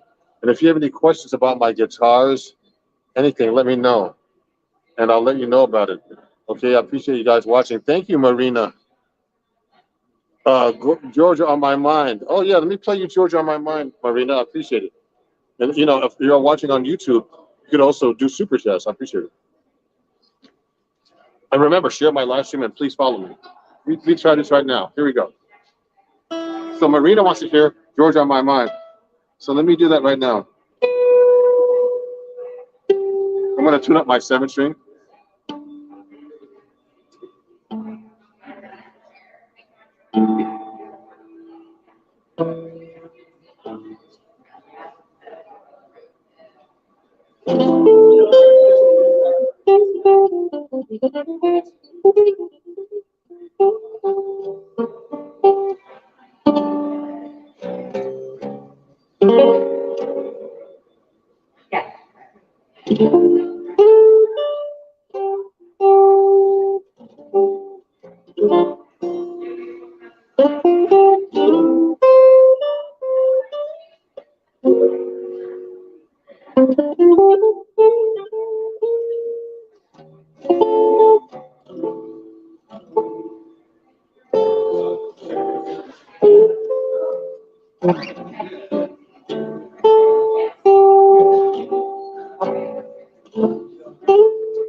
Thank you for watching, everybody.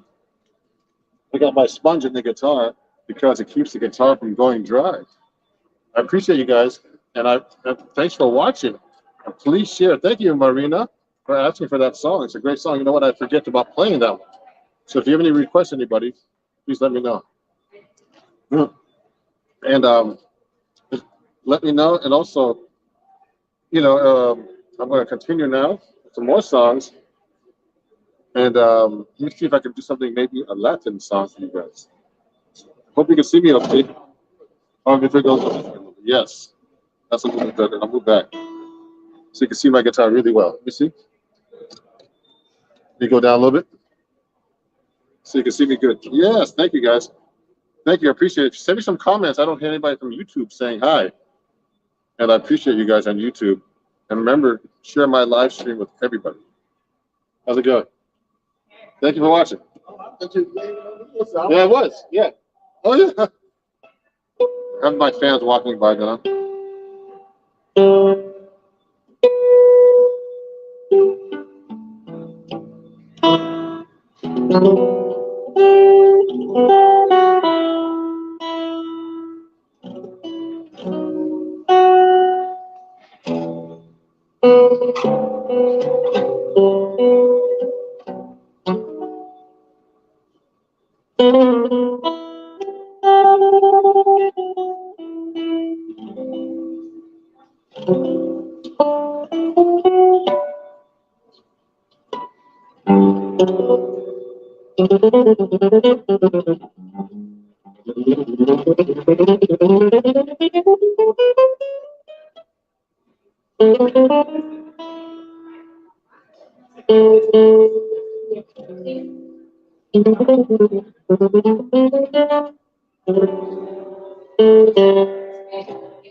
You know.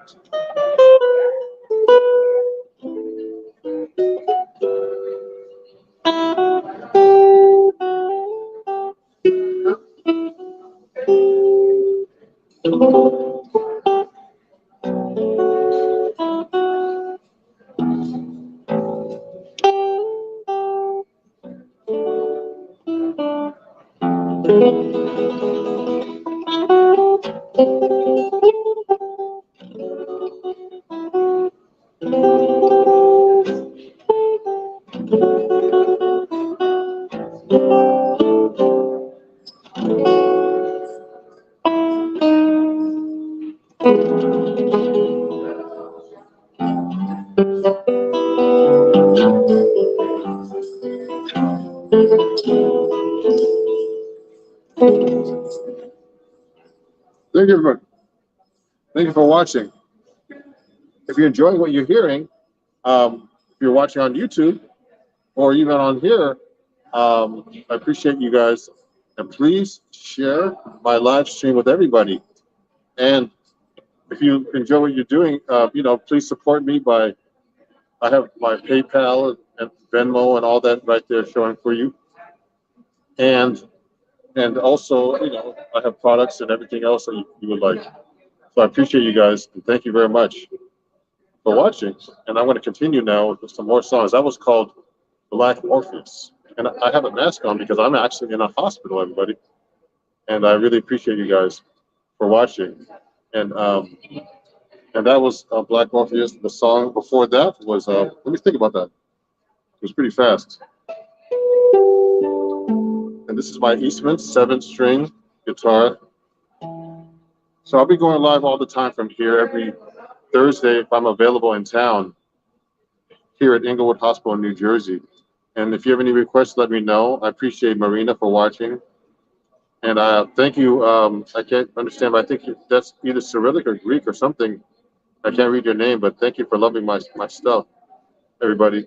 And right now on YouTube, I only have a few people watching, and I appreciate you guys too. So let me continue now. I'm thinking of some songs that I always play, but I never do enough in public. So let me think of some other songs that I'd like to do.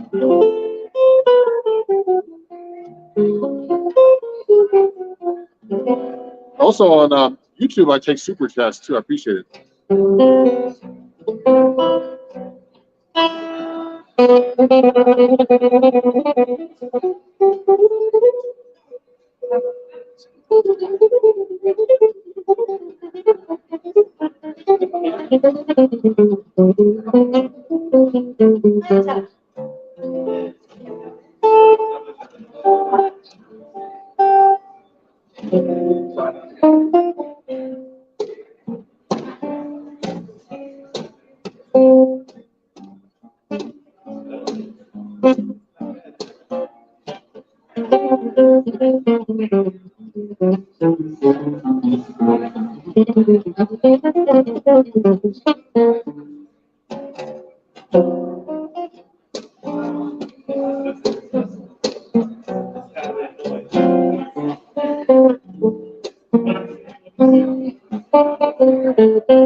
Thank you.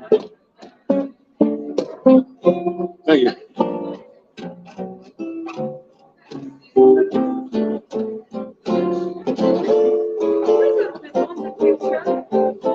Huh? Oh, just Gillespie. He died here in this hospital. Well, he died a long time ago, in the 90s.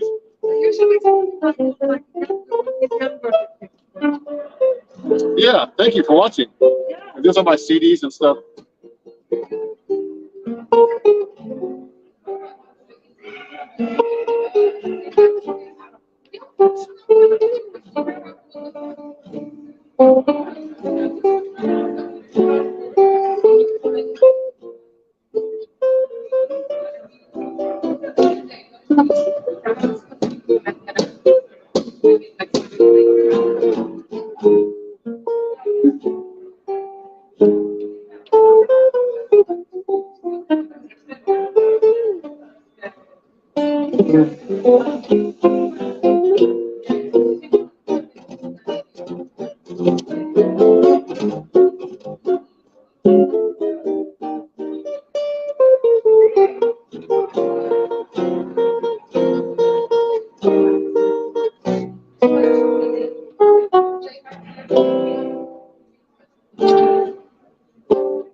Thank you for watching, everybody.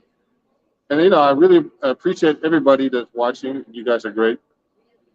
Got to run, Ron. You sound great. Have a great day. Thank you, Robert. I appreciate you guys. Thank you, Robert, for watching. And please share my live stream with everybody. Like and follow at Ron Jackson Music everywhere. And I'll be touring and playing in a town near you again soon. And I'll be in Savannah in a couple of weeks, going to the Benedetto factory. Check out Benedetto guitars. And also, I'm going to be going to the NAMM show in thank you, Simon. I appreciate you, Simon. You're great, Simon. I appreciate you. I'm going to be going to the NAMM show in LA in April. If you want to come see me there live in person, and I'll be attending that and meeting some cool musicians. I'll be there from La Bella, the guitar factory that makes these strings. I'm going to be representing them this year. I'm going to be doing some stuff for them in the future. These are the best strings for jazz guitar, and you can only use them on these type of jazz guitars, art stuff. So, the last song I played was "If I Should Lose You." It's a great tune, And thank you, everybody, for watching, and I appreciate you. I'm going to do another song right now. I should do a ballad. I haven't done a ballad yet. Let me see. Let me think about. I haven't played this in a while. So it takes a lot to tune this guitar, everybody. Look, there's 7 of these strings, and these strings need to be changed actually, because they're getting old. Actually, I just got this guitar. I traded it in for another Eastman. This is a really great 16-inch Eastman that I've never seen before, and 7 strings. So just so you know what this is. So I'm going to do this song by one of my favorite compositions by Michel Legrand from France. And this is called What Are You Doing with the Rest of Your Life?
What was that ending called? Sing, but you got the flamenco bite too. Thank you. Yeah, thank you. Thank you, Simon, for watching, man. I appreciate it. Please, everybody, share my live stream with everybody. Thank you for all the likes and everything. And I appreciate you guys. I'm gonna try to do a fast song now. Let me see. Let me see if I can do.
Yes, I.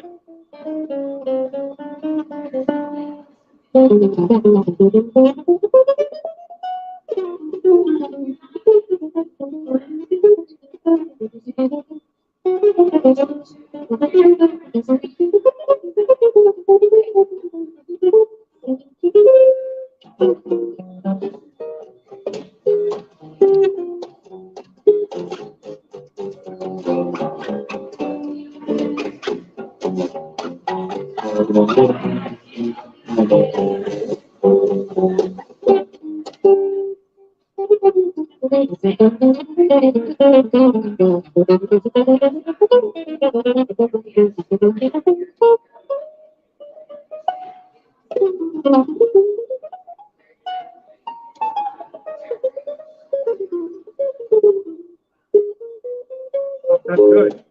Thank you. Thank you for watching. For listening. Sound with record. You done with record, huh?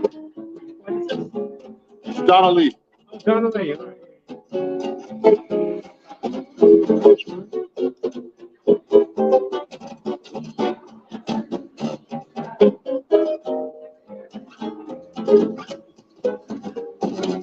It's a 7-string guitar. Oh, yeah, yeah, You play guitar? yeah. Yeah, I play some. Play a lot more. Huh? I used to play a lot more.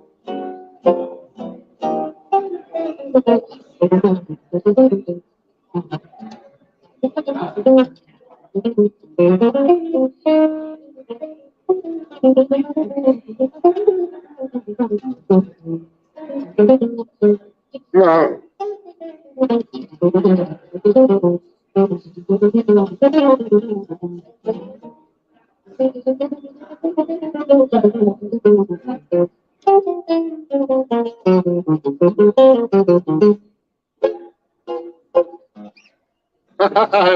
Oh, these are my albums if you like Yeah, one. yeah, yeah, yeah.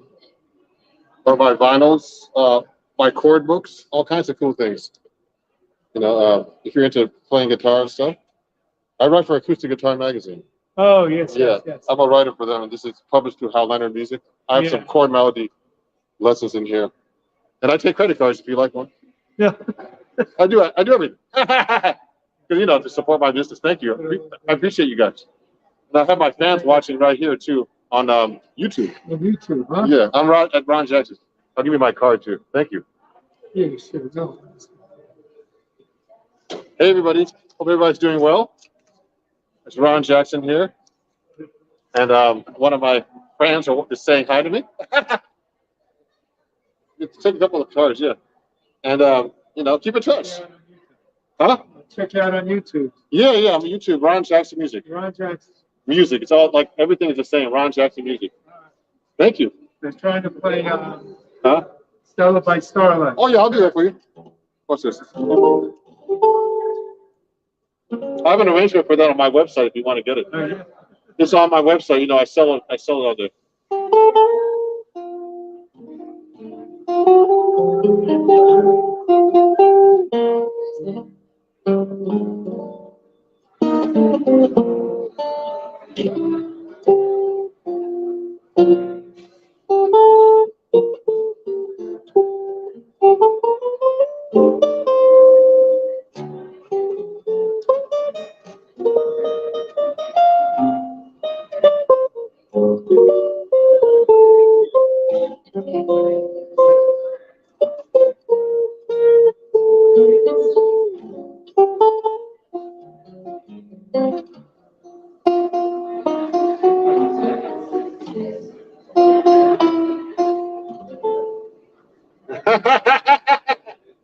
Yeah. You remember Harry Leahy? Oh yeah. Good. Yeah. Oh, thank you, thank you. Yeah, yeah, he's Yeah, I great, took man. lessons from Did you study with him? Oh yeah. Yeah, I teach too if you want to. Yeah. Just let me know. Yeah, I do everything. Yeah, I teach people all over the country actually. Yeah, I work for the Jazz Foundation of America actually. Oh, okay. Yeah.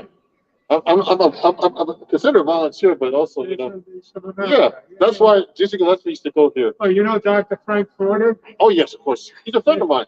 Yeah, yeah. His son, Yeah. both of them.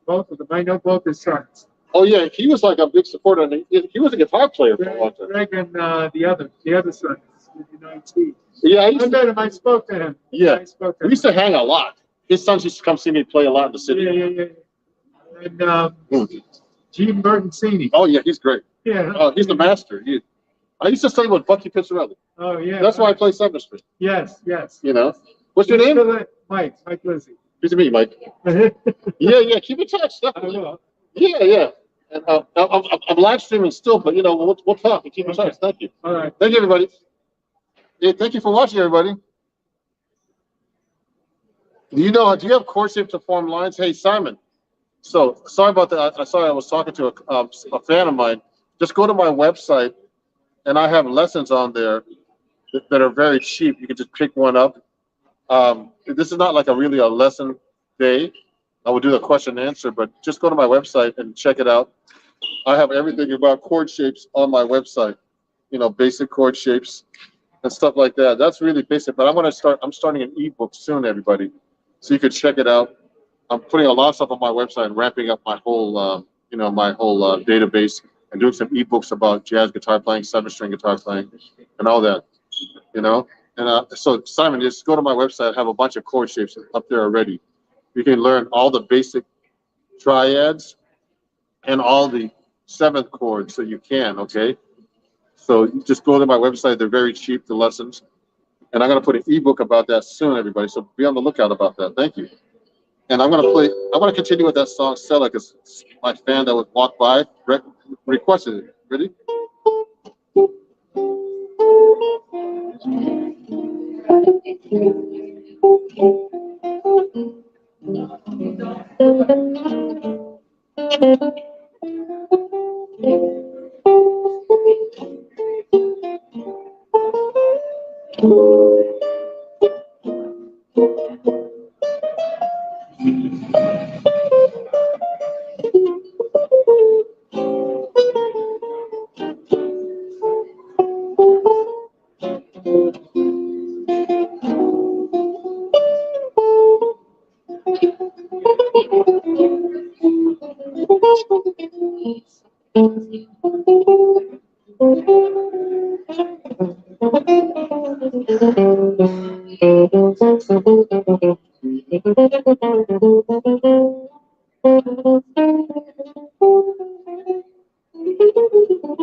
So thank you everybody for watching. I appreciate you guys. Hey Harry, how are you?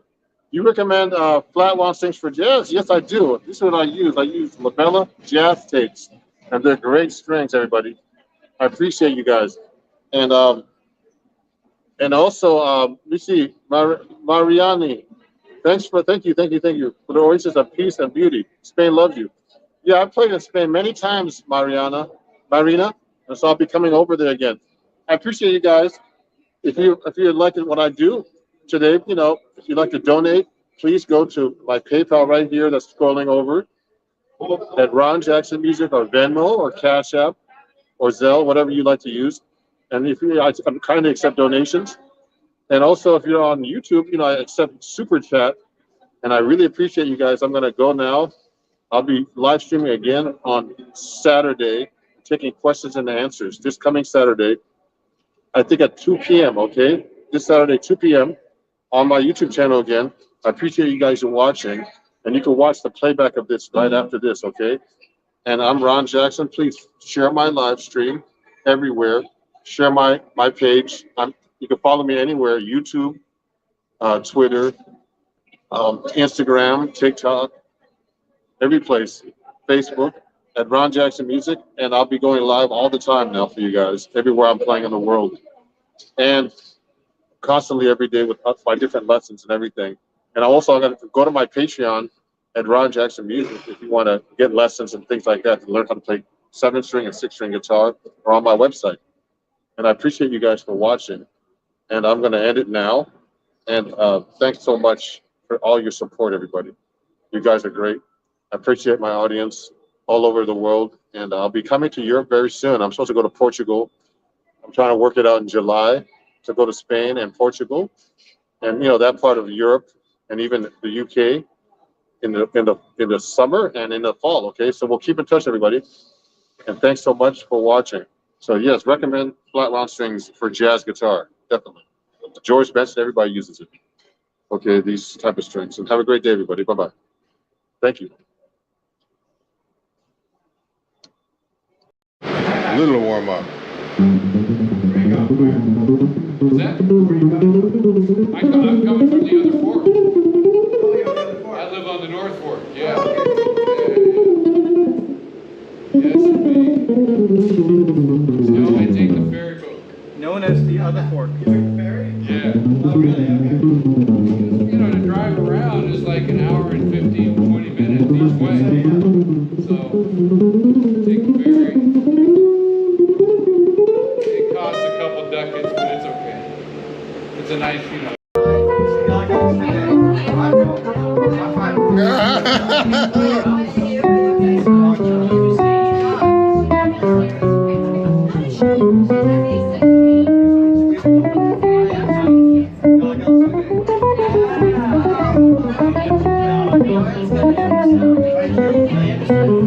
Thank you.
Woo!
Thank you very much. Thank you.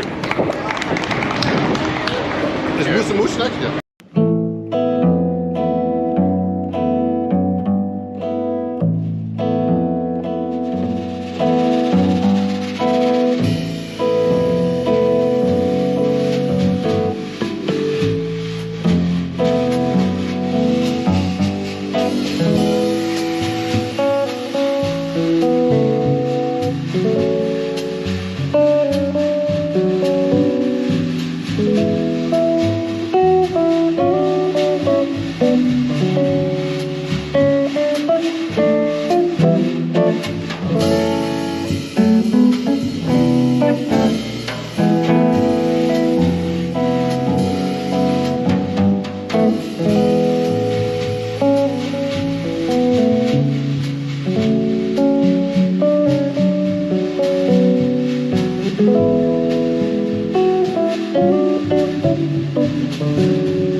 Yeah.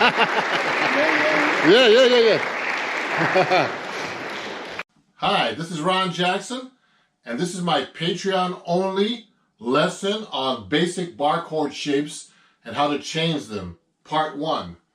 So, we're going to be taking basic chord shapes like the E chord, okay, 6-string root, and we're going to use the cage system, which takes your fingers like this and you switch them around like this from your first, second, and third finger to your second, third, and fourth finger, and you can make this into a bar chord, which makes F, and you can play chromatically, okay? And we're going to move it all the way up to the 8th fret. And we're going to start changing the chords right now with this chord form. We're going to start with a C chord, exercise number 1. Now, to C major 7, to C7, to C6. Now we're going to take the A open string chord like this, and we're going to move it up, put our first finger, make it the nut now, and move it to the 3rd fret and do the same thing, okay? We're going to go C to C major 7, to C dominant 7, to C6. Now we're going to take the D shape open, okay, and we're going to move up 1 fret, and we're going to slide it all the way up to the 10th fret. So we're going to make a C chord, then a C major 7, then a C dominant 7th, and then a C6. So those are the major shapes. Now we're going to do the minor shapes. We'll do the E minor chord again. Okay, we're going to move that up 1 fret at a time again to the 8th fret.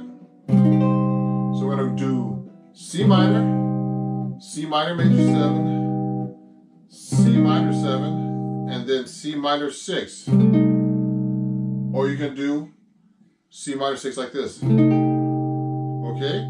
Now we're going to do the same thing from the 5th string root. Okay, we're going to go for the A minor open and move it up to the 3rd fret. We're going to do C minor, C minor major 7, C minor 7, and C minor 6. Now for the last example, we're going to do the D minor open, and we're going to move it up 1 fret and slide it all the way up to the 10th fret. So we're going to do C minor major 7, C minor 7, and C minor 6. So that was your basic bar chord shapes and how to change them, part 1. So we took the 6th string, 5th string, and 4th string roots of major and minor chords and made them into major 7ths, dominant 7ths, and also 6 chords, both in minor and in major. Thank you everybody for watching. This is Ron Jackson, and this was my Patreon only lesson. If you need the sheet music, please join my Patreon at www.patreon.com/Ron Jackson Music, and I hope to see you soon.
I'm live, and let me move back a little bit.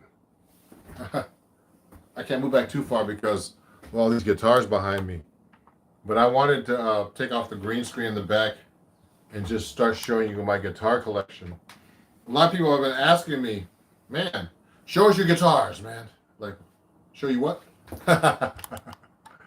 So look at this. So like I have a bunch of guitars behind me. You can't see them. Look. I just have them all lined up. These are my 6-string guitars and stuff. So I think I took them all out.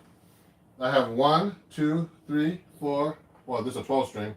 5, 6, 7, 8, 9, 10. Well, so there's 10 instruments, but you know, I need to let you know what the models are, because I don't know the names of the models, but I'll tell you in a second. Let me grab one thing. Don't leave.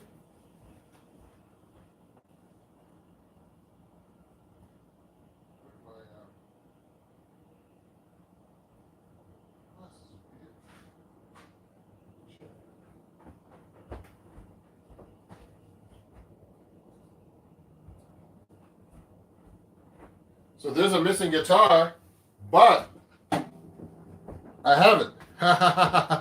Ron! Primitive Assembly. How's it going? So those are my guitars. This yellow guy? Oh yeah, sorry. Almost fell. This is my D'Angelico. So I'll show you in a minute all this stuff, guys. I'm gonna go through one guitar at a time. So and I'll tell you the model number of all these guitars, because people have been asking me what guitars you use. So I'm gonna move this back just a little bit more so I don't get my head cut off. So I'm using a ton of different guitars, but I don't use them all the time. It depends on the situation, everybody. So that's why I wanted to show you like this. Let me get this closed. So for example, I have this 6-string guitar right here. It's made in England. It's not a common model, okay? It's a file D guitar. When I was touring over there maybe 20 years ago, I got this made in 1999. It's a great guitar. Really great 6-string acoustic guitar. They're made in like the countryside of England. Okay, it's a file D custom made guitar. I've had this for like 20 years. And the model is it's just a custom guitar. There's no name. The guy made it so I can use it over here in the weather that's kind of like hot and cold and all that stuff. So if you have any questions about the guitar, let me know. Oh yeah, thank you, Paul. PJ. So this is the 6-string guitar. 6-string steel string, and I recorded one of my albums called Acoustic Invent Yours. Is recorded on this album here. Is all acoustic guitar. You can get this on my website. You can listen to it on Spotify. Go to my Spotify, Ron Jackson. It's a really great sounding guitar for recording. Now, acoustic guitar should not be played with an amp anyway. So this is really a nice guitar. Made in England. They're spelled FYLDE, File D. They exist. They're not really big on social media, but they're a great guitar company. And I actually met this guy in England. And they never even go to the conventions. I go to the NAMM show, and they never show up to those things. Unfortunately, I think they get more business. But a lot of famous people play their stuff. So let me see. I'm just gonna look right now online and look at your comments right now too. Hold on. So let me go over here and show you my next guitar that's over here. So I'm gonna put this over here on the side. 1 second. I'm gonna go to my channel and make sure I see your comments. Okay, right now, yeah, I'm live. So here. So the next one, you've seen me play this recently. Okay, this is the everybody's like, wow, I love that guitar. This is the D'Angelico XL1. I just got this from D'Angelico. Okay, so in the last guitar I showed you, I used Tomastic strings, just in case you know what I used Tomastic strings on the guitar, but not these. I use these acoustic strings. So the last guitar I used, I showed you, I used Tomastic strings like they're not these, but they're these steel string guitars that they make, steel strings that they make for guitars. Oh yeah, these are called plectrums. Okay, so I'm a Tomastic endorser, and I use plectrums. Now the plectrums are kind of cool. They're they're nice strings. Also, they make interesting. Tomastic makes these flat wound strings, so they're really kind of cool. So I deal with these guys too. I use the George Benson strings on the 6-string guitar, but on this guitar particularly, I don't use that. I use on this guitar right here, this D'Angelico. Let me take this thing out so you can see the neck. It's a really nice guitar. 6 strings. I think it's all maple, laminate top. See that? Okay. It has a Seymour Duncan pickup on it. I use a Labella jazz tapes. I use 14 on top for you guys. This is what I use. This is a 7-string set, but I had D'Angelico put on the 6 strings of this. Ah, yes, piano wire, the man string I call it. That's funny. No more kings. No more. You're not a king anymore without heavy strings. So these are great strings. They're like black tape. If you look carefully, there's black tape on them. See that? So they're really kind of cool. They have a great sound. Two metal strings, 3 tape wound, nylon tape metal strings, and these all 4 of these strings are nylon taped actually. On the 7th string, where I use this, is actually round wound. So I use flat wounds on my jazz guitar. So it's a great guitar. I'd like to thank D'Angelico in New York and Justin over there for having me as a D'Angelico artist. Also, everybody who's watching, if you're watching and you're new, please subscribe here. I have some cool content. I try to answer my fans' questions when I have time. I'm so busy with social media and gigs now. so it's getting a little crazy. But please subscribe to all my channels, TikTok, Instagram, everywhere. I'm everywhere. Ron Jackson Music, okay? These requests were actually the requests to see my guitars were from people from YouTube and TikTok and even Instagram. So I'm showing you these now. These are only my 6-string guitars because I play mostly 7-string these days. So let me put this up here away so I don't break this one. So that's my D'Angelico. It's a nice guitar. I'm hanging it up on the wall. I have like a rack for my guitars, so you can hang them. So this is another one I have. This is I'm a Cremona endorser, and if you guys want to get some great discounts, contact me. My email is Ron Jackson. You can email me at ron@ronjacksonmusic.com. So this is a nice steel string. I haven't been using it recently. I need to get set up a little bit. So I can't send it back to California to get set up. It's not worth it.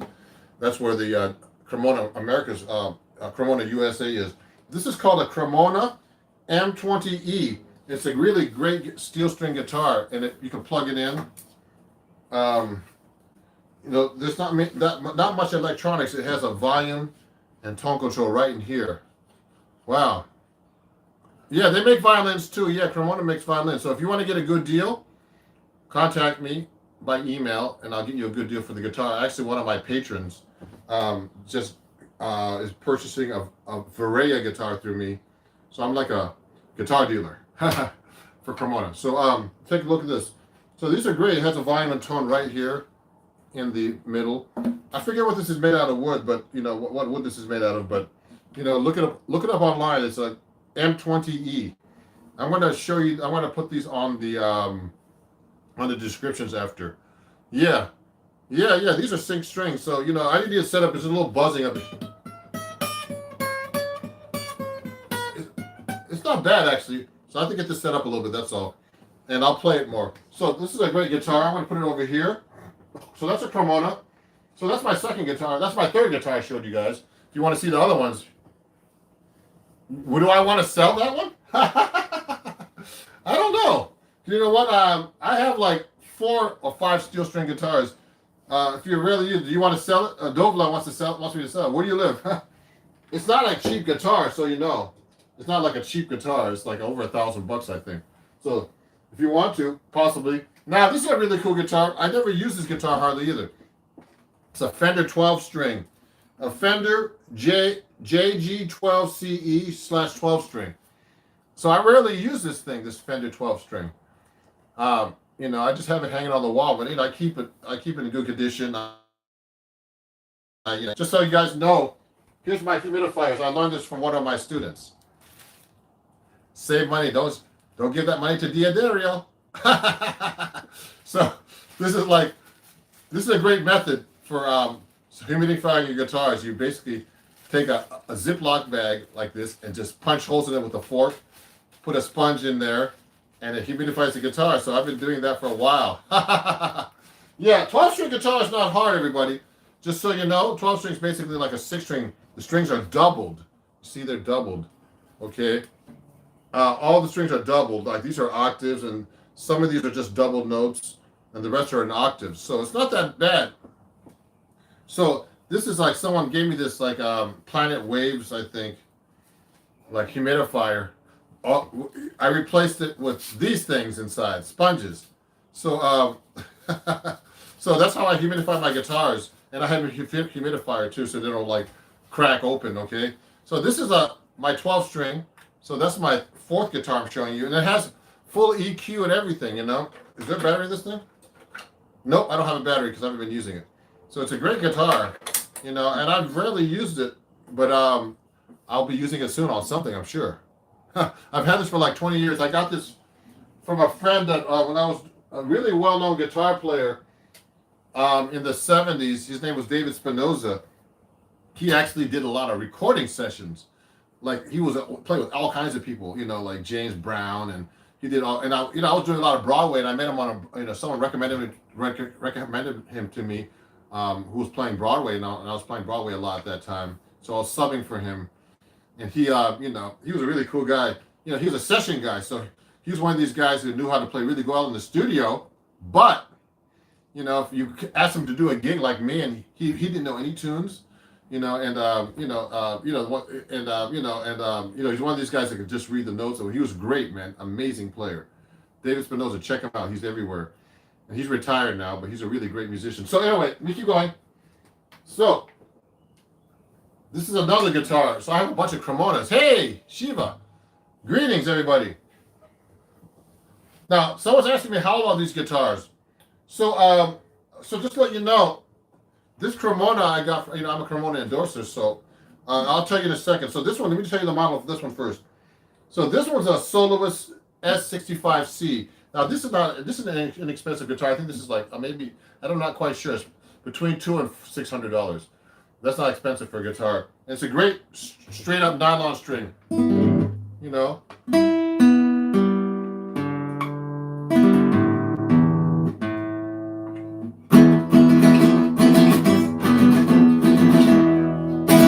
It's a nice guitar.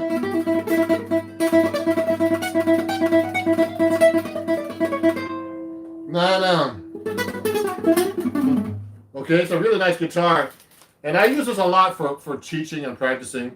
You know, I don't use it that much for gigs. You know, it's not, but it's a really pretty nice guitar for the price. So you know, if you're interested, remember I can get you a Cremona for a great deal.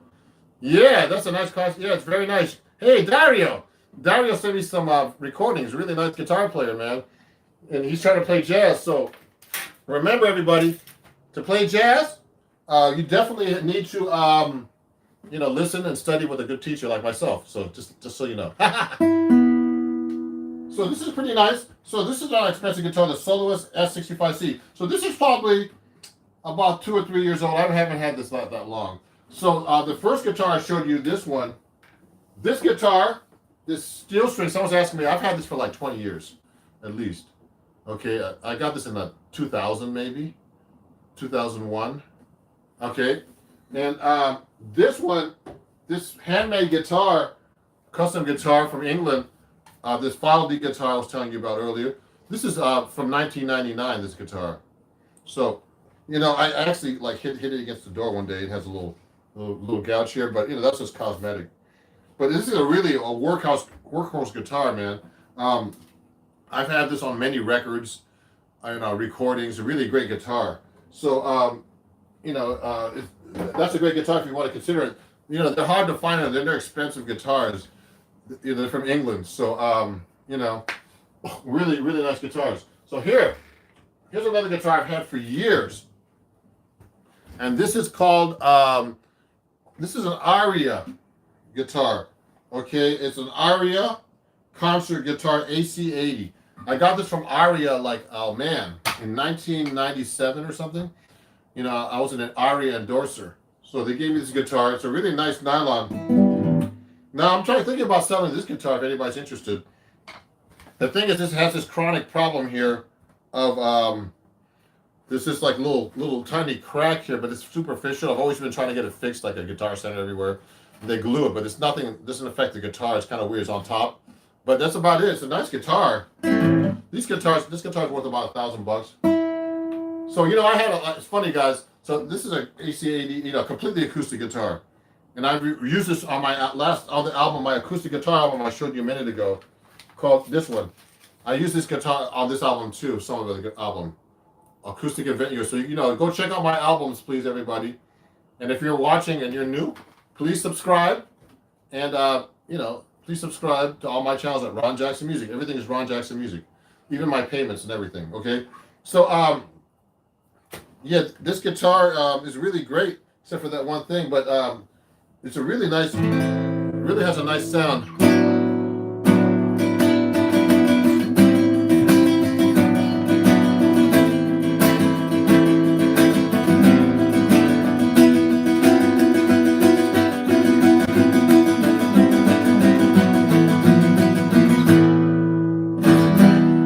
So it's pretty nice. So that's my Aria guitar. So let me keep going through my collection here. It's getting, I'm getting almost to the end, but not quite. So look, this is the one everybody keeps asking me about. Okay, it's my Eastman. Okay, look at this. So this is called the Eastman T49D/V Amber guitar. Okay. It's a really nice guitar. I just got this actually. This is brand new. I've had this since last year. Since the pandemic, because I have a bunch. I have like two archtop guitars that are 7-string, but I didn't have like a guitar that was like this in a 6-string. So I teach a lot, online. I do a lot of videos online. A lot of people don't play 7-string, so I had to get this guitar. It's a really, really nice guitar, and it plays great. But I haven't been using it recently because I promised D'Angelico, the guitar you I have up there, to show the guitars on video all the time now instead. Okay, so it's a really good guitar. I think this lists for like $2,000 or something. So this is a great guitar, and I've done a lot of videos on this that you've seen on my YouTube shorts and some of my lessons. Okay, so it's a great guitar. It has I think these are Seymour Duncan pickups. Volume, tone, 2 humbuckers. Really nice guitar. So let me check out some of these questions. So send it to Ron Fernandez in California. But hey, I live in New York. I can't send it to Ron Fernandez. It'll cost me more money. No, but it's not bad. This crack on this guitar. Someone's asking me about a question here from Dario. Is that I've had it at a repair shop a couple of times and paid money and they still can't fix this thing, so it's okay. It sounds like you care for these guitars. For these guitars are still in good condition and looks new. Thank you, Udian. Yeah, they're in good condition. I mean, I don't mess up my guitars. I have to play them for gigs, so just so you know. So yeah, these guitars are great. So this is my Eastman. So all this I'm going to list after, and you can go to my Amazon store, and if you want to pick one up, let me know. I'll send you the links on my Amazon store after this. And just so you guys know, who's ever watching, this is a new announcement. I'm doing a workshop, a jazz workshop, coming up on July 18th at 2 p.m. Eastern Standard Time, Sunday. Come by and see come by and attend my workshop. This was on Lively, which is a site owned by a lot of great jam band musicians and all kinds of stuff. So I had the most successful workshop this past April for them. So I'm doing a follow-up, on demand, follow-up. So if you want to, learn some jazz, go to lively.com, lively.com, and sign up for my jazz improv workshop. You'll learn some cool jazz techniques. Okay? So that's on July 18th. So let me see. Oh. You should do an online live with Justin Sheetley's show. Sure. I love him. Yeah. Yeah, Dario, it's expensive postage. So let me show you my next guitar. So this one's a really great guitar. I've recorded with this a lot too. This is another Aria guitar I got from Aria. I knew the owner of Aria Guitars. He was a Japanese guy named Shiro Arai. He passed away, I think. But he was a great guy, and I've been an endorser for them for years. So he gave me this guitar too. It's a really nice classical guitar. It's an AC80CE electric. So it's like the same model that we just saw with the cutaway. This has a cutaway. And it has electronics, Fishman electronics on there. You see that? So it's nice, and I use this one sometimes for recording. I still have a battery in it. So it's a really nice guitar. Gotta put this back in. Oh, there it is. Okay. So there's, you plug the guitar into here. Really nice guitar. I've had this for quite a while. And I've taken this, everywhere for gigs and stuff. So really nice guitar. These cost about, I don't know, at the time they were $1,000 at least, or $1,800, I forget. But these are nice guitars. I don't have really, really expensive guitars anymore. I used to have some Paul Reed Smiths that were like $5,000 or $6,000 and stuff like that. But I don't carry guitars like that. It's not the guitar; it's how you play it. Remember that, everybody. It's your touch. You should be able to pick up any guitar, $100 guitar, and make it sound good. So and I don't use heavy. I don't use light strings. It depends on the guitar, but I use usually heavy strings. But I for example, I don't have any solid body guitars that are 6 strings. I have 7-string ones. I have 2 of them. I'll show you that guitar collection in the next video. So let me keep going here. So that's how many guitars did we go through so far? We went through 1, 2, 3, 4, 5, 6, 7, 8 guitars. So we have just a couple more before I finish up here. So here's another one from Cremona that I didn't show you. I have a couple of the nylon strings. So this is a Cremona Solos F65C, a different one than this one. We see? These are two different ones. So that's an S65C and this is an F65C. So these are two different kinds of guitars, everybody. From Cremona, completely nylon strings. I think one of these is like, the difference is like $200 for one of these. So this is a nice guitar. I use this all the time for teaching and practicing. And, you know, and I don't take it out much on gigs because there's no pickup. But look on this one, but look at this one. They have their Cremona USA KNA pickup, they call it. It's like a little bridge thing they put here. They sell those. So if you guys want to get a Cremona guitar, please email me at ron@ronjacksonmusic.com, and I can get you a great deal on these guitars, better than the you know, Guitar Center and all those stores. So this is a really great guitar for the price, and it's a nice nylon string guitar, okay, with no cutaway. Yeah. And I've been to Bulgaria to their factory. I gotta actually post some of those photos again. Yeah, business is booming. I guess. You know what? That's a great comment. Someone says business is booming. I just have all these guitars because I collect them. People give me guitars. I buy some guitars, and I end up having all these guitars. You know, it's like, man, I don't have room for all these guitars actually. But one of these guitars I do want to get rid of if someone is interested. Now, my last instrument, guess what? Is this a Guitar Joe? So it's a guitar. It's a banjo made by Dean. I forget this. I don't know the model, but it's basically a banjo tuned like a guitar. So sometimes I get gigs, you know, and I'm like.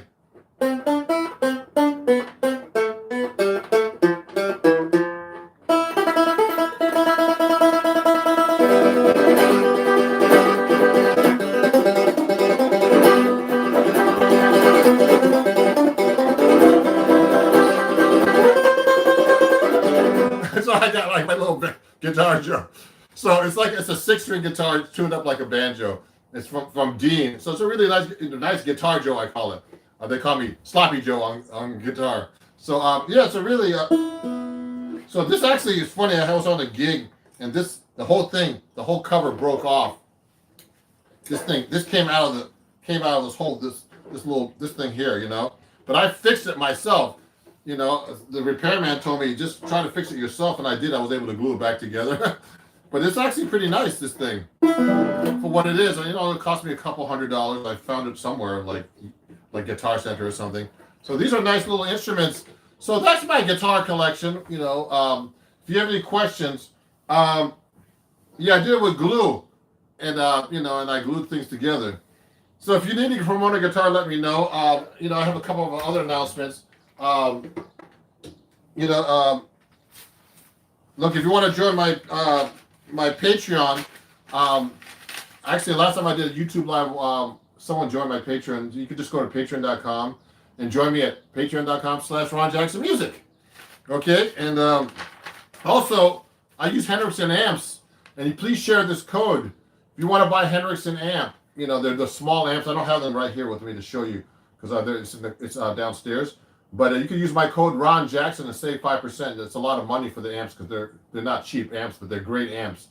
You can use my code Ron Jackson Music at HenricksonAmps.com. Okay, and if you see like some of the instruments, you can go to my Amazon store, everybody, and and just go to my store and just go to Amazon.com/shop/Ron Jackson Music, and you can check out my Amazon store. And one last thing, if you like my shave, go to my skullshaver.com and save 10% and use my code Rhythm.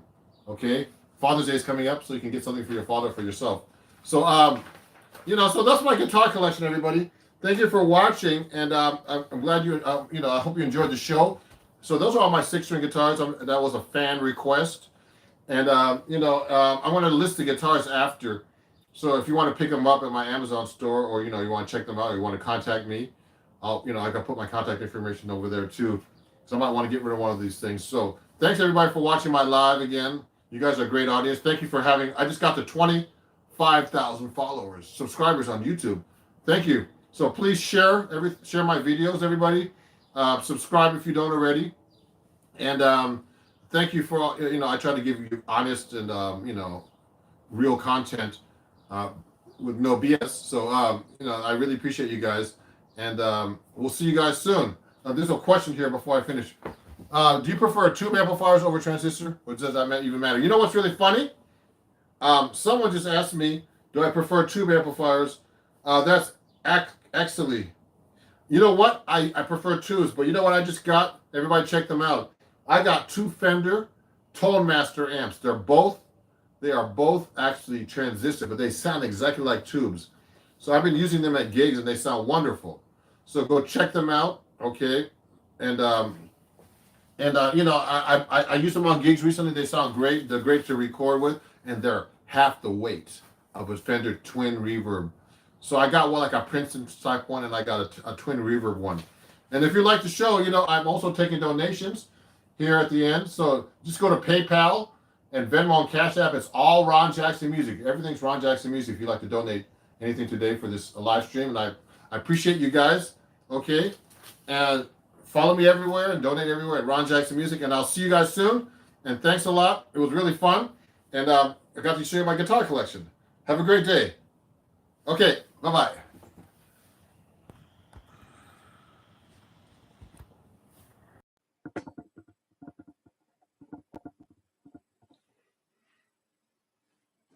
Wow. Hey everybody, it's Ron Jackson on YouTube. I'm doing like an impromptu video on how to practice and how I practice. You can see me practice and how I warm up, what I usually do.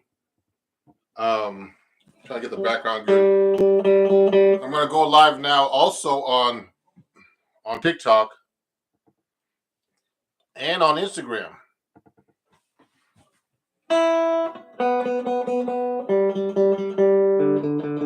So everybody, just so you know, I wanted to go live when I'm practicing a little bit,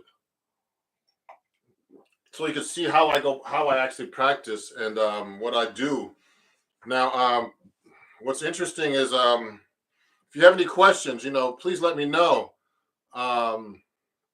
This is kind of an interesting live that I'm doing because I usually do lives, and I'm actually what's the word? I'm actually just performing for you, but you never see me practicing or doing so. What normal people do when they're at home, like just playing, trying to learn new things. When I'm practicing, actually, and everybody should know this, I'm always I'm trying to make sure I practice things I don't know how to do at all.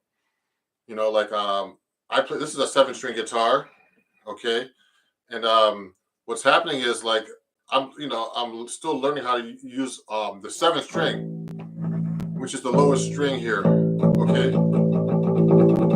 So the 7th string is really, to add it to my playing and my soloing is a whole different world.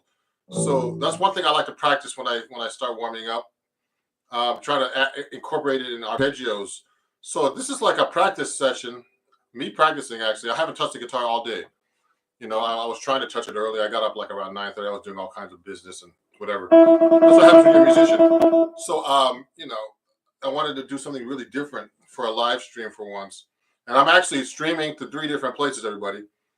I'm streaming to my TikTok fans, YouTube, and Instagram. And I have a lot of fans on everything now. I just got past 10,000 subscribers on YouTube. I appreciate that, you guys. On YouTube, I'm going to be doing longer videos. This is going to be a longer video. So you can watch the playback about this. And if you have any questions, please send me some questions, okay? Can you play Minor Swing by Django Reinhardt? Already someone asked me a question. Could you do the hardest skill you know? See, that's some TikTok people for me. That's pretty funny. So when I start warming up first, guys, everybody, I usually practice with a metronome a lot, and I've been taking drum lessons recently to help my timing. My metronome is actually on my phone right now, and I don't have an old one. So I'll usually warm up and do a little tremolo like this with my pick. You see that? just get warmed up. You know, my arms are kind of stiff right now, believe it or not. So I'll do the tremolo warm up with the dynamics. Play it soft, loud, fast as possible. This is a warm up. Because remember, this is my practice session. Now, if you have any questions, let me know. Someone saying, yo, can I play the hardest scale I know? Ooh. Do I know any hard scales? All the scales are hard, I think. So this is just warming up my right hand, you know, my picking hand, everybody. Now play the 7th string. Now you notice, I'm actually going to be, I'm using the George Benson picking technique, which is like a sideways kind of picking, like this. If you look carefully, my pick is not straight, so I'm going like this. So when I'm playing, you can only do that on flat wound strings. So my guitar has flat wound strings, my 7th string, okay?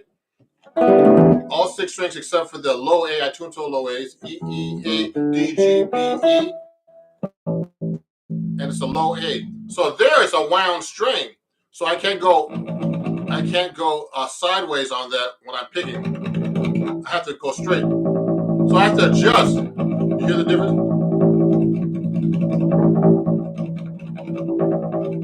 You hear the difference?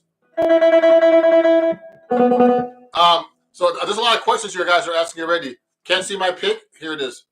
I use different kinds of picks, everybody, just so you know. I have these Jim Dunlop picks. Also, I use these Pick World picks. They're like this, so you can see that. Okay? They're kind of cool. They're made out of Delrin as well. Different kind of Delrin. It's a little heavier than I'm used to, but these are pretty heavy picks, actually. These are really good. When I'm warming up, so that's one warm-up I do. The tremolo warm-up. And I actually have it on my TikTok for people on TikTok. And actually on, it's also on my Instagram and my YouTube. That's one warm-up I do. And then I do this exercise I learned from Steve Vai. Like when he was in college, he used to write for Berkeley, for Guitar Player magazine. You know, when I was in college, I stole this warm-up. So it's with your left hand. So I'm just practicing. I'm warming up and practicing for you guys. This is just a warm-up. It's a 1, 2, 3, 4 exercise. But what happens is I'll do it on the 7th string because I have my 7th string because I want to practice the 7th string as much as possible. I'll go, and then I'm going to go 2, 3, 4, 1, then switch it 3, 4, 1, 2, then 4, 1, 2, 3. So that's the pattern I'm doing to warm up. Now, I mean, you have to do this slow to get used to it first. Oh. I learned this from Steve Vai. He's a great guitar player, that guy.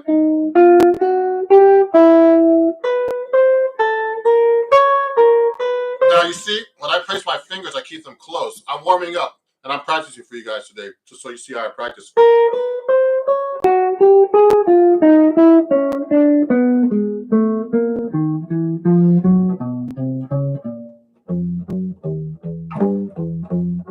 See how I'm going up the 7th string?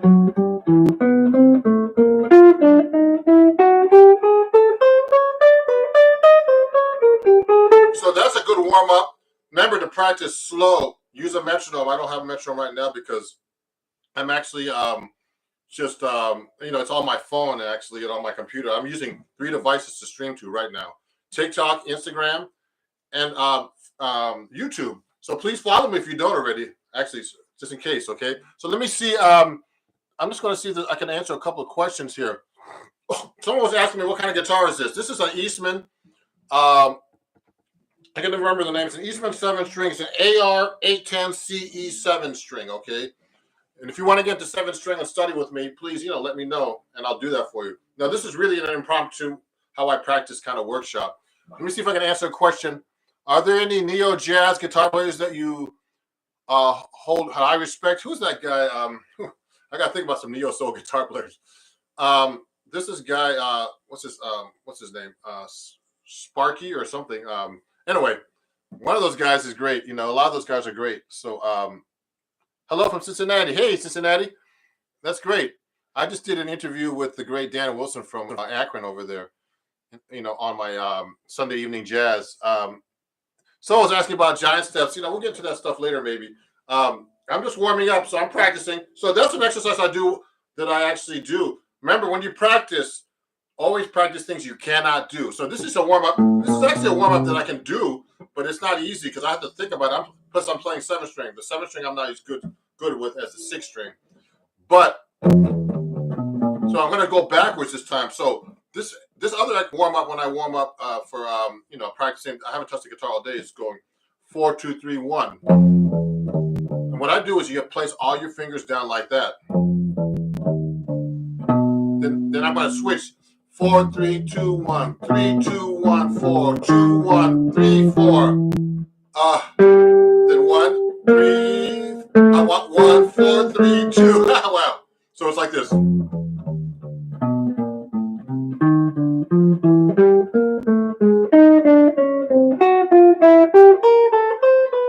I go up the neck.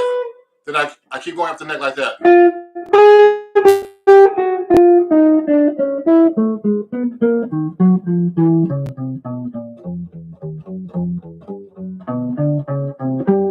It's a great warm-up.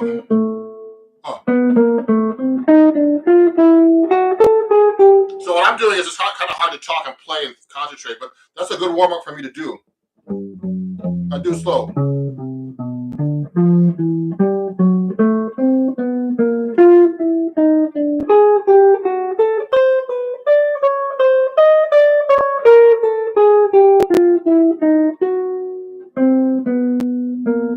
Oh, whoops.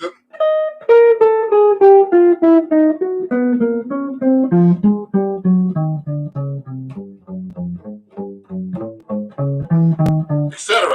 Okay, that's a really great warm-up.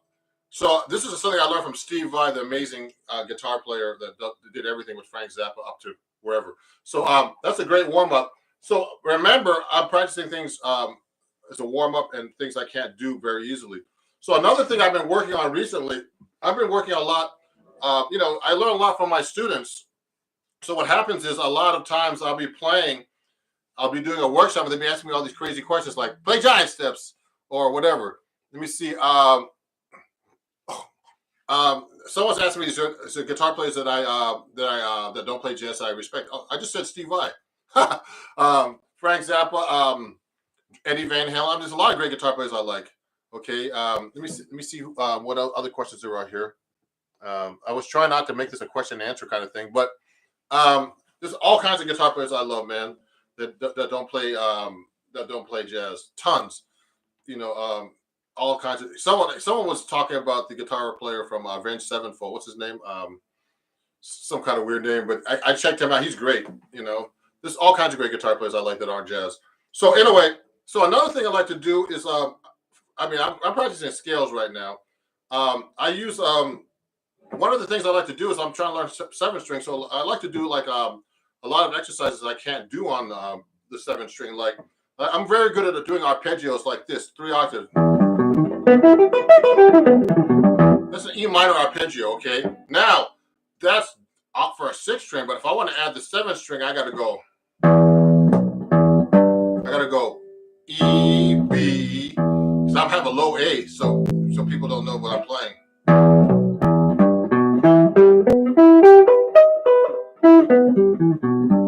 So I'll add that note in there. So then if I'm going to play major,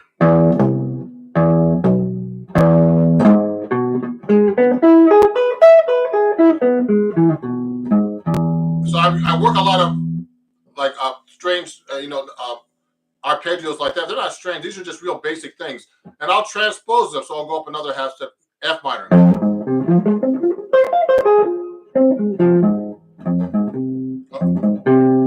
Like that. It's hard to practice in front of people, actually. So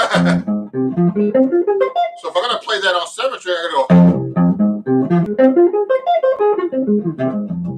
go. Okay. And then, so I'm doing this from the root position of the 6th string. Now, when I'm playing the 7th string, it gets tricky. But then I'm trying to learn how to play the fifth position, or the fifth string root voicing for these. Well, actually, the chords for this. So what's really hard is, I learned this from one of my students years ago. I have all these exercises. See, I'm a kind of a bookworm, so I have all kinds of exercises that I use, like this. You see that? And this is like arpeggio. These great arpeggios that I got from a student, that he got from somebody years ago, and I've still been working on these things. And these are things I can't do. Oh, sorry, I'm sorry. Everybody's looking from over there on my computer's over there. So with YouTube. So these are things I can't do. Well, I can do some of these, but some of the arpeggios I can do are like this. Let me take my six-string guitar now so you can see. So I practice the six string too. Some things I can't do on the six string. So I have another one. This is my other Eastman, and I use a different pick for this because I use heavy string. Okay. Someone said play some gypsy jazz.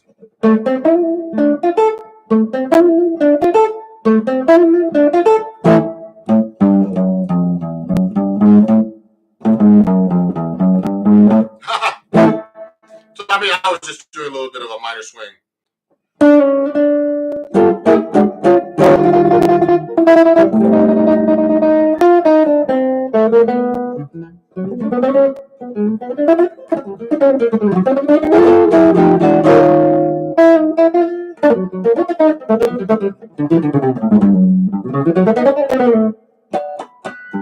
So anyway, I was just messing around there. The six string is much easier to play than the seven string, just so you know, because my strings here are much lighter. The seven string, I have 12s on the top here, and I don't know what the low note is. These are all flat wounds, and my seven string have 14 on top to a 79 on the low A string. Okay, so that's kind of interesting. Okay, so what's happening is this. So when I'm doing those arpeggios, they're different on the six string now. So I'm doing the E minor arpeggio was like this. So that's kind of easy on the six string. Okay, because first I don't have that seven string to get in my way when I play. So I'll be practicing these exercises like this, going up in half set. Go up in half set.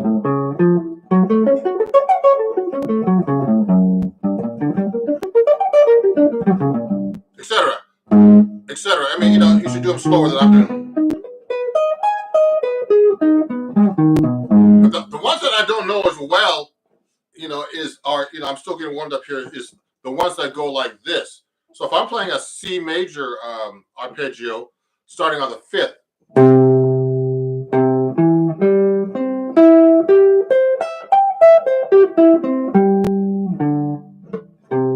so I'm going to add that note there, the fifth string root, but I'm going to have to go from the fifth to the sixth string to get the full arpeggio. With the low note, I would go. Now this is not a full. This is actually a full 2 octaves from the fifth note of the C arpeggio. Now there's a certain fingering that's written out in this book. You have to go like this. I'm going like this.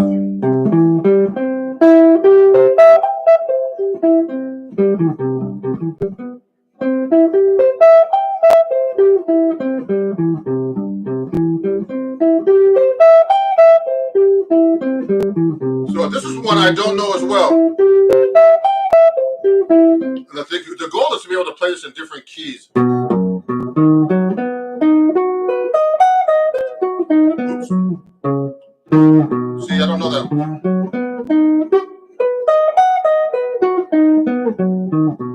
When you're practicing, it should not sound good, because that's what practice is all about. When you're playing, it should sound good, but when you're practicing, you're not. So I'm actually doing a practice session for you guys. So these are things I don't know how to do as well. So I'm doing a B arpeggio, but this B arpeggio is actually 3 octaves from the fifth. So this is the B, and the fifth is F sharp here. Okay, so when I'm playing that, I'm going.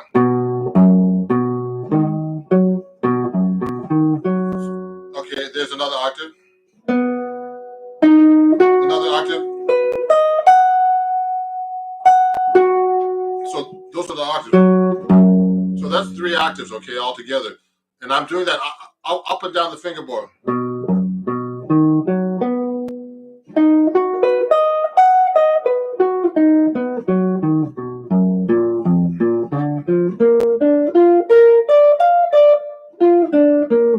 Oh, Joe. I went to B for a second. I'm in B flat now.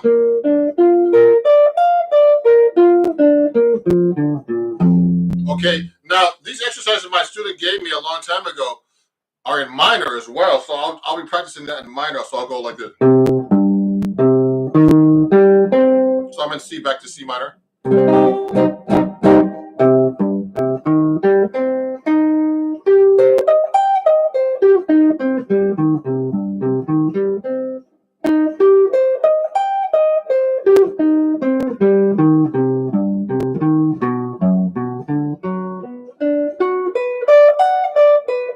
See, these are just things I practice that I don't know how to do, and you should be able to do that yourself. Let me see some of the questions here. Oh yeah, okay. Let me answer. Devontae. Oh, Devontae. I think I talked to him earlier. Someone on YouTube is watching my live stream right now. Can you teach us how to approach jazz reharmonization? Oh, okay. So this is like a practice warm up, but I have actually, guys. So just so you know, Jose, Leah, this is on YouTube. Jose, you can just go to my YouTube channel. I have a section about reharmonization there already. Okay. Do you know the 3-note per string scale? What do you prefer for major scale and others? K system or 3 NPS? What is 3 NPS? I don't know what that means, but let me see. I'm going to answer a question by Mefco 96. Now the 3-note per string scale, I guess, is something like this. Let's say I play a G major scale. You can do it that way. So G.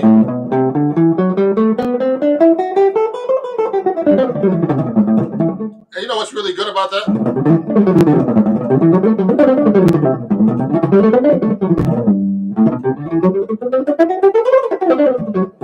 So that's really kind of 3 notes per scale is actually for a scale is pretty easy. But when I'm playing major scales or any scale, when I'm especially when I'm improvising, and this is a practice session. I'm not even like doing any songs right now. I'm just doing scales, doing runs that I do when I practice. Now you could actually, you could play 3 notes per scale, but the most important thing about playing through a scale is this: you should be able to go play through the neck without getting lost. And one good exercise I like to use when I'm playing through chord changes is doing this thing called the continuous scale exercise, where like the chords are going through the whole song, but you can change your scale without stopping. So I don't know if I can. I don't have my backing track with me, but if I'm playing a song like if I'm playing like a song like "There Will Never Be Another You," if I'm playing this solo through it, I'll be going.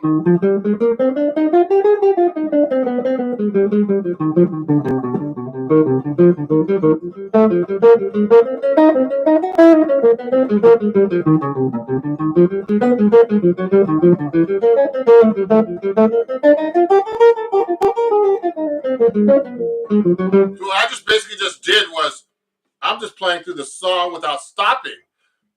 It's like kind of an exercise to see that you actually know your scales. So when I'm playing through a song with a lot of chords, and when you're soloing too, you should be able to hear. People should be able to hear the chords through your solo. You should be able to outline the harmony somehow in your soloing.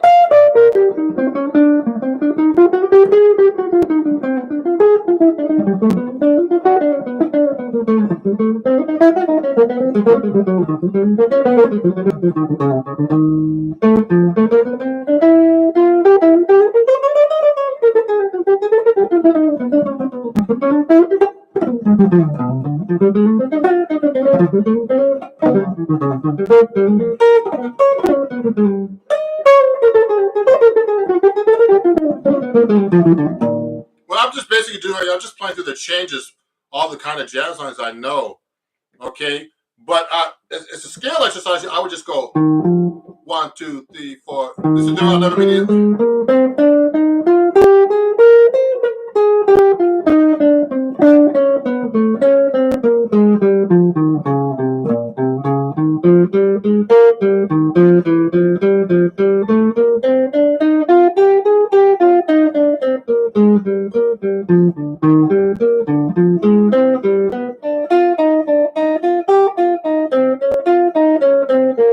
So what I'm doing, I'm just playing the scale through the chords, like it's quarter notes. So there's all kinds of things you could do to play your scales and your major scales. But the fingering that he talked about, things like that. Do you practice bebop and bebop-like phrasing? Of course, all the time. I play mostly bebop guitar, actually. So yeah, I practice mostly bebop phrasing. I have a lot of exercises. Actually, I put a post on YouTube about the bebop scale. There's quite a few posts, and I study it all the time. So one of the things I like to do too is I need to, I'm always learning new tunes. So one of the things I work on a lot is like fingerings for bebop melodies. So I mean, I try to experiment. Like I used to play Donna Lee like this, like this. Okay, and that fingering is not very good. I've been doing that fingering for years.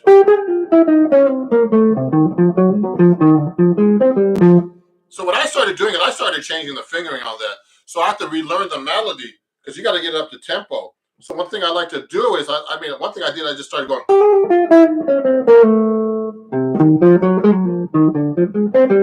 I decided to do that fingering instead, just because it's easier to lay on the guitar. So when you're learning new melodies, whenever you're practicing, this is a practice session for you guys.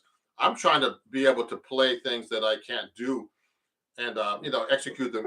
My fingers are kind of cold today. I don't know why, but it's cold out here in New York today. So when I do something like that, I had to change the fingering from this to this. So it's hard to change a bebop melody like that and change the fingering because I used to play this for years. That's kind of an awkward fingering. So that way it's a little bit easier. Okay, just a little bit easier. So I have to relearn all this stuff and practice it. The most important thing about practice, everybody, just so you know, is that let me see if I can answer some questions too while we're going here. Is to practice every day, just a little bit. Now, I mean, it's like sometimes it's impossible. Like I for a while, I've been taking drum lessons. I was telling people earlier, and sometimes like I have no time to practice. Sometimes, I mean, it's kind of a drag, and I'm doing so much stuff online, on social media, like on TikTok, all these videos. This takes a lot of time.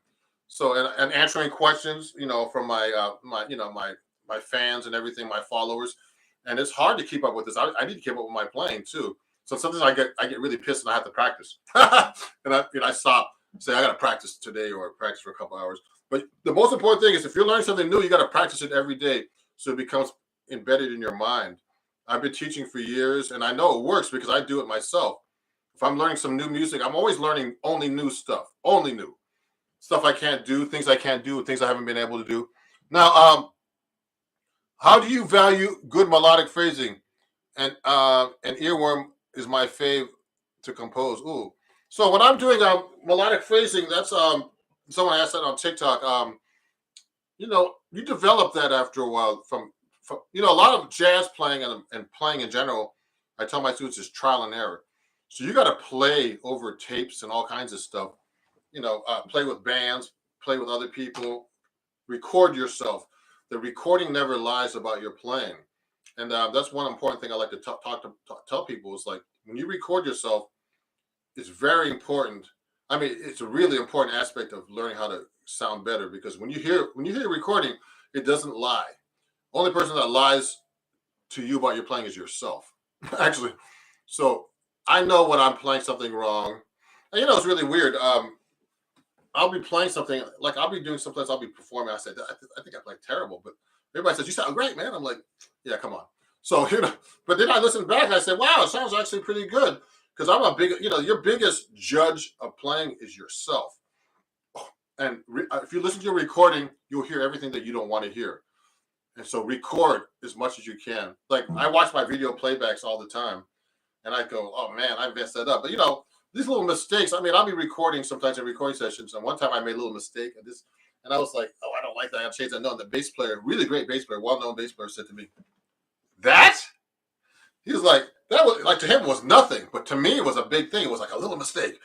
So I mean, you can get away with little mistakes. And when I'm recording and I do a record, I'm going to be doing a record at the end of the year. I'm going to be like, man, I'm going to fix this because I don't like the way I played. But for most people, they don't probably notice or care. So, but the thing is, the most important person to care is yourself. Okay, so let me see.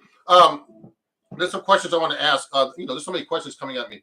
How long have you been playing? I've been playing for years, man, since I was 11. Okay. I mean, I used to practice 5 to 8 hours a day, just so you guys know. Okay, so that was like a lot of work. And I switched to 7-string, which I have over here. Not switched. I play 7-string as well, exclusively. Because I'm one of the few guitarists who plays 7-string in jazz.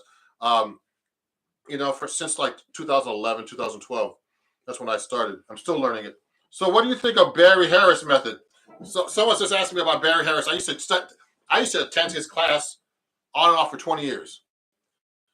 So I love his stuff. So I do a lot of my thinking is Barry Harris. So one of the things I worked on recently that I'm working on right now is double time lines. So I'm practicing things that I need to work on. This is a practice session supposed to be, but people are asking me a lot of questions. So I'm working on double time lines. Like I started writing a bunch of stuff out. It's actually on my computer. I got to look at it. So I'll be going like, if I'm playing a 1, 2, 1, 6, 2, 5. Let's change the key to A flat. Remember to play all keys. So I'll go.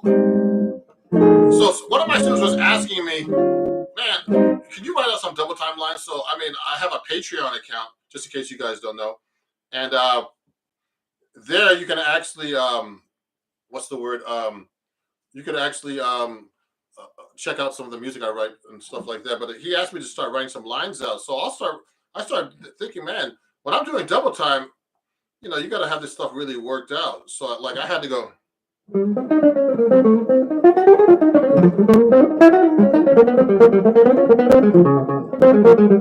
So I'm just doing a double time line on 1, 6, 2, 5. So to write that out was really hard. I mean, I was just playing a double time line I was making up like from my arsenal of vocabulary. So I had to think of all kinds of lines.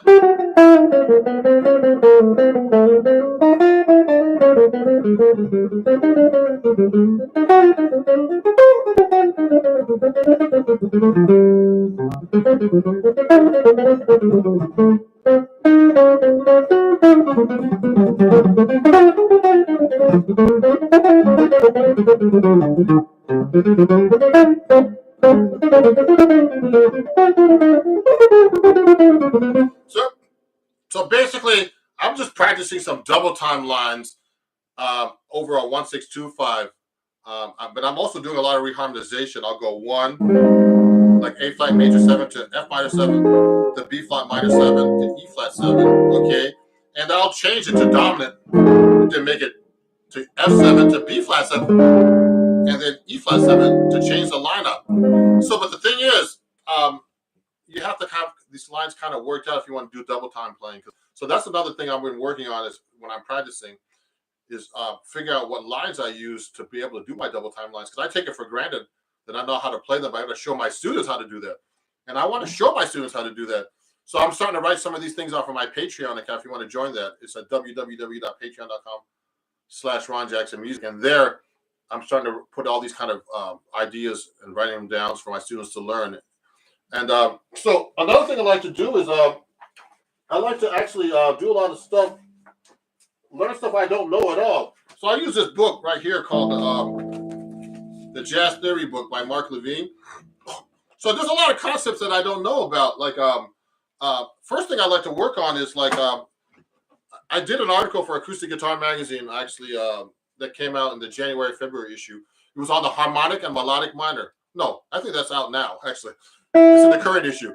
So the harmonic and melodic minor scale the chord voicings, I know some of them, but I need to practice all the voicings still. So I'm always practicing things I don't know. So if I'm playing let's say I'm playing a harmonic minor. Okay, so that's an A harmonic minor.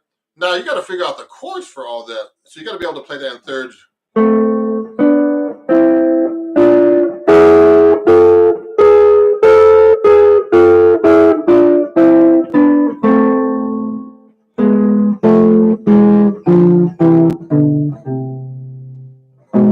Etc. So I'll be practicing that, and I'm saying, wow, I don't know that as well. So I'll be like, I got to practice that. You know, I can play. I mean, people know I can play, and I want to show everybody how to play these things too. But if I'm playing, I got to figure out how I'm going to do that in thirds next. So you got to figure out what the chords are. So let's say I'm playing, this is A minor, this is B diminished, then C augmented, D minor, then this is an E chord, F, and then, F chord, then F sharp diminished.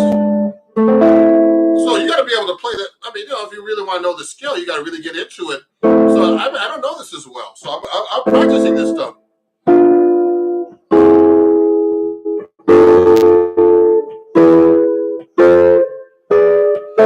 Okay, so those are just the triads. Now you have to do the seventh chord. So I'll go.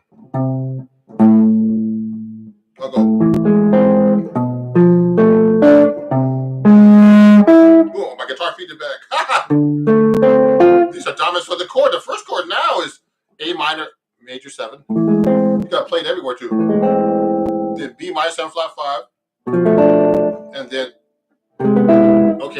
C major 7 sharp 5. Now I just did an article about this. I still need to work on it. D minor 7, E7, F7. Oh, sorry, F major 7. Sorry, see, and then G sharp diminished. You go backwards. It's a great harmony. I use this scale a lot, but knowing all the harmony for this is a whole different world for me. Okay. Then I was doing the melodic minor too. So let's do a different key. Let's do F minor.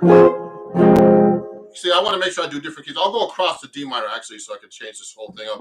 So these are things I actually practice. So you know, you can do the melodic. Now we haven't gotten to the modes yet. So these are things I actually practice, and things I don't know. So I just start playing through all this stuff and making sure I learn all this stuff. Now let me see if I can answer a few more questions. I'm only going to go through this for like an hour. Then you can watch the playback about how I practice. Okay. So remember, practice things you cannot do. That's the most important thing about this section. Let me see. Let me see what my friends on TikTok. I've been ignoring you guys on TikTok. I'm sorry, I don't go live enough on TikTok. You know, and I need to. I have a lot of followers up there. I have almost 25,000 followers. Now, let's see. How often do you use distortion? I use distortion sometimes. Actually, I have a bunch of pedals. So someone was asking that. Oh, you still blow my mind. Okay. I'm getting into ragtime. Is there any artists that you recommend? Ragtime. So someone's asking me about ragtime. So I play a little bit of everything on guitar. So I do a little bit of fingerstyle guitar playing. Like I used to be involved, into like Leo Cocky and Chet Atkins and all the guys. So I'll do things like.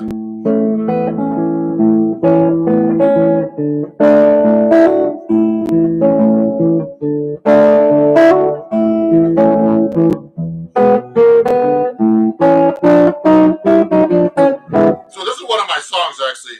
When I play this on YouTube, I get flagged sometimes on my own stuff because it sounds exactly like the record. But that's just one of my old kind of ragtime songs. So I mean, I have different influences. I got to think about who. But over the years, I've been into fingerstyle guitar playing, and I use all kinds of styles of playing. So I'm going to do a video about that as far as using pick style. So because I've done a few articles on an acoustic guitar magazine about that too. So I do I do mostly pick style, but I do a lot of hybrid picking. Okay, and I do fingerstyle too completely, but I never use any nails it's just too much work, and or finger picks or anything like that. And actually, I have these slides that someone sent me, like finger slides that I gotta actually open up and do like a unboxing and review for my social media fans here. So that's a good question. Let me see. Hey, my student Amir is online. It says, "Nice surprise for lunch break." Yeah, I'm just doing an impromptu like a practice workshop. Like I never go live enough on TikTok and on YouTube, so it's great to do this. Um, Now, someone's asking me about the Bear Harris. So I use the Bear Harris method all the time. Part of the Bear Harris method is actually that you should be using a lot of passing tones during your scales. That's what it's all about. And approach notes and rhythms, all bebop. So let's say we're playing. Let's go to a different key. Let's go to D flat. First, you got to know your scales really well in every position, every key. Someone's asking me about 3 fingering scales. I never think about that, but I guess I do that sometimes. So it's easy to play just a major scale like that fast, but that's not musical to me. Or playing fast cannot be musical sometimes. It just sounds fast. So and I can play fast, but what does that mean? I usually play what I hear. So if I'm playing like bebop, like Barry Harris's method is like it's basically it's the bebop cats method, and I used to go to this class all the time. It's putting half steps between the whole notes. Now that doesn't mean a chromatic scale. So people say if you put a half step between all the whole notes, you can do a chromatic scale. No, because remember in the major scale you got to know that it's whole, half, whole, half. Now, if you go up the neck, you'll see that. So if you're playing like a passing tone, you'll go like this.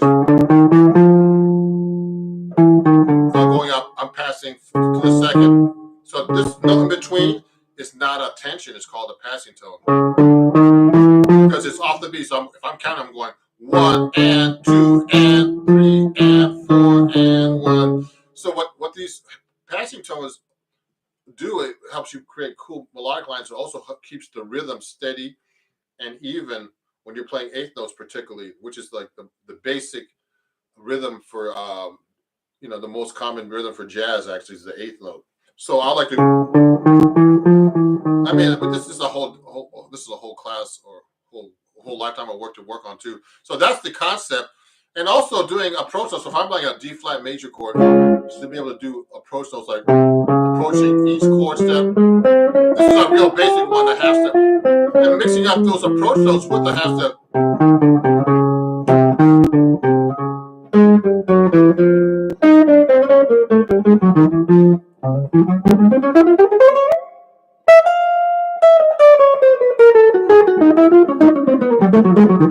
So what I just did was I mixed up the approach notes with passing tones, and there's like endless possibilities, and you can go up and down the scale. It's easier to ascend down the scale than go up a scale, just so you know, and even playing phrases up. So that's a good thing for people to know about. So these are things I'm always working on because, I mean, there's so much to work on. It's like never ending. And whenever I pick up the guitar, I'm like, man, I play like crap. So, so I have to practice. Now, if you start thinking you're a master, then you might as well just give up the guitar or any instrument that you're playing. Just you should always find something you cannot do. So that's what this was what this whole live stream is about, practicing things I can't do. So there's another thing I like to do is like I like to read a lot, and I've been using a lot. I don't have. Where's that book at? I don't have it in front of me. I like to read like hard music, like I take these saxophone books and stuff and read through them. With the metronome. I've been trying to do this kind of stuff really, and counting. My drum teacher has me counting, tapping my foot. Like this, 1, 2, 3, 4, reading and saying out loud 1E and 2E and 3E and 4E and 1E and 2E. And that's for 16th note stuff. For jazz, I'll go 1 and 2 and 3 and 4. And then you have to play the rhythm or play the melodic line and still keep counting and tapping your foot. And then he has me tapping my foot on. This is the guy from. This is my friend Jay from the Drummer's Almanac. He's a great teacher, So if you want to check him out, his TikTok took off, and he has tons of followers on YouTube. It's called the Drummer's Almanac, and he also, he does a lot of great things, and he's a great guy. So definitely check him out. So he also has me tapping my foot as eighth notes, like 1, 2. So I'm tapping my foot like this in 8 notes. 1, 2, 3, 4. Then I'm going 1E and 2E and 3E and 4E and 1E and 2E and so what I'm doing is 8 notes on my foot, 16 notes when I'm talking and playing whatever I'm playing. Then he has me doing exercise where I'm doing I'm doing the offbeat 1 and 2 and 3 and then saying 1E and 2E and 3. It's like really hard. Then playing. So these are really great exercises if you want to get into like your rhythm, because that's my most important thing that I need to work on, I think, is my rhythm and timing. Especially when I'm recording with a click in the studio and stuff, it's like, nailing it, on time or ahead or, behind, whatever, any kind of timing. So I'm starting to work on that with polyrhythms and all that kind of stuff. So let me see what else is this. Monty Craig. Hey, Ron, who's this guy? Now, someone had, Jimmy, any advice about improvising on jazz blues? You know what? What I suggest is you should learn how to play over the changes of every chord scale. Like, so when I like one of my exercises I give students is I say I'm playing blues. Oh,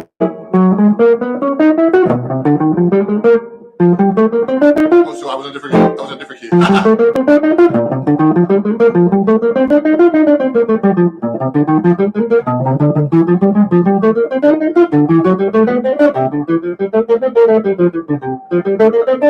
So what I did was I did the Barry Harris method where I just did all dominant instead of all the minor 2/5s, etc. The minor, the 2/5s, I just did straight dominant for all the 2/5s. So that's a great approach. I actually have that on my YouTube as an exercise. Okay, so look at one of my YouTube videos, Jimmy, and you'll find that. Practice alternate tip picking. So someone's asking about alternate picking. I actually did that as a warm up today. I did. That's one good way of doing it. Also, just practice trying to play up, down, and up all the time if you want to do alternate picking. There's a lot of, actually, guys, I want to do some videos about some of the questions you have here. I'm going to try. Let me do a couple of things here. I'm going to screenshot a couple of these questions so I can actually answer them later on that's on YouTube, because I need to answer some questions that students always ask. Remember, everybody, all the videos that you watch is not going to help your playing. You got to record yourself. You've got to actually play with other people. You've got to get a teacher. Videos can only take you so far. I have so many students who watch videos and they'll take lessons with me. Then they'll say, "Oh, I'm going to go on YouTube and start watching again." Then they come back and they say, "Man, it's great watching these YouTube videos, but I mean, I'm not learning anything because when I play, I still can't play or whatever. I still can't do that." So what the most important thing is actually just is to be have someone judge how you play and by playing with other people. So there's a lot of questions here, but I'm going to try to answer these later. Let me go to my TikTok and say a couple of things too. Let me see who else is on Instagram here as well. I'm just trying to see who else here. There's 8 new messages on TikTok. On TikTok, I can't save the video, unfortunately, because they don't let you do that. But on YouTube, you can watch this after if there's any questions.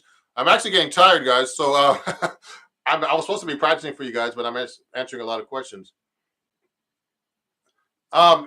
I didn't know you were left-handed. Someone's saying I look like I'm left-handed. No, sometimes when you live stream, sometimes there's like a mirror image. So I'm right-handed. So I think on Instagram, looks like and on TikTok I'm left-handed, but I'm not. Okay, I'm actually what's the word? I'm right-handed. It's just the way it films. Okay, so so anyway, guys. So this is how I practice. I practice things I don't do. I mean, I have a lot of books I work on. A lot of things about harmony theory. I'm particularly working on the harmonic and melodic minor scales recently. Arpeggios, using the 7-string guitar. Let me get my 7-string back up. learning the notes. I'm trying to learn how to use the notes without getting lost all the time.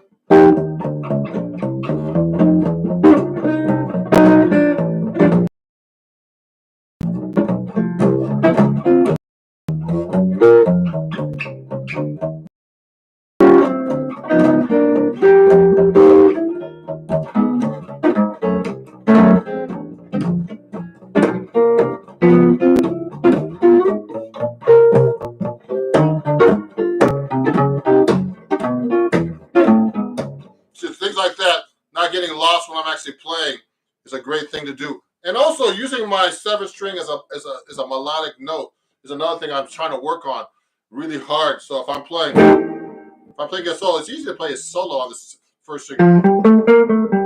So I'm going.